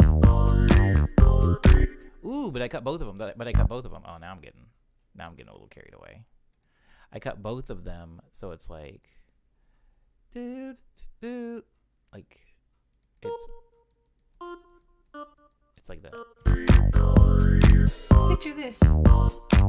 Yeah. And then I put a chord right before it too. I put a chord before it, but I make it smaller, like I make it shorter like that. Picture this. Yeah, that's sick. And then I take see these 4 notes from the chord that's playing before them? I do a weird little roll here, like a super, super small roll. So I see what I'm doing? I'm taking all 4 notes and I'm making a downward roll out of them. Like that. So it goes. Picture this. Yeah. But I need them to be longer. No, wait, do I? Hold on. Picture this. Yeah, I'll make it a little bit longer. And then just spread them out a little bit. So he'll go here, he'll go here, he'll go here, and he'll go here. Picture this. Yeah. What's the bass line doing? Hold on. Crap, I was going to stop working on this and then I got carried away again. Picture this.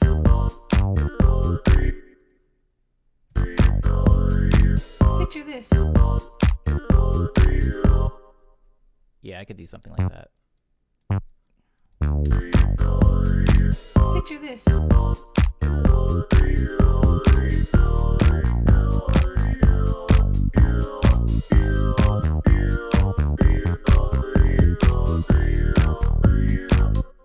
I'm comfortable.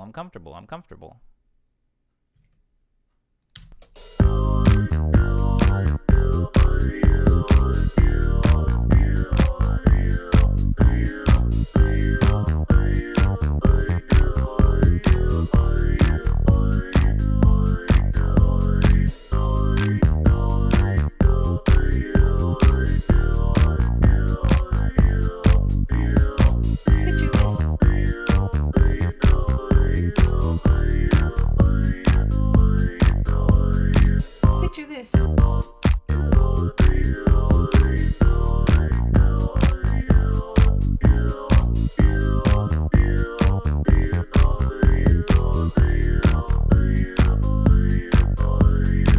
Picture this. Yeah, that's sick. That's housey. What is this? 127 BPM? I don't remember choosing that BPM. How about that? Okay, so I still need to figure a way to get from the verse, which smacks, into this bit, and oh crap, I forgot I muted the the vocals.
Picture this.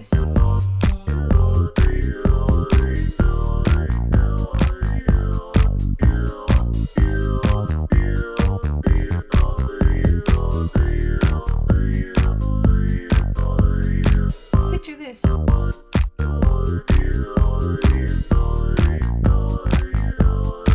Oh man, guys, this is going in a very specific sonic family to me. This, I would say that this song is hard. Hold on, sorry, I just have my headphones turned up too loud. This song's not that hard. Okay, Picture this. Fried an egg. I used to. Picture this. Fried an egg. I used to. Girl, what? Picture this. Fried an egg. I used to. Picture this. Fried an egg. I feel like that song that's named Hoggarts, I will change the name. It will not be Hoggarts forever, but for right now, that the project is called Hoggarts. For future reference, that song, sorry. I would say that Hoggarts has like this really cool, like fun, positive, goofy party vibe, and I'm putting that kind of in the same. I'm putting that in the same, like the sonic family, like the sound, the genre of Just Believing, because I feel like when I get into the like the guts of Just Believing, it also has that same vibe. It's like song shit. Like, I'm supposedly there are a lot of days. Just maybe. still has that like fun, almost beachy. I think Cyber projected onto me, and it worked, because after Cyber sang something about cruising in the beach, trying to get girls' attention, now I'm hearing beach vibes. But Hoggart sounds like fun, whimsical beach party that I can do vocals for. The Just Believing also has pockets for vocals that I'm going to record stuff too. Even the title of the song is very overtly positive. These might be the first group of songs that I ever write that aren't sad. This song, Dudes,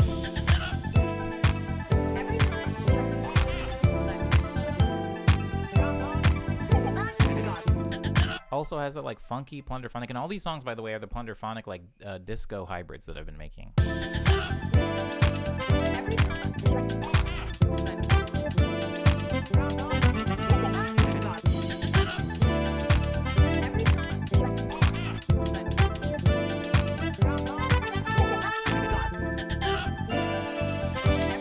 It just fits like it still has the like groovy plunderphonic, overtly positive. Like I could write sad lyrics to it. It would be easy, but I think I'm actually going to challenge myself to, when I'm writing the vocals for these, to have some type of positive lyricism. Same thing with this song, Jumble Butt. I mean, I haven't added the plunderphonic bits to it yet, but I think they're going to be here. And then this is where the verses would be. Ooh. I forgot that I added drums.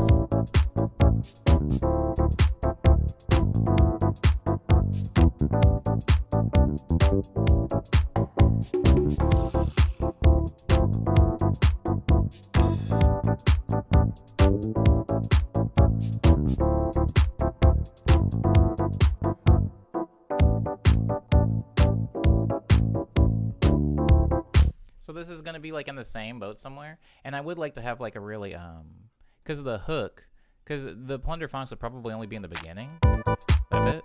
So it would be kind of cool if the Plunderphonics came back for the hook, and this one. No, maybe not.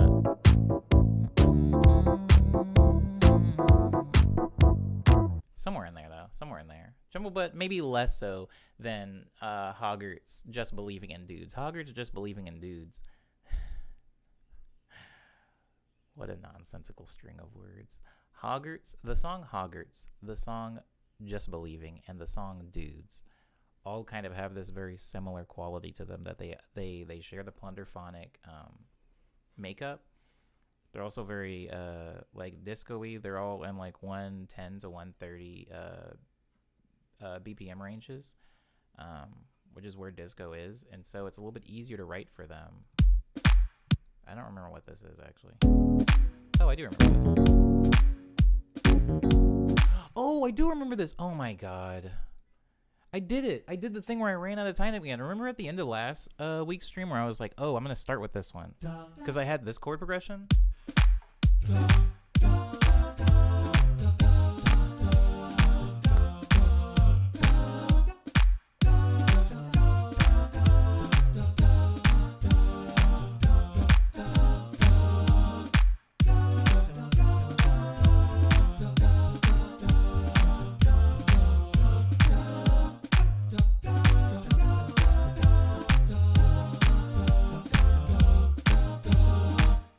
Like, I mean, I'm probably not going to use that sound. That sounds like an everything. Or maybe I do. I don't know.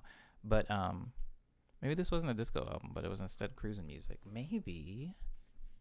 When you say California Sunset Drive, I very specifically, even when you said the thing earlier, I didn't want to say it, but when you said cruising by the beach trying to get my girl's attention, it reminded me of Outrun. Like the arcade version of Outrun where you actually sit in the like actual car. And drifting is super easy, and every time you do something mildly dangerous, like the girl in the passenger seat goes bonkers. Like good bonkers, like she's like really excited. That's what it made me think of. And then you saying California Sunset Drive even sounds more like Outrun to me.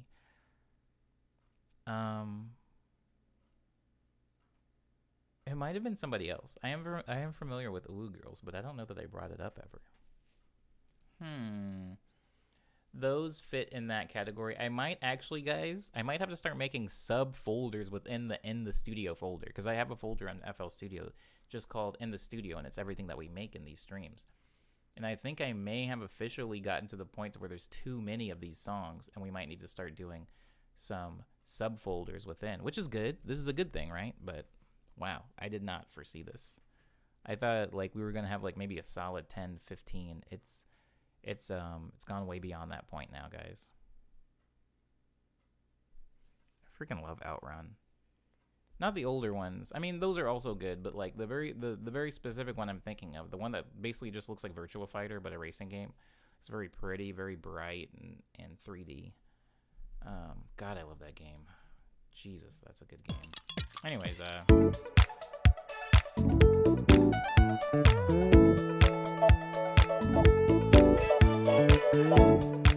this is kind of the same, right?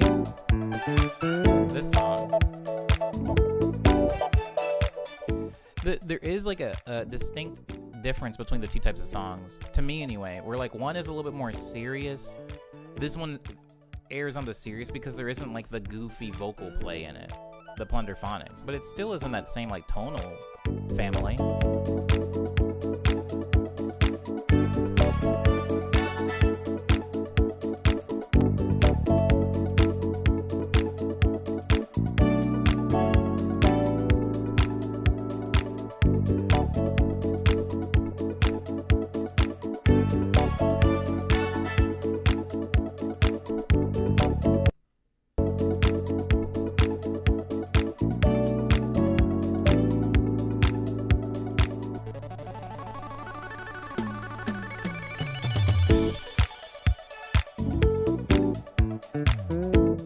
I forgot I added that part. I added that in an Instagram story, actually.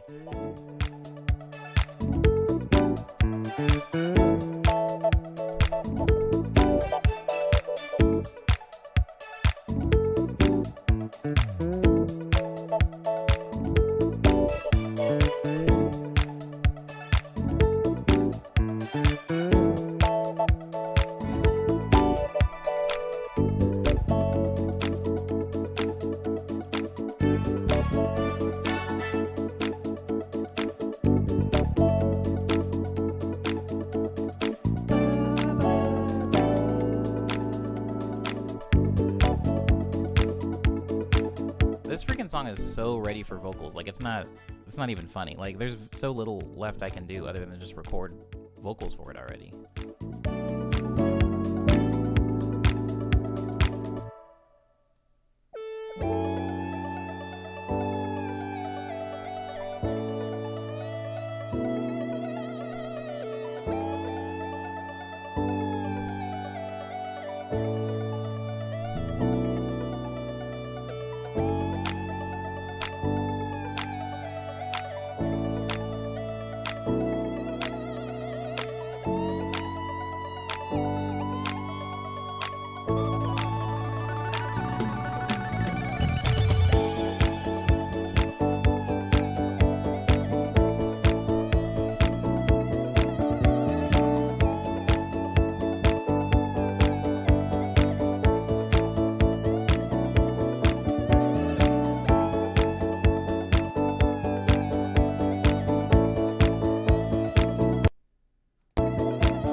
Now that sounds like the end of a game. Anyways, yeah, like this one's like super primed for vocals. That's Spronk. I have to rename that too. Just like I renamed Scrumpty. Some of these like are good songs, but because they have such unattractive and unappealing names, sometimes I don't think of them as real songs. And I think once I start putting real names on them, real vocals on them, we can start giving them the respect that they all deserve. Neither one of these, I don't think, were the song that I was working on yesterday. There was a song that I was working on like a couple of days ago or something like that, and I can't remember. Oh, it was the like I wanna fly. It was that one. That one I'm actually not supposed to open. I wanna fly, baby, yeah, into the sky. All right. I want to record those, but it's like I keep eating, guys. I keep eating so much cheese, and I can't vocally perform. I'm not a singer. I'm not really like a singer. I sing on my own tracks, but I wouldn't necessarily describe myself as a singer or a vocalist. But I have enough time. I have a hard enough time hitting the notes already, guys. Like, it's no secret. I don't know what the heck I'm doing when it comes to singing. I have an echo. Jesus Christ. There's several. I have a hard enough time just singing, period. But the added like difficulty of now having to sing when you have just consumed like a lot of dairy. I'm not one of those like super strict like vocal people. Look at all these like instances of Waves tune. Jesus Christ. I'm not one of those people that's like super protective of their voice. I'd be doing stuff that's probably really bad for my vocal cords, but I think I believe in the cheese now. I believe in it.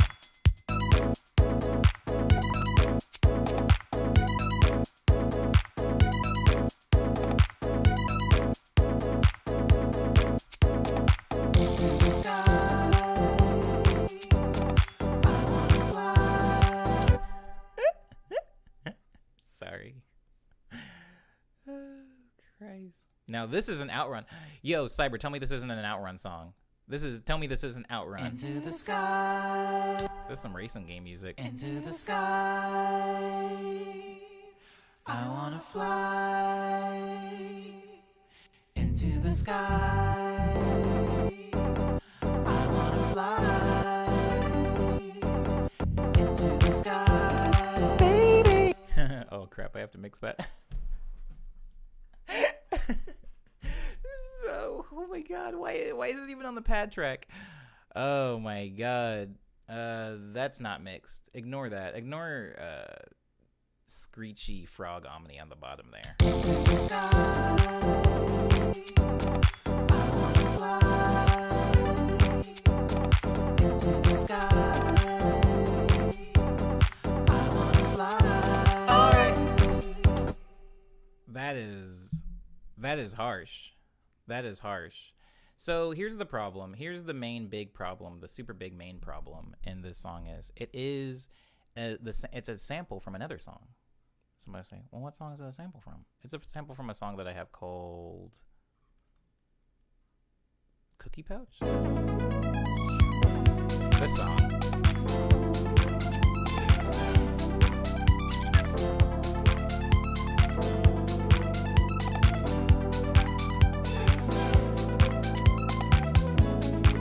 I just took that song and then I chopped it up with my MIDI fighter, and this is what I got.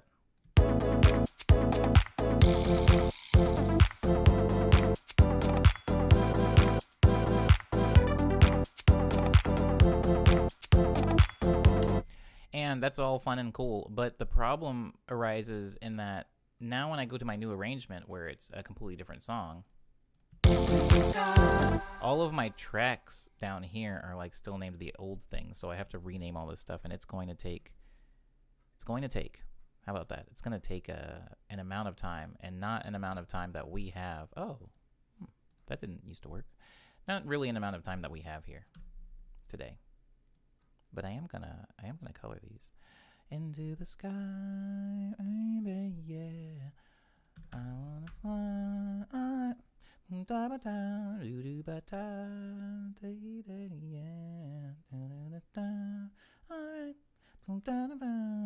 That's what I want. But I can't figure out what the lyrics for that part are.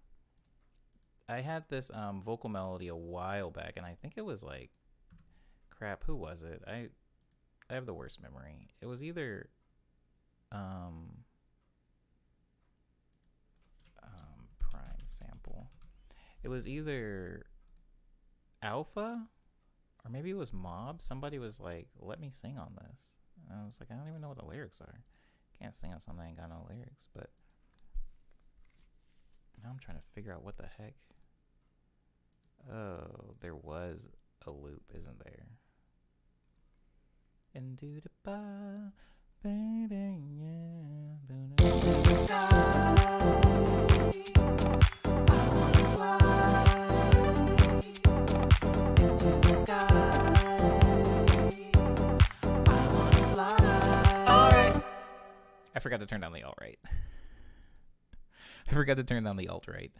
I feel like every single time I also record, it's always new. I never seem to get the like. I never seem to get the, what's the word I'm trying to say? I can never get the I don't mind at all. Who can clean me up before the big policeman's ball? The garbage man. I can never seem to get like a system. It's like it's new every single time, which is like, I don't need to tell you it's annoying. It's very annoying. So this is going to be called all right. Wait, with an exclamation point, with an exclamation mark. All right. Da-da-da.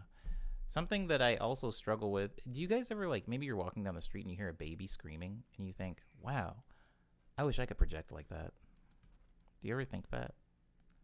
I think it constantly. Basically, I don't naturally, like, I don't like project. Like, talking aloud is a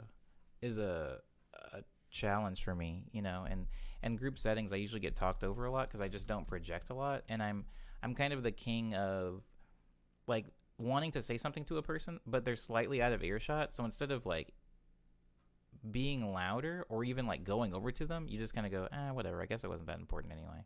I like constantly do that, and I think that the problem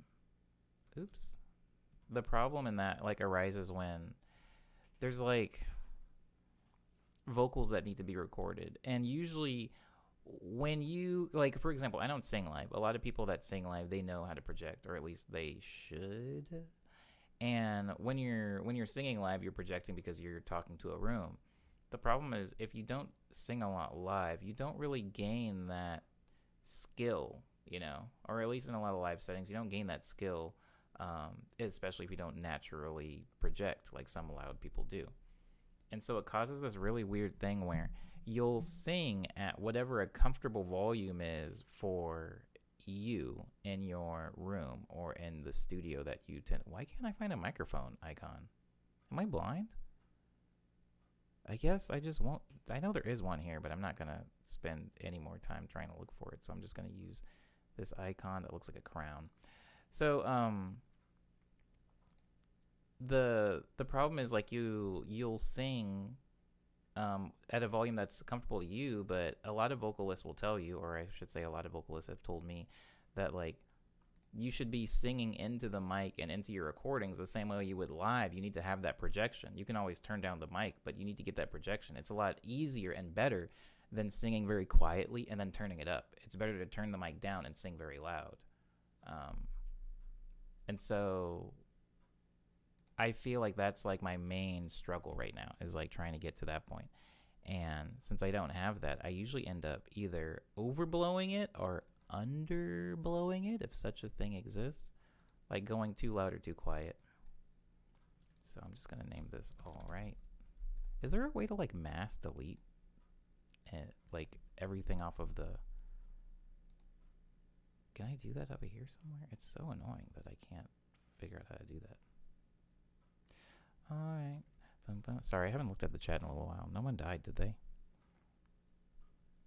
That projection is really hard without, I guess, practice. Absolutely, Jesse. I'm glad that you say that. Liana says me too. Babies are living bagpipes. Yeah, like babies are so loud, and I know it's like a survival thing, you know, like babies need to be loud so that, you know, if something tries to eat them, we can hear them from really far away. But like sometimes I look at the size of a baby, and like the babies are like, you know, the size of like a football sometimes, and it's louder than I can comfortably be. Like I can't remember the last time I just yelled. Like I screamed to like, when's the last time you guys screamed to like your max? Like you screamed as loud as you could. Do you even know how loud you can scream? Like that's the thing I think about sometimes. I actually don't know where my ceiling is, because I've been, as most adults, you've just been trained to not scream, you know? So you just don't test that limit very often. But a singer is somebody, or an actor, perhaps, somebody that's going to be testing that limit a lot. I should just say a performer, a vocal performer. How about that? A little bit quieter, but I do like that. Yo, what's going on here? Sorry. What's going on here? I need to put some dividers up and like separate my vocals so I can see them at a glance, because this is very quickly becoming a nightmare. Okay. I wanna fly. I wanna fly. I wanna fly. I wanna fly into the sky. Liana, what did you just say? Primal scream therapy? I'm just gonna believe that that's a thing, and maybe I do need it, Liana. Maybe I do need primal scream therapy. That sounds exhausting. I don't think that's really your fault entirely, says Umbe. Home studios' temporary mic setups mean things like volume change. Absolutely, Umbe. This is true.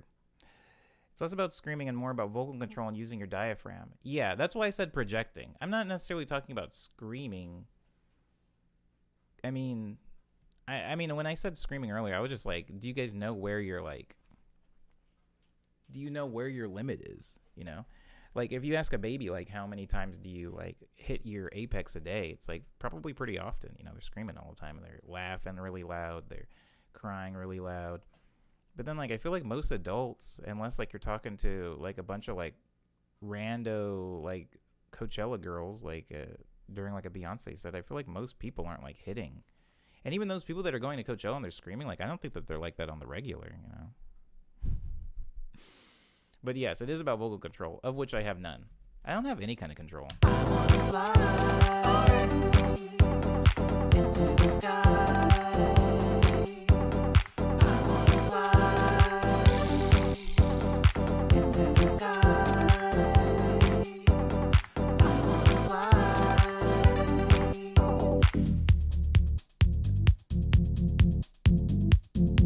Right there, I wanted to have like a really housey, like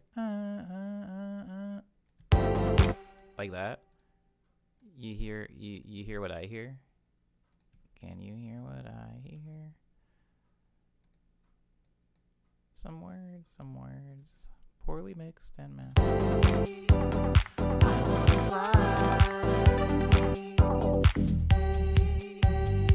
Not like that, but hold on.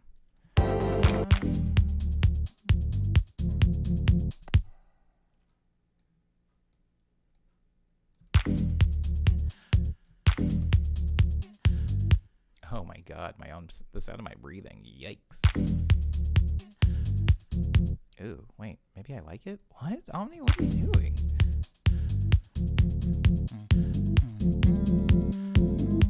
Ooh, tell me more. Maybe scoot a little bit around.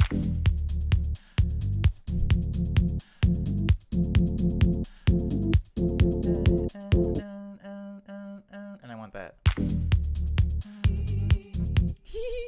Sorry, it's my own voice. It's not funny. It's kind of funny.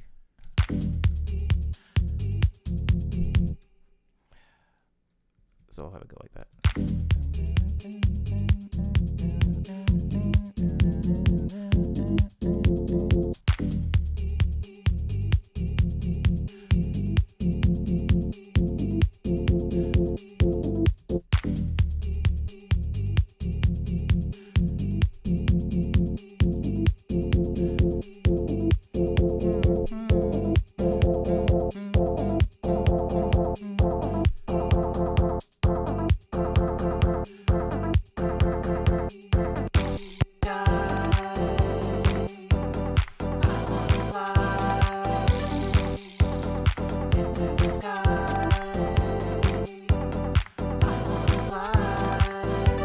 Goodbye, GB Lucy. Thanks for being in the stream. Appreciate you.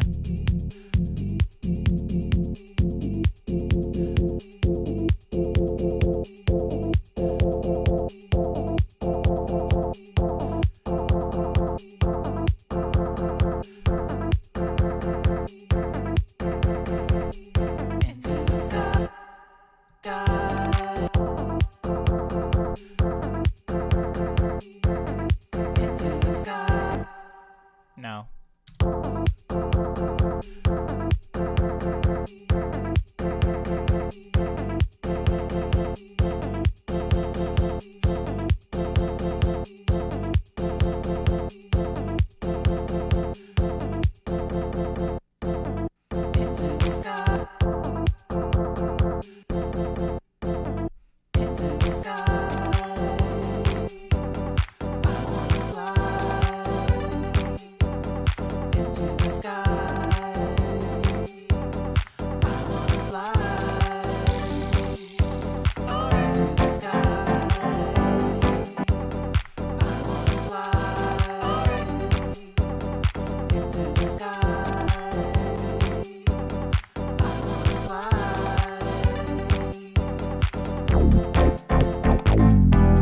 No! Go away. Why are you in here? Why did I record that again? This isn't... I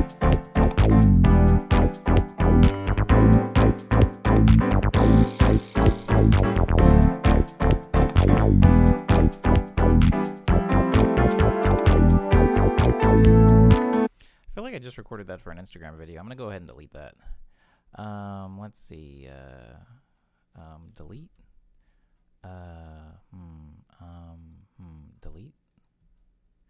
And now continue the good part of the song.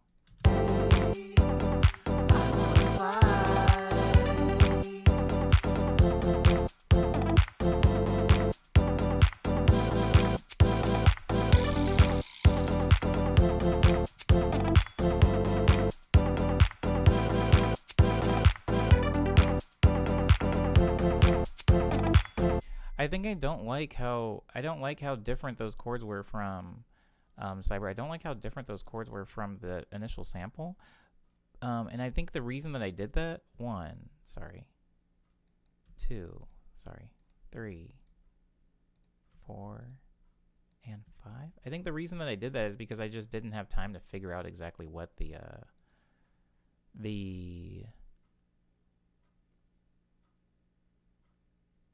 things were. I didn't have the chords, didn't have enough time to figure out what the chords were. So maybe I can do that. Maybe I can figure out what the chords are. Into the sky.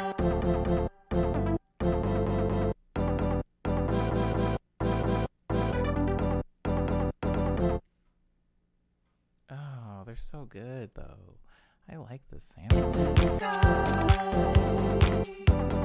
I wanna fly. whatever. It's whatever. I'm not even supposed to be working on this song on the stream anyway. This is not one of the stream family songs. The first song that we worked on in this stream was Con Man, which was a drum and bass song. I'm going to go ahead and return to it now because we do need to start going over review stuff before I let you all enjoy what hope is a marvelous weekend. Wow, this song did come a little ways. This was the first song.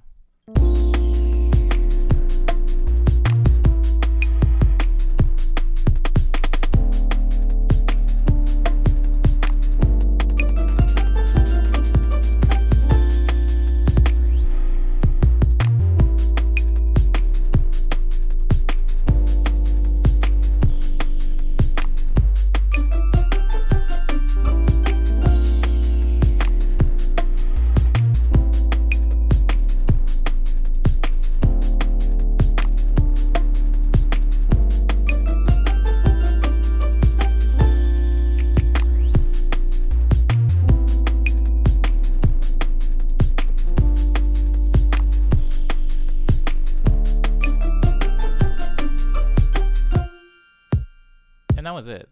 That was I at the end there, those kicks. I was gonna add like a weird jazzy breakdown, but I ended up leaving this song to work on some other stuff pretty quickly. So that is where that song lives. I need more umbe bangers. Can I say bangers? The bass response is massive, says Cyber. What if it was what if it was Native Instruments massive?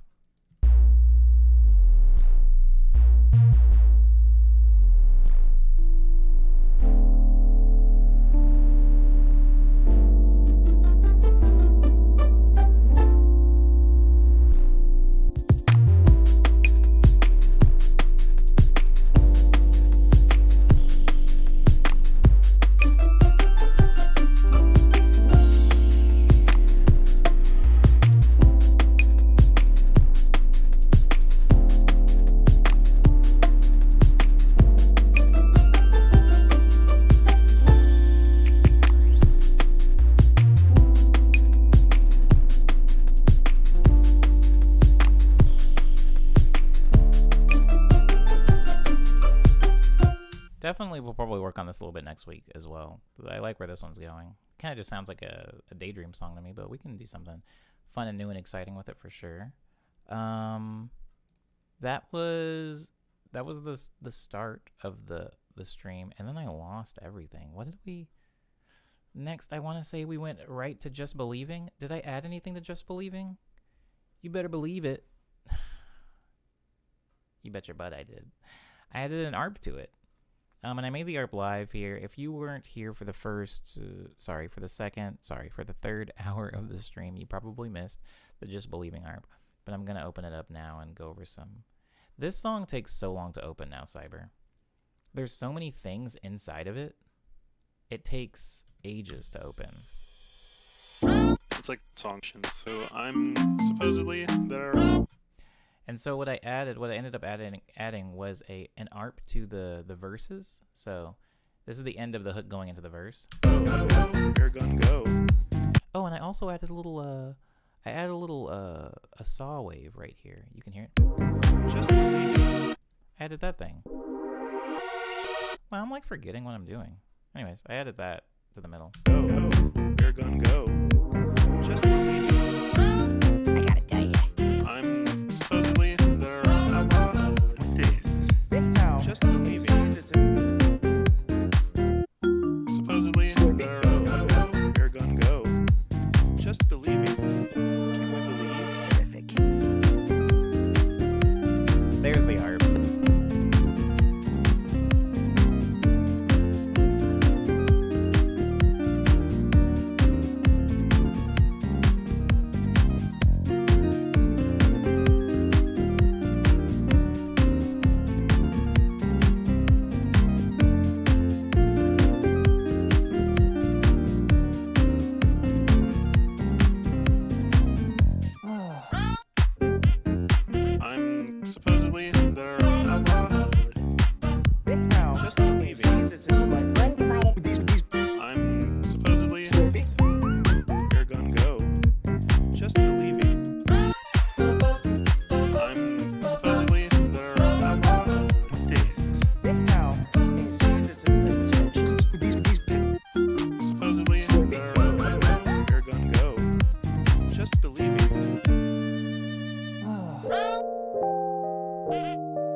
woodwinds here too, at a certain point. Woodwinds?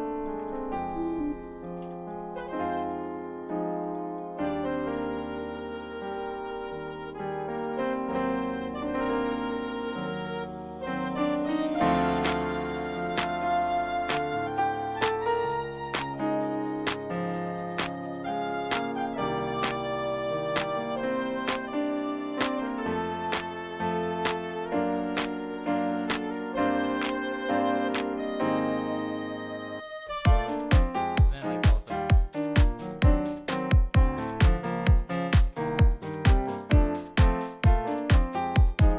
I'm supposedly there. You're gonna go. Just believing. I'm supposedly there. Days. Just believing. It's like the song. I'm supposedly there. You're gonna go. Just believing. I'm supposedly there. Just believing. This part like needs a lot of mixing work. It's just there's way too much happening, and so it's such a cluster. I'm supposedly there.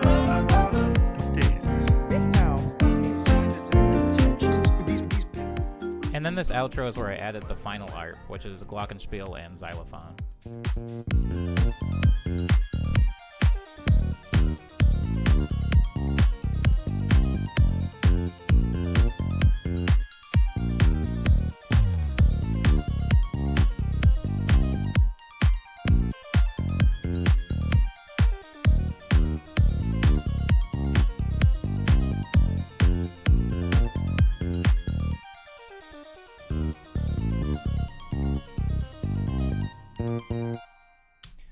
But this song is getting so much more complicated. This song is the new like Dropout, where it was just a song that was supposed to be very simple and sample based, and then ended up turning into a cluster.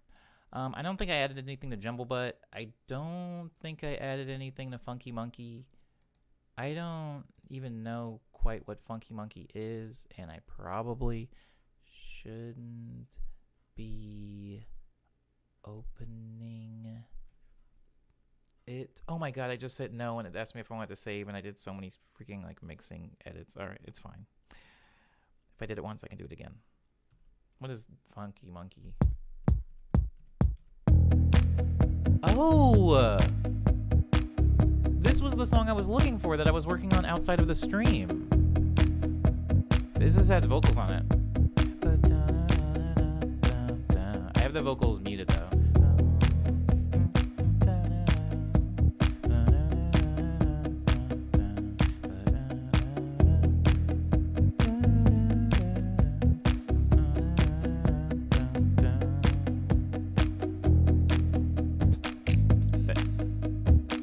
Second verse.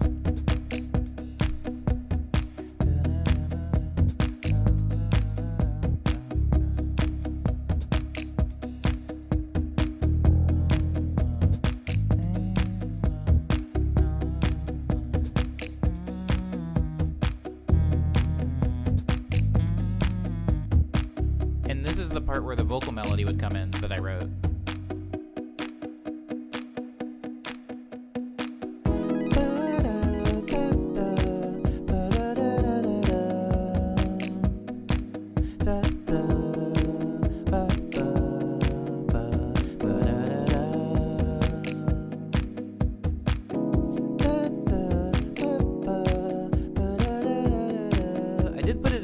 I put it in my Instagram story, me recording it.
Anyways, that's the vocal melody. That was what I was working on yesterday. Hey, what's up, Dar?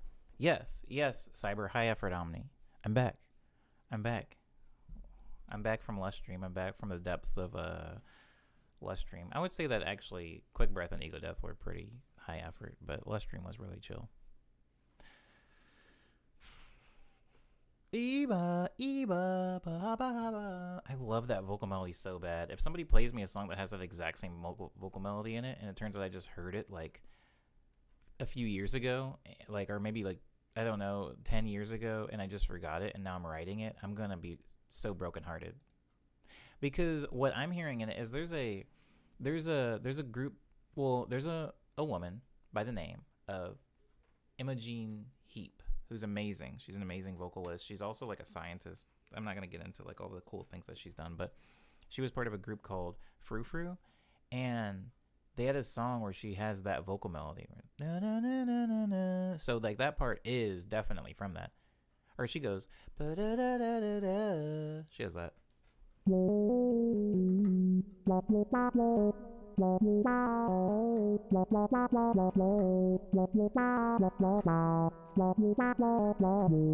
She has that. And I'm doing it slightly different, but that is what I'm hearing it from.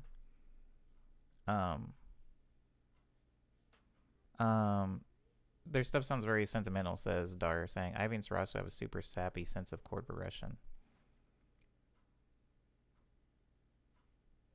Yeah. Yes. No protests here. I think you're getting very close to that. Don't tell me that. Don't tell me that.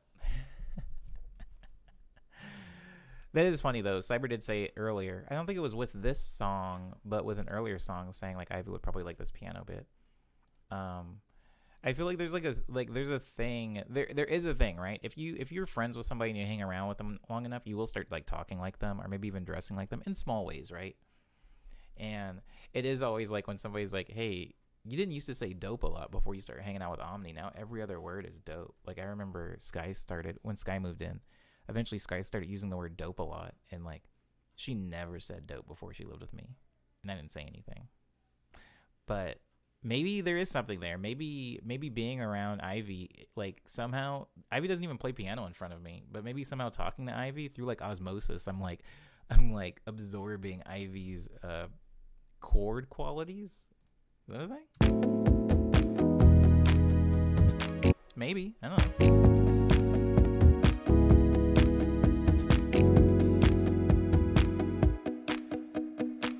I do love that piano bit though.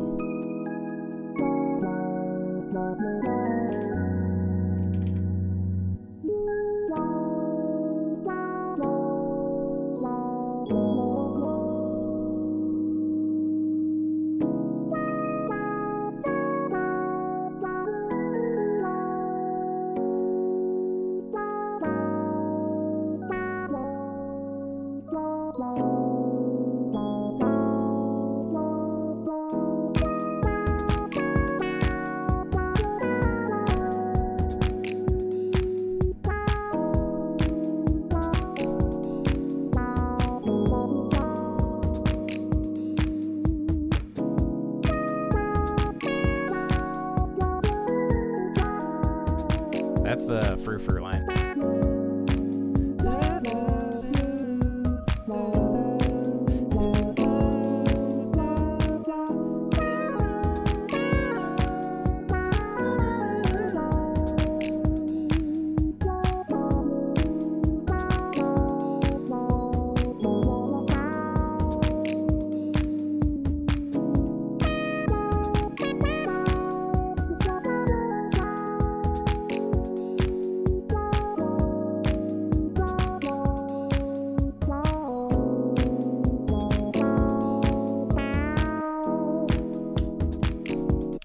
Anyways, this is not what I was working on the stream. I was working on this last night, 2 nights ago. Beep bum, ba-da-da-da. I love that vocal melody. I like this song a lot. Anyways, moving right along. What else did we work on? Oh, I was talking about how because of the ARP, I was talking about how because of the ARP and all the things I'm adding, Cyberman was making the joke High Effort Omni, where it was like it slowly went from being like a very simple Plunderphonics track to it's gradually turning into one of those tracks that has like 70 tracks on it, you know? There's a lot of like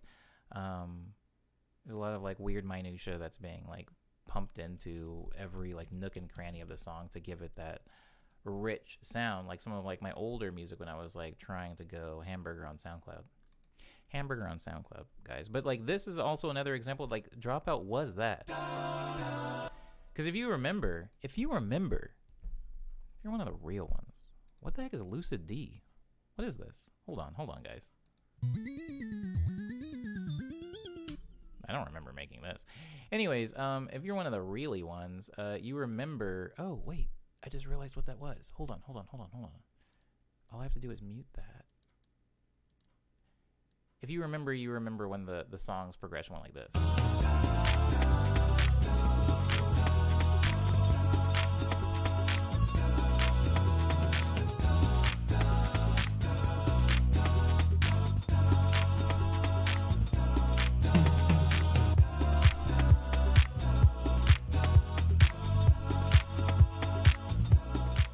That's all it was.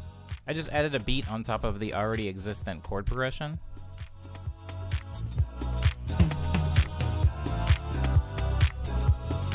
Which is arguably very good still. It's still very good. But then I ended up doing this instead and chopping it.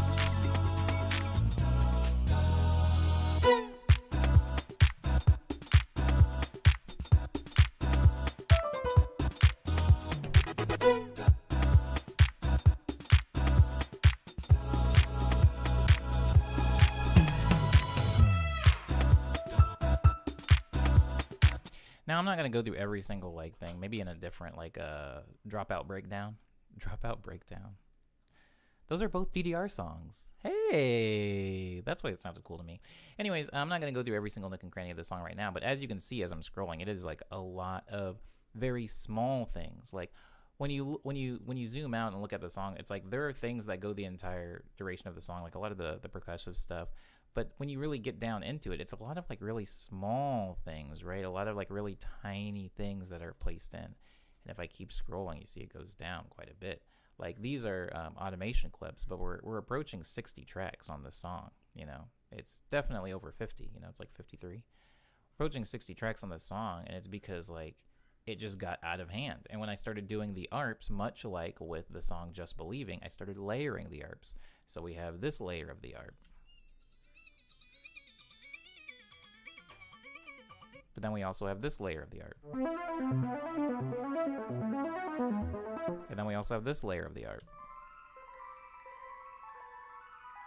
Oh, that's beautiful. I forgot that.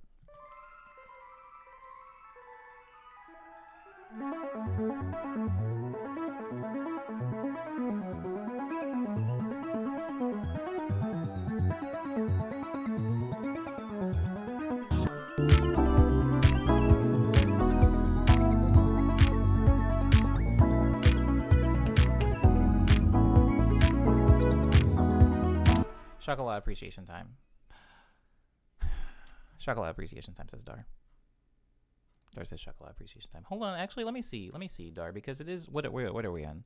The final minute and a half, 2.5 minutes of the production scheduled stream time. So let me go into the Omniboy folder, and then let me open up the Quick Breath folder, and then let me open up Chocolat, and then let me open up the Chocolat project file so I can show you something.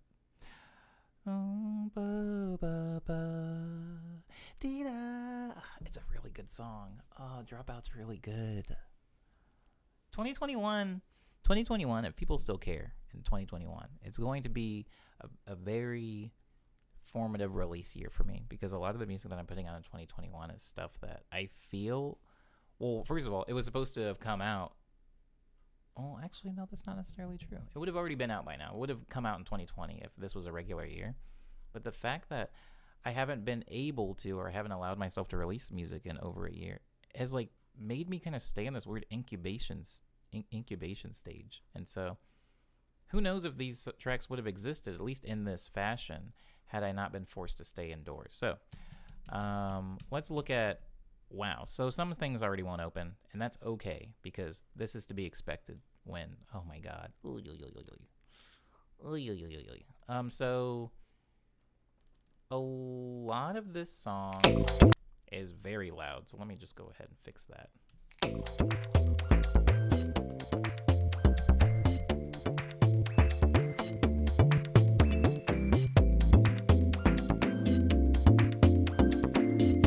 Hey, what's up, good old cup of soup? So let me just break down some things that are already happening that I can explain. So the chords, where are they? That's such a good question. Where are they? The chords. Where are you, chord?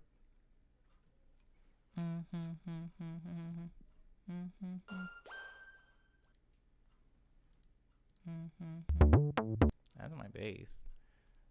Here's the funny thing. I don't know how many of you guys will collaborate with other artists, but me and Tom have two very different naming conventions, and instead of letting one person take over, I just integrated them both into the same project file, and boy howdy, is it a time.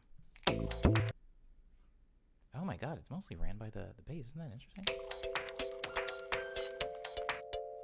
So those chords, I came up with those chords.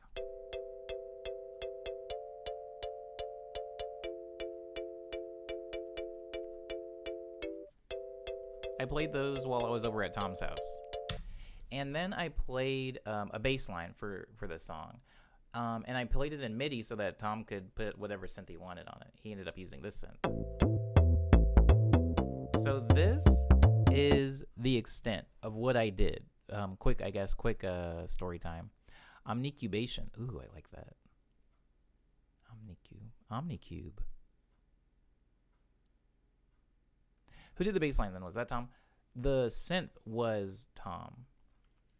I played MIDI. So Tom, kind of like how I have this keyboard over here, Tom has a keyboard also at his place that's hooked up to MIDI.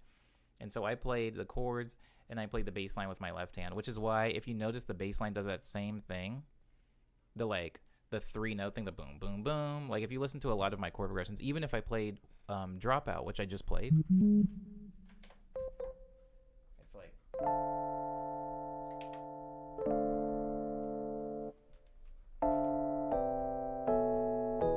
And then having the bass line.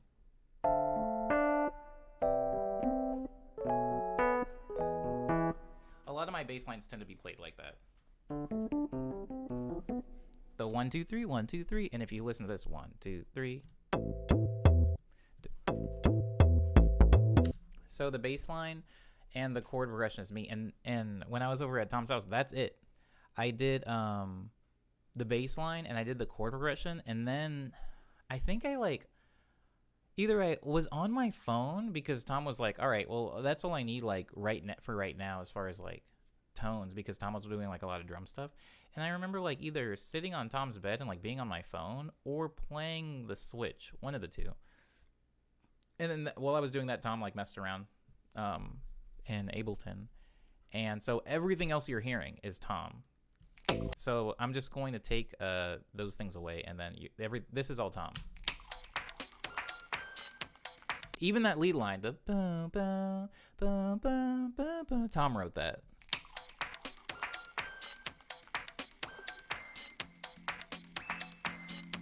And then there's my chords coming in on a synth. These also my chords. And if you listen to the kalimba, it's literally the same chords. Even the same pattern being hit. And when I say I gave Tom the MIDI, Tom had the MIDI, so Tom could have swapped with anything. Tom could have made them strings. Tom could have made them piano. Tom could have made them drums or whatever. But yeah, so that's where that pad is coming from. It's just my chords, the MIDI put into whatever pad this is that Tom has. These are all Tom synths.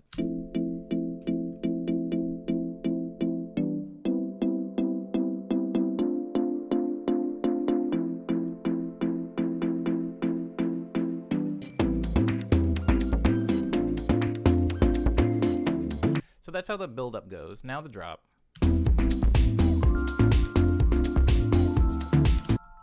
those high-pitched Rhodes piano parts you're hearing is me. And that's why if you go all the way up to the top, you'll see it's actually a weird thing that I did. So the first part of the Rhodes piano chords is this. Oops, is this. MIDI, right? Is that contact? I think it's contact. I should probably export that at some point because it is going to die. And then if you go a little bit further along, this is the same chords played with my Yamaha Reface CP. I just wanted to have variation. Somebody could argue that they sound exactly the same, that this and this sound the same, but to me they had different qualities, so I wanted to be able to switch. And also for this little delay thing, I love that. But then I used analog delay to get the same exact effect right here. See, so they're slightly different. Anyways, so that part's me, and then of course the vocals are me, which aren't opening, maybe? I don't know. Yeah, what the heck? Why isn't this playing anything? It's in 6. It's muted. New York, Yeah. Fashion Week. So then the vocals are me too. New York, Fashion Week.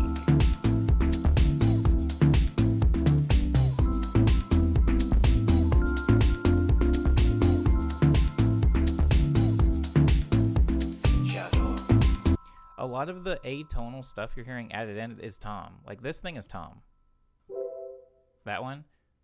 Just taking the MIDI from my chords and putting it into another synth. Although I wouldn't say that that's necessarily atonal. That's tom also. Ooh. Forgot he added that. And then these drums. Just some toms that Tom had lying around. Toms that Tom.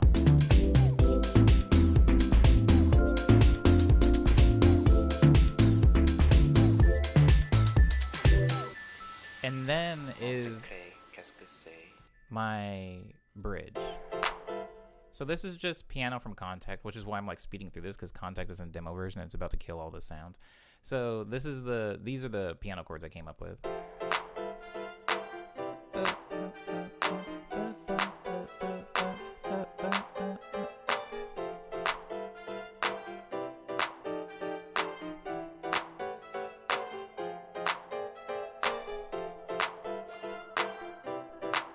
And it's just the like da, da, da, da.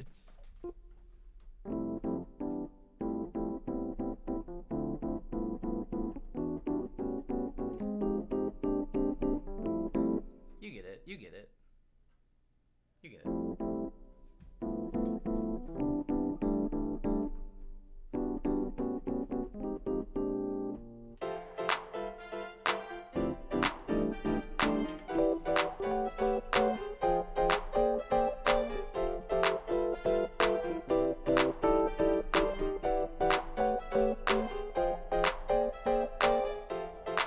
So I added that. The trumpet that I added is also taking the notes from Tom's original melody that he added in the beginning, back here.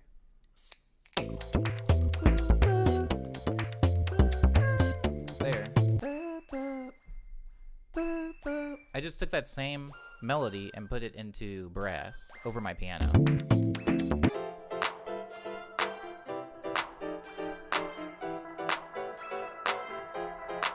I did write these Contact pianos, which is why the MIDI is in FL Studio. I don't usually allow people to send me MIDI.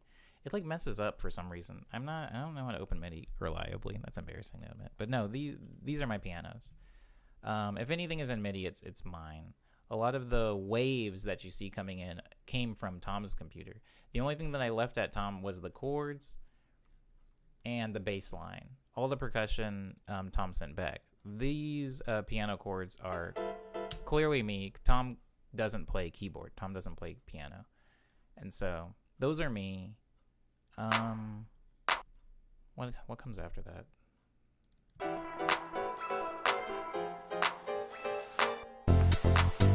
Oh, then this bass line is me also. This one here. This is Sawyer.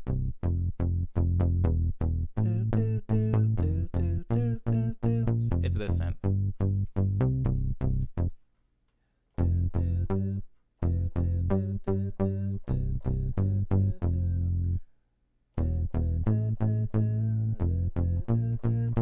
Yeah, that's mine. That's my baby.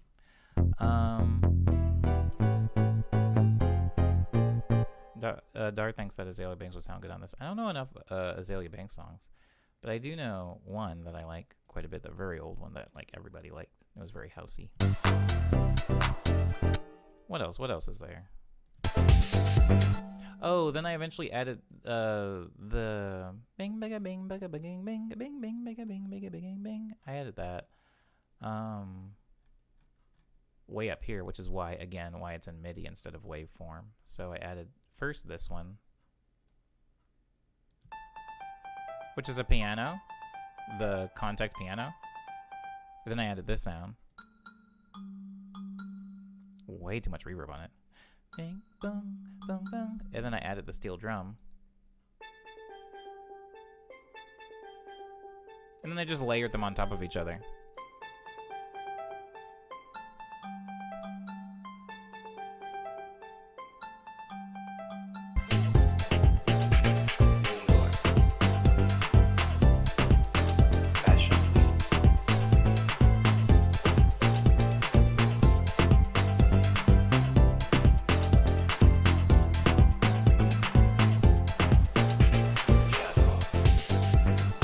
And then at the end, it's just everything put together. It's like my vocals. It's got the steel drums. It's got the piano. It's got the kalimba. It's got my piano chords. It's got my bass line. Then it closes out. New York. Fashion Week.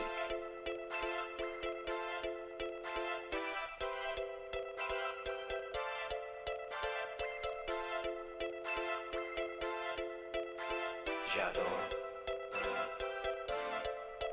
la mystique.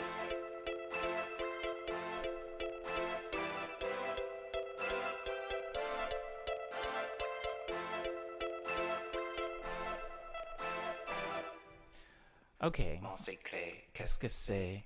Okay, no, I hear you, Cyber. I hear you, loud and clear.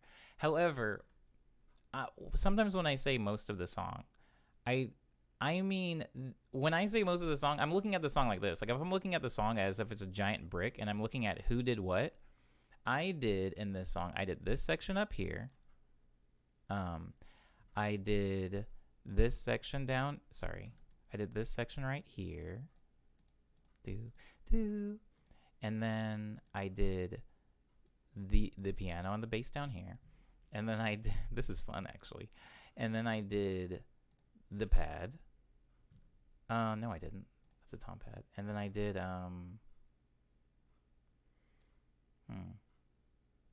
then I did the bass line, which there's the bass line. And then I did the bass line and I did the chord progression. So see, like this is what, like, you're right in that like a lot of the tonal like music was made by me. But when I look at this song just through my eyes, I'm like, I made so little actually. Like the majority of what I'm seeing on my screen was made by Tom. The majority of like all this percussion, because the song is way more percussion than it is like harmonic information. I know that doesn't necessarily translate when you're just like listening to a waveform because you can't see it. But like when I'm looking at it, maybe that's why. But I hear you. It was definitely like, if we're thinking about like 50-50 stuff, it's like I did the tonal harmonic bits and then Tom did the percussive bits. But structure and sound, but if you're saying what you're saying is accurate, you wrote the music. Yeah, it's just because I can play piano. And so like a lot of the piano chords are like little jazzy chords. But the reason that I said that I wrote the least amount of this is because for two reasons. When I'm looking at my screen right now, the parts that I see lighting up red are not the majority of the song. They're the gross minority of the song. Oh wait, hold on. Let me be fair to myself. I also wrote this bit up here. So they're the minority of the song. And also, I went to Tom's house and I recorded a bit and I sent it to him. And he kind of like sat with this song for way longer than I did, making all this drum stuff. He sent it to me and I was kind of like, You guys have seen how fast I just like kind of like poop out chords. So he sent it to me and I was like, ping, ping, bang, bang, bang, bang, bang, bang, bang, bang. And then I did a little bass line in like, I don't know, like 15 or so minutes. And then I sent it back. He did more like drum stuff and sent it back to me. And then I did like a little bit of mixing. But I just feel like my contribution was small. That's all I'm saying. But it is 50-50. It is a me and Tom song. It's me and only Tom. It's only Tom and I. And who said this? Was it that Dar that said this? Who said? I think it was Dar that was talking about opening up this song. I hope that you like it. I hope that you learned something. Maybe I'm gonna try to start playing this more in the streams. I just have to learn the chords again. I currently only know the chords to the bridge.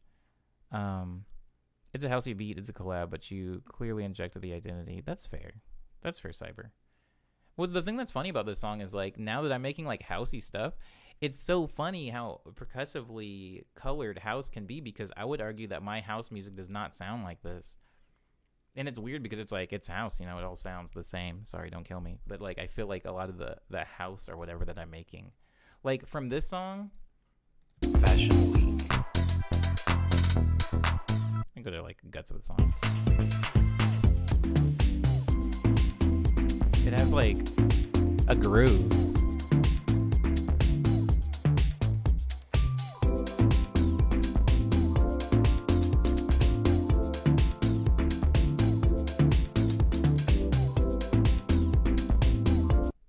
Like that song has a very, and I think a lot of that is the fact that it's my notes.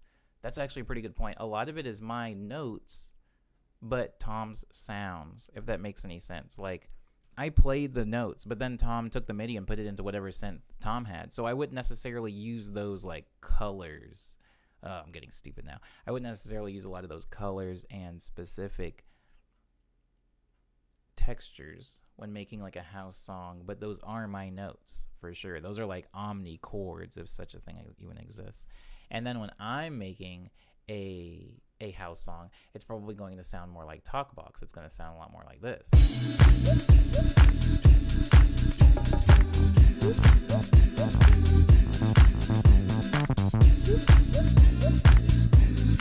Which percussively, I feel like when I'm doing house, me v Tom, my house versus Tom's house, I feel like my house drums are very reserved. Like the drums in Chocolat are like wild, and they're doing a lot, and they like, you can feel them in your chest. And I feel like my drums are typically a little bit more like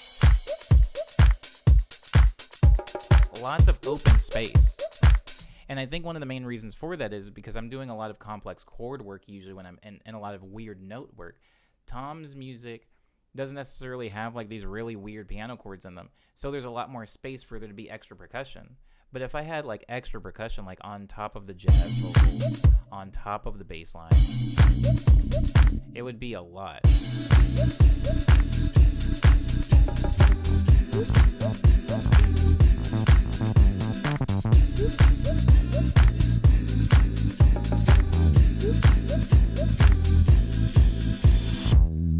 I'm not gonna die on that hill, Cyber. I'm not gonna die on that hill. I will promptly vacate this hill. It is my song. It is my song. It is our baby. It is our baby. I have weird specific mental reasons for why I have a detachment from that. Just because I didn't spend a lot of time baking it. It's like, you know, maybe I made the kid. It's my baby. But if I wasn't around, like, who's really the dad? Cyber says, which makes it funnier to me that you keep acting like you played piano for like 10 seconds, then played Smash. I did. Okay, so I promise that's true. I promise that's true. You've seen it. Cyber, you've seen it. You've seen how fast I work. It's just in the stream, the only reason I work for 6 hours in the stream is because I end up making a lot of other stuff. But if somebody was like, hey, Omni, can you just play me some chords and then I'll handle all the drums and the structure, it would honestly like be like me playing for maybe 15 minutes. Bang, bang, bonk, bonk, and then I would go sit down somewhere.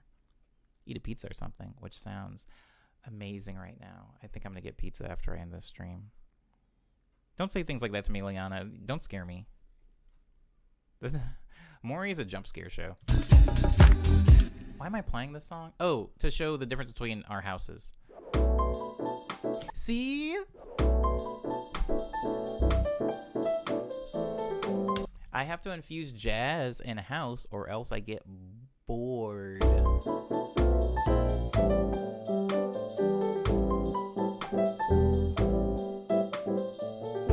I have a question for you, Cyber.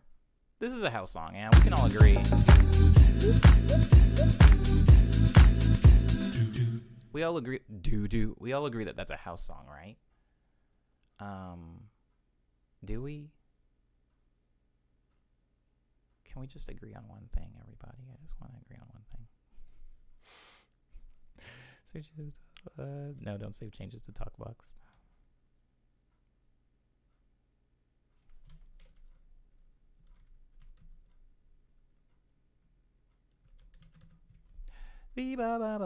Okay, so that's house.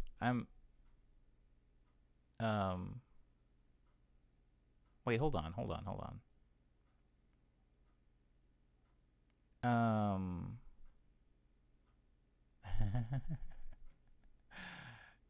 Wait, Cyber, that's house music, right? I agree that that's a house song. Thank you. Okay, so is this house? Or, what is this? Hold on.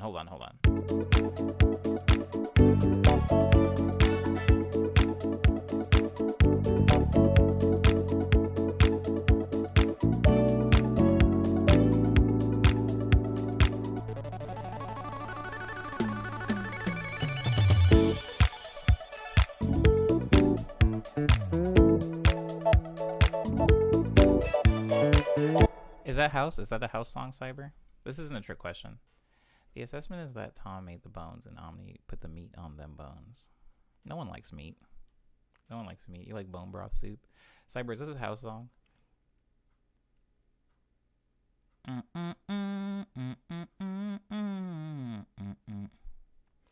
did it because I was mimicking the sound from the song. I'm sorry. Is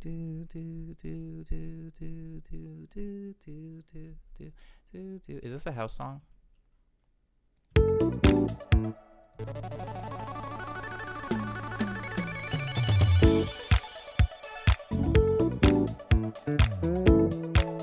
Is this house? This is leaning more disco, in my opinion, says Cyber. Oh, wow. Okay. I promise this will be over soon. Everything. The world, my existence in it. I promise it'll be over soon. I need to address a couple of things. Because I've gotten into this like weird place where I just call everything house now, and I think it needs to stop. Frankly, I think it needs to stop. If it's like I'm living in the mixer. There we go. It needs to stop. What is this? Hold on. Is this house?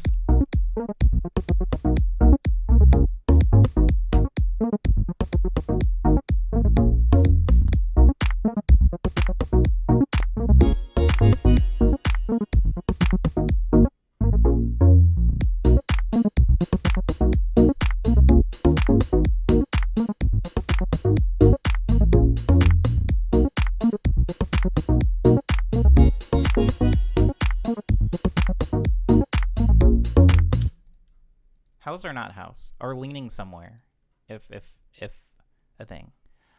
You could argue that's electro house. House is such an expansive genre, though. Yes, it is, Liana. But like, I just want to say, hey, if I play this song, if I show up to a place and I play this song and I'm like, yeah, this is a house song, are people gonna laugh at me? I'm just getting techno vibes. Ew. Sorry. I didn't mean to say that. Techno, whenever I hear chords, I automatically think it's not techno anymore, because all the techno I hear does not sound very harmonically pleasing. I think the BPM makes it not house.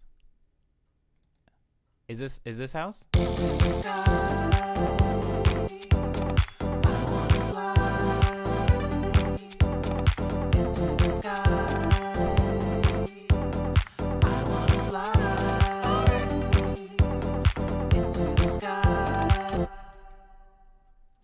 I think you would be fine calling that house. I have no idea what Dar is hearing.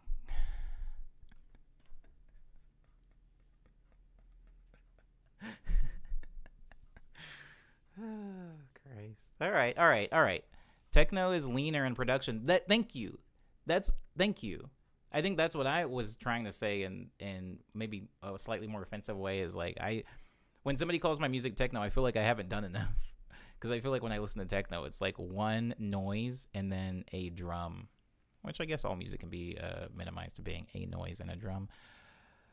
I think it's Omni's house, a house of Omni, if you will. Dar. That's a mic level joke, and I appreciate it coming from you. Where is Mike anyway? Okay, two more. I'm gonna do two more. I'm gonna do two more, Cyber. But I do appreciate this. I think it'd be fine calling that house. I have no idea. I could call that house. Such a good Eminem quote. One of the coolest things he did say. One of the coolest things he ever did say.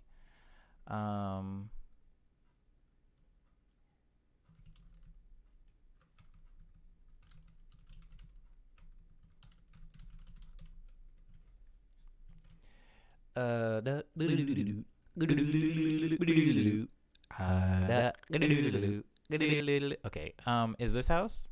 Wait, what song is this? Oh, is this house? You already know what it is. You already know. Dar knows what it is.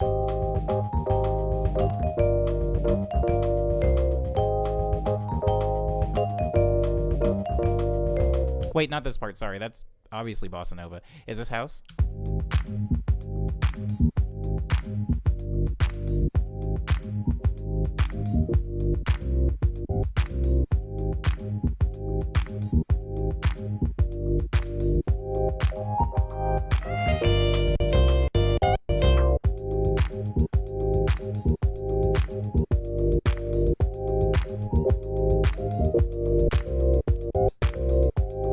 This is Boss House. We already decided on this as Cyber. Fair enough.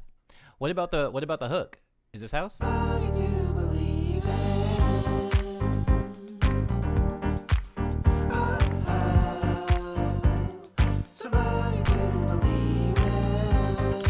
Wow, that sounds like disco to me. Now I'm hearing it as disco. Are you hearing disco? How could this not be some flavor of house? Let's see.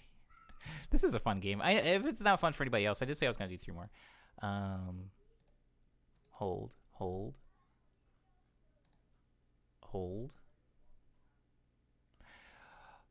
Cyber, do you think that Just Believing is house? I'm not going to open it and play it, but you've heard it enough times where I don't need to beat you over the head with it. You're in it. Like, is that a house song? Because whenever I'm like grouping together like my beachy, vibey, whatever sounds, I'm going to open up Hoggarts now because it's the last song that we were going to do a review on. But when I'm thinking of like housey stuff, for some reason that doesn't feel like a type of house, and I just feel like maybe it's the chords or something, because it has like very housey drums. I would argue maybe it's a little too fast, but like something about the chord progression makes it feel like it's not house. The rolling hi-hat hides its identity, says Cyber. It's like incognito house.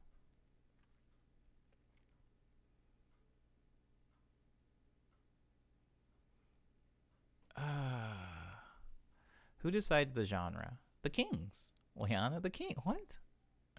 The Kings. They decide the genre.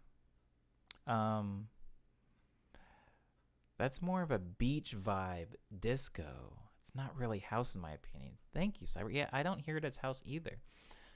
Beach vibe is so hard to pinpoint, but it does have a feel. Like, for example, the Hoggarts. I love saying that word. I'm going to be so sad when I have to change the name of this song. But Hoggarts to me, in the intro, sounds... Picture this. Sorry. Sounds very housey. Picture this. But like funky house. Funky. Picture this. Fried an egg. I used to Picture this. Fried an egg. I used to Picture this. Fried an egg. I used to Picture this. Fried an egg. But then once we get into the verses, this just sounds like disco to me, like a disco house track, right? Because of the chord progression, the syncopation, disco house. I could even add some like bass rolls, Picture this. like some of those. Sounds like disco. I don't know if you're agreeing with me. House is all the hi-hat on the 2s and 4s. House is all in the hi-hat on the 2s. Oh, yeah. You know what I always thought of house as? I always thought of house as four on the floor with the claps on the twos and the greater twos and fours, or if the hi hats are on the twos and fours, then the claps would be on the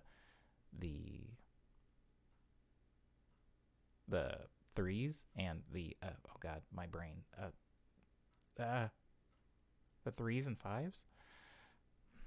New disco house, says Lindsay.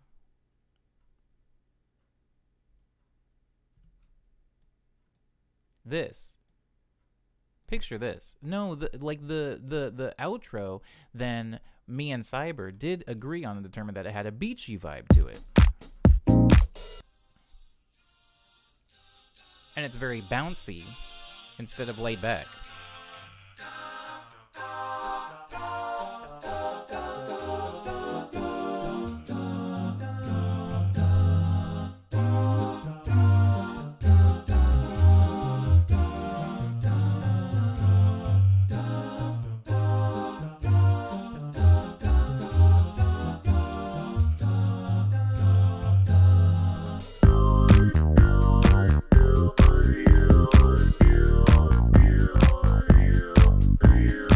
Is this house?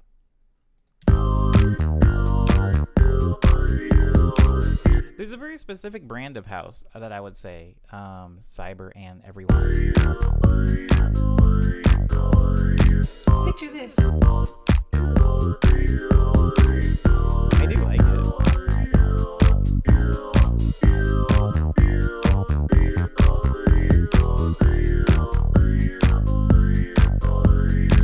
Picture this. We were like joking earlier and saying that sounded like Katamari, but I feel like whatever Daft Punk makes, that is that. Daft Punk was house. I don't know if I get beachy from that, says Lindsay. Lindsay. That's French house. Which leans on disco. I love this conversation. Wow. What a party. Picture this.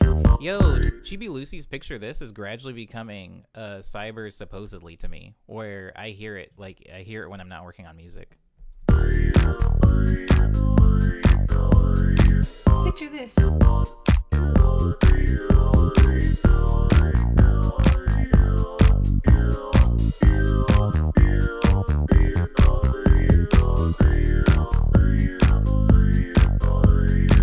Picture this. There's a it's just one of those things, says Cyber. How have I ruined you, Dar? Do you not like this song? I'm sorry. Yeah, me neither. Let's delete it. Picture this. Fried an egg. I used to. Picture this. Fried an egg. I used to. Girl, what? Picture this. Fried an egg. I used to. Picture this. Fried an egg. Picture this. Oh, it's the bass line, guys. It's what it is. The bass line is what holds the Katamari vibes. Picture this. That like bit there, the bow, it's so bouncy. It's so playful. This is not a serious song. This is not a very serious song. Picture this.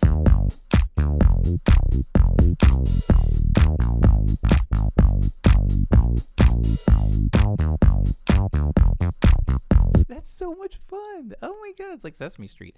Okay, so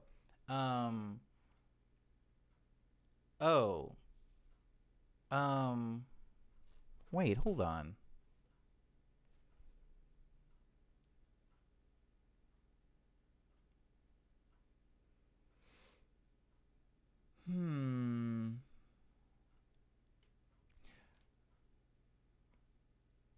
Oh, that's good, Dar. That's good, actually. That's good. Beachy. Okay, so the thing is, Chibi Lucy sounds exactly like what I would imagine her to, says Liana. Chibi Lucy left, right? Anywho, It's a very specific brand of. I'm just gonna have it playing in the background because I do very, very much like this this progression. So there's a very specific brand of house to me that has this like. It's still danceable and it's fun, but it's overtly playful. Picture this. And I'm trying to narrow down what that is. I mean, this isn't something that you guys have to think about or that you guys have to answer. But like, for example, if you take a future bass song, who's a future bass artist? Well, a future bass artist would be Flume, right? Or even Rusty, but we don't need to go back that far. So let's say Flume is a future bass artist. But then you take artists like Wave Racer, and it's inherently different. Sorry, I apologize to anybody in the chat if you don't know the artist that I'm talking about, but they're both electronic acts. I can come up with some maybe better examples that are maybe gonna relate better to the people in the chat, but But I just feel like sometimes I've approached a genre. Let me make it more about me, so maybe that'll be easier for you guys to understand. Maybe I need to experience a California sunset drive before I can get that vibe, for sure. I don't know what beaches you've been hanging out on, Lindsay, but I've only really experienced California and French beaches, and Californian way more often, so I've kind of... Oh, and one Texan beach, actually, in Corpus Christi, but I'm getting completely distracted. So the point is, sometimes when even trying to emulate certain genres, guys, I will fall short. And when I'm saying... When I'm saying I fall short, hearing those names makes me think of Super Early Silent Days. Good, John, good. So you know who I'm talking about. But I'm saying if I approach a specific genre and I try to make it, usually I fall short. In the same way that Liana listens to a lot of drum and bass. Or at least, maybe more than anybody in this stream currently. Liana has listened to drum and bass and knows what crucial, or I'm gonna like take a stab or a big risk and say essential drum and bass sounds like. But then you listen to something that I've made like Key Lime, and you could listen to it and go, this is clearly drum and bass. I can hear the patterns in here. I can hear the drum parts, but there's something off about it. There's something that is inherently playful, or it's inherently kind of like cutesy, boppy, overtly positive.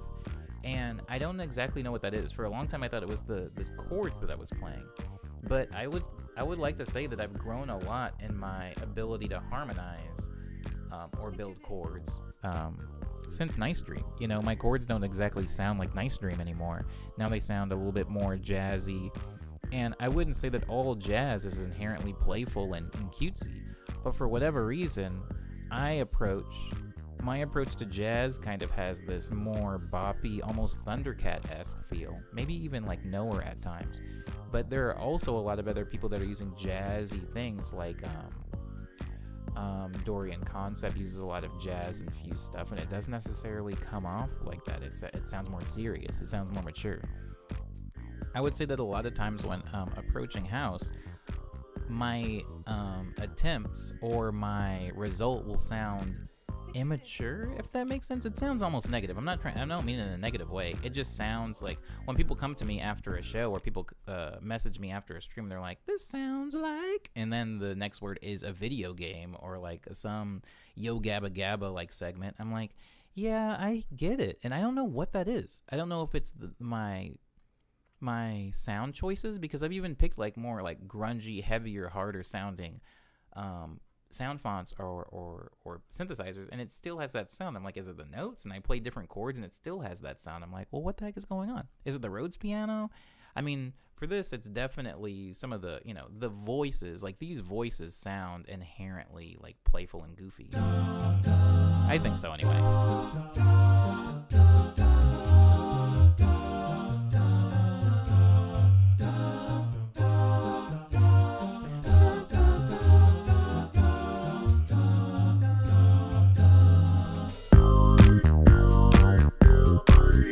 Like, this sounds like Katamari to me, and I love it. Don't get me wrong. I'm not complaining about it or like down on it, but it is interesting. Liana says any approach to any genre is unique. I appreciate you saying that, Liana. That's a nice positive spin on it. But yeah, I do feel like all like somebody will be like, yo, there's a big trap producer, and then they're making trap music, and then my friend's like, I think I want to make trap now, and then they start making trap, and they sound like trap, and then I'm like, yeah, I'm gonna start making trap too, and then I make trap, and it sounds like Lambo Crasher. Remember Lambo Crasher songs? Remember those? Some of you remember them from last week. I played a couple of Lambo Crasher songs in the stream. I played like Totaled, I think, or what was that song? Hold on, everybody. I don't want to like. It was always really fast. I think my when I was making Lambo Crasher songs, all the songs were like 160 or above, and it was like it still sounded like me. Does anybody know what I'm talking about? This stream has gone on far too long. It has gone on too long. I feel like I'm hold on. Oh, please don't start playing. This is gonna hurt if it starts playing immediately. Please don't start playing immediately. Oh, thank God. Is this the song? Like does this sound like me to you guys? Ignore the Arriba Capitan line, because obviously that's mine, but does that still sound like me? What, Lambo?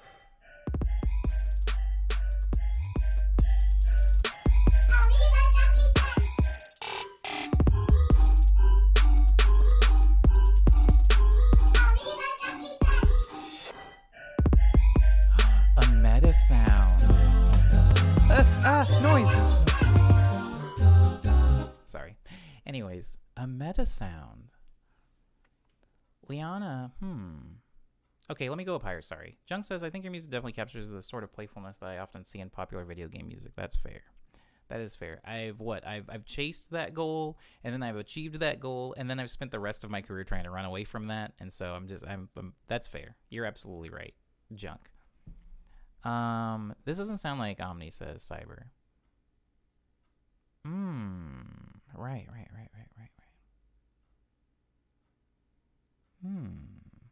Interesting.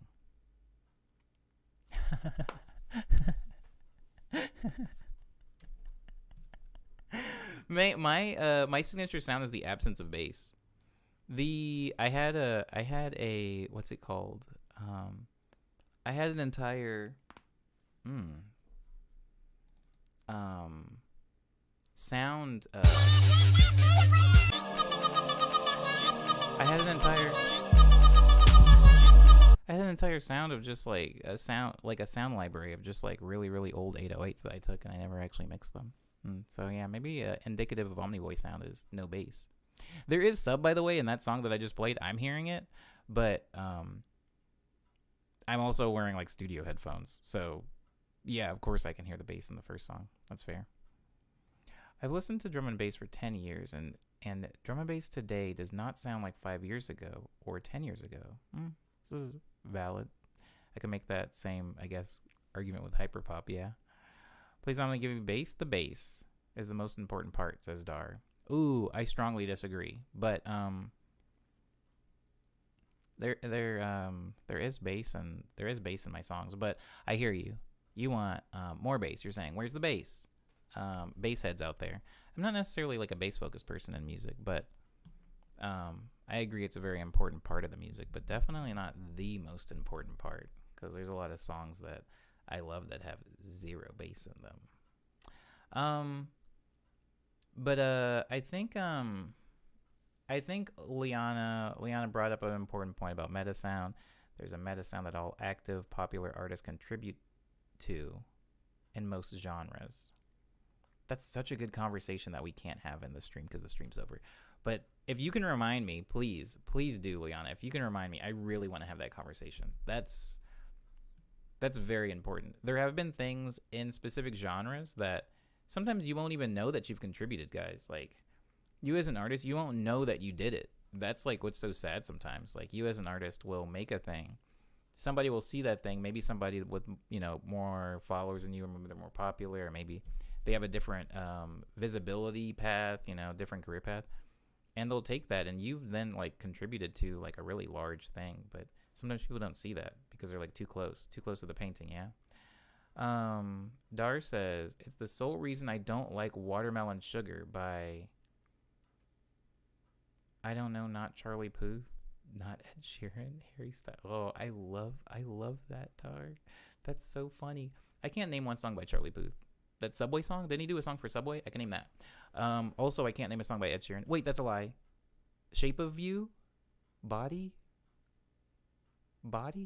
Shape of You? And then Harry Styles. Can't name a song by Harry Styles. But these are all very, very popular musicians. And they have a song called Watermelon Sugar that I guess doesn't have bass and that bothers you. I hear you loud and clear, Dar. I think that sometimes I used to be like that. I honestly used to be like that, Dar, with songs. It's gonna sound wild, but songs that didn't have lyrics. It's weird because I'm like an instrumental musician now, but like I used to not really like listening to music that didn't have any words in it. I was like, I don't get it. And then I grew to listen to that. And then once I got super into chords, I didn't like listening to atonal music. Like a lot of like Aphex Twin songs were like absolute trash to me because I was just like, you expect me to listen to this? You want me to listen to this IDM? But now like I've become pretty easy to please with music. Like usually I just find the thing in the song that's like gripping me. Sometimes nothing in the song is gripping me, which is fine. But usually I can try to find the thing. And bass definitely is not that thing for me. Why does he put the mediocre stuff on the radio, says Dar? His Joey single was his best work. Ow. Ouch. I haven't listened to any of his other music, but I don't very much like the jingle for Subway. If that's his best work, owie. Seems like you usually don't focus on genre of your own music. Usually not. Beyond an umbrella like Plunderphonics or Disco House or Funky Junk or whatever. Omni the Anti-Harry Styles. Is that me? He is white. All right, guys. This was the last song that I had to do the review on, and we did it. This is Hoggarts. This is the second part of Hoggarts.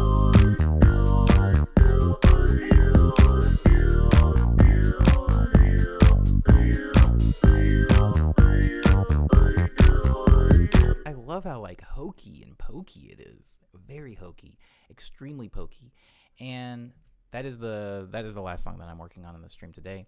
To close up, I wouldn't say that I'm anti Harry Styles, but I say that because I don't know anything about Harry Styles. Harry Styles was one of the One Direction people, right? Don't yell at me in the chat if I'm wrong. I don't want to be yelled at. I would like to not be yelled at today. That's fine. I think he was one of the Directions. It's like an anthology of music. He has like 8 Subway jingles. Ew. Oh, never mind. I didn't know that. I've only heard one. My bad. You're an hour over. Yeah, this sucks. I'm so sorry, everybody.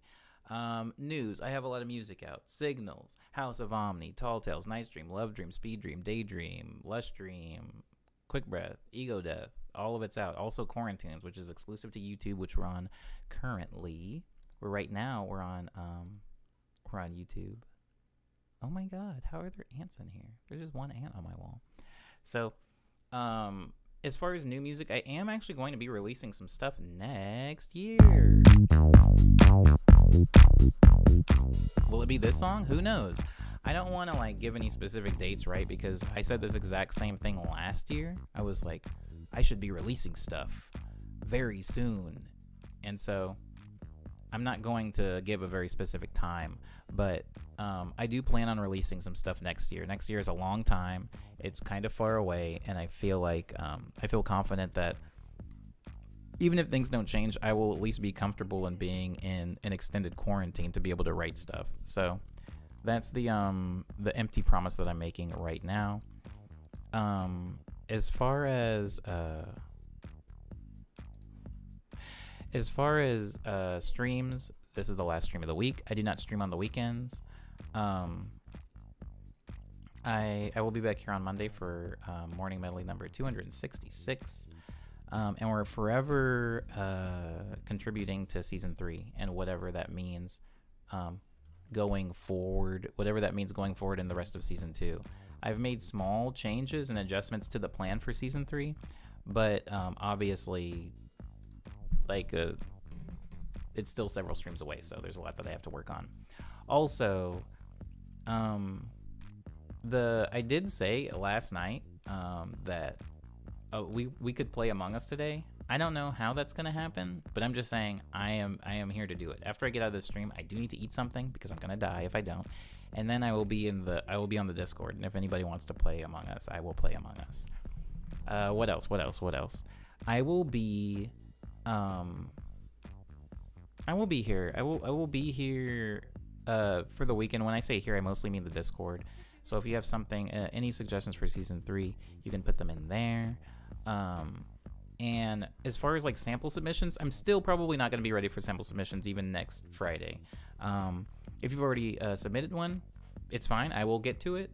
But next Friday, I'm probably going to end up working on these songs again. And I need to chew and digest these before I'm ready for another helping of a bunch of samples. Yeah, you can get an hour warning if you want, Lindsay. For sure. You're welcome, Jump. I'm loving the stuff you've been working on. Thanks, Junk. I'm glad that you're a part of the stream. I'm glad that you've been coming into the in the studio ones. I know these ones are pretty long. Oh boy. Not saying like what? Oh, word, Dar. Word.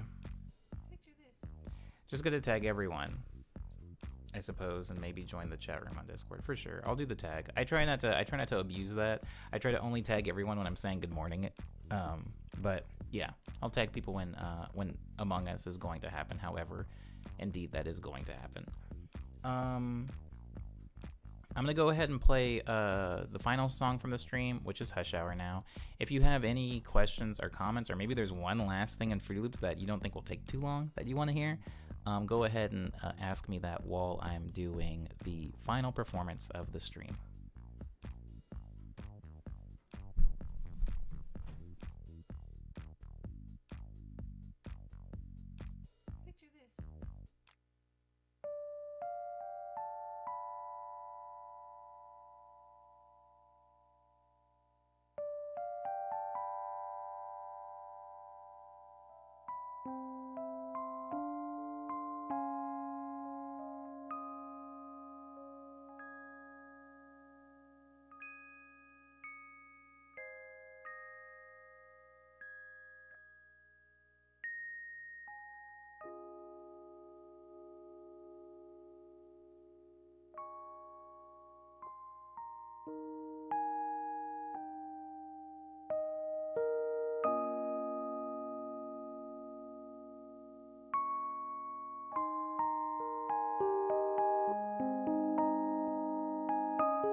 Okay, all right. Okay, wait, hold on. Let me just believing. Let me see if there was any. Dun, dun, dun, dun, dun, dun, dun. You don't have to attack everyone by one. Just at the at everyone. Yeah, that's what I was gonna do, Jesse.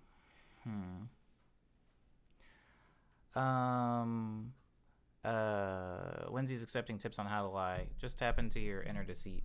That's what I do. Daniel says, lying in Among Us is tricky. You need to pay attention to everything or people will contradict you. Indeed, Daniel. This is true to real life, too. You gotta believe, says Liana, which I hope is a Parappa the Rapper reference, because if it's not, well, I went ahead and showed my hand. Maybe, Lindsay, maybe. Just believing. Thanks, Lindsay. Oh, maybe just believing is what I hear instead of supposedly. Supposedly, just believing. Picture this. Bang, bang, bang. Thanks, Junk. Appreciate you. Okay, all right. That's it.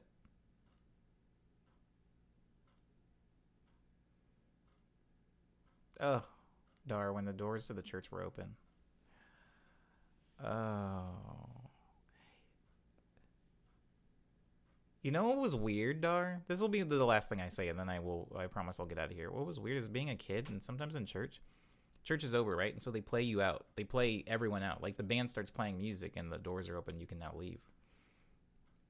And I remember one time, like we would usually be out in the parking lot before the music would stop, and then I remember one time, my dad was talking to somebody, and we stayed in there, and I was like sitting on the pew, and I was looking at the band, and at a certain point the band stopped playing, and they got up and they walked out of the church, and it was like very, very disturbing for me. Anyways, okay, thank you so much, everybody, for being respectful to me and polite to each other. I do really appreciate you guys. I have to eat something because I'm feeling very faint. I hope you guys enjoy your weekend. If you're not on Discord, if you don't want to play Among Us, I will see you guys Monday. If you are on Discord and you do want to play Among Us, hopefully I'll see and talk to you guys after I eat me lunch, but not before I have my lunch. It's like dinner time, and I'm just now getting. I mean, I technically didn't have a breakfast either. All right. Bum, bum, bum, ba, ba, ba, da, da, da, da. I hope to see you all on Discord.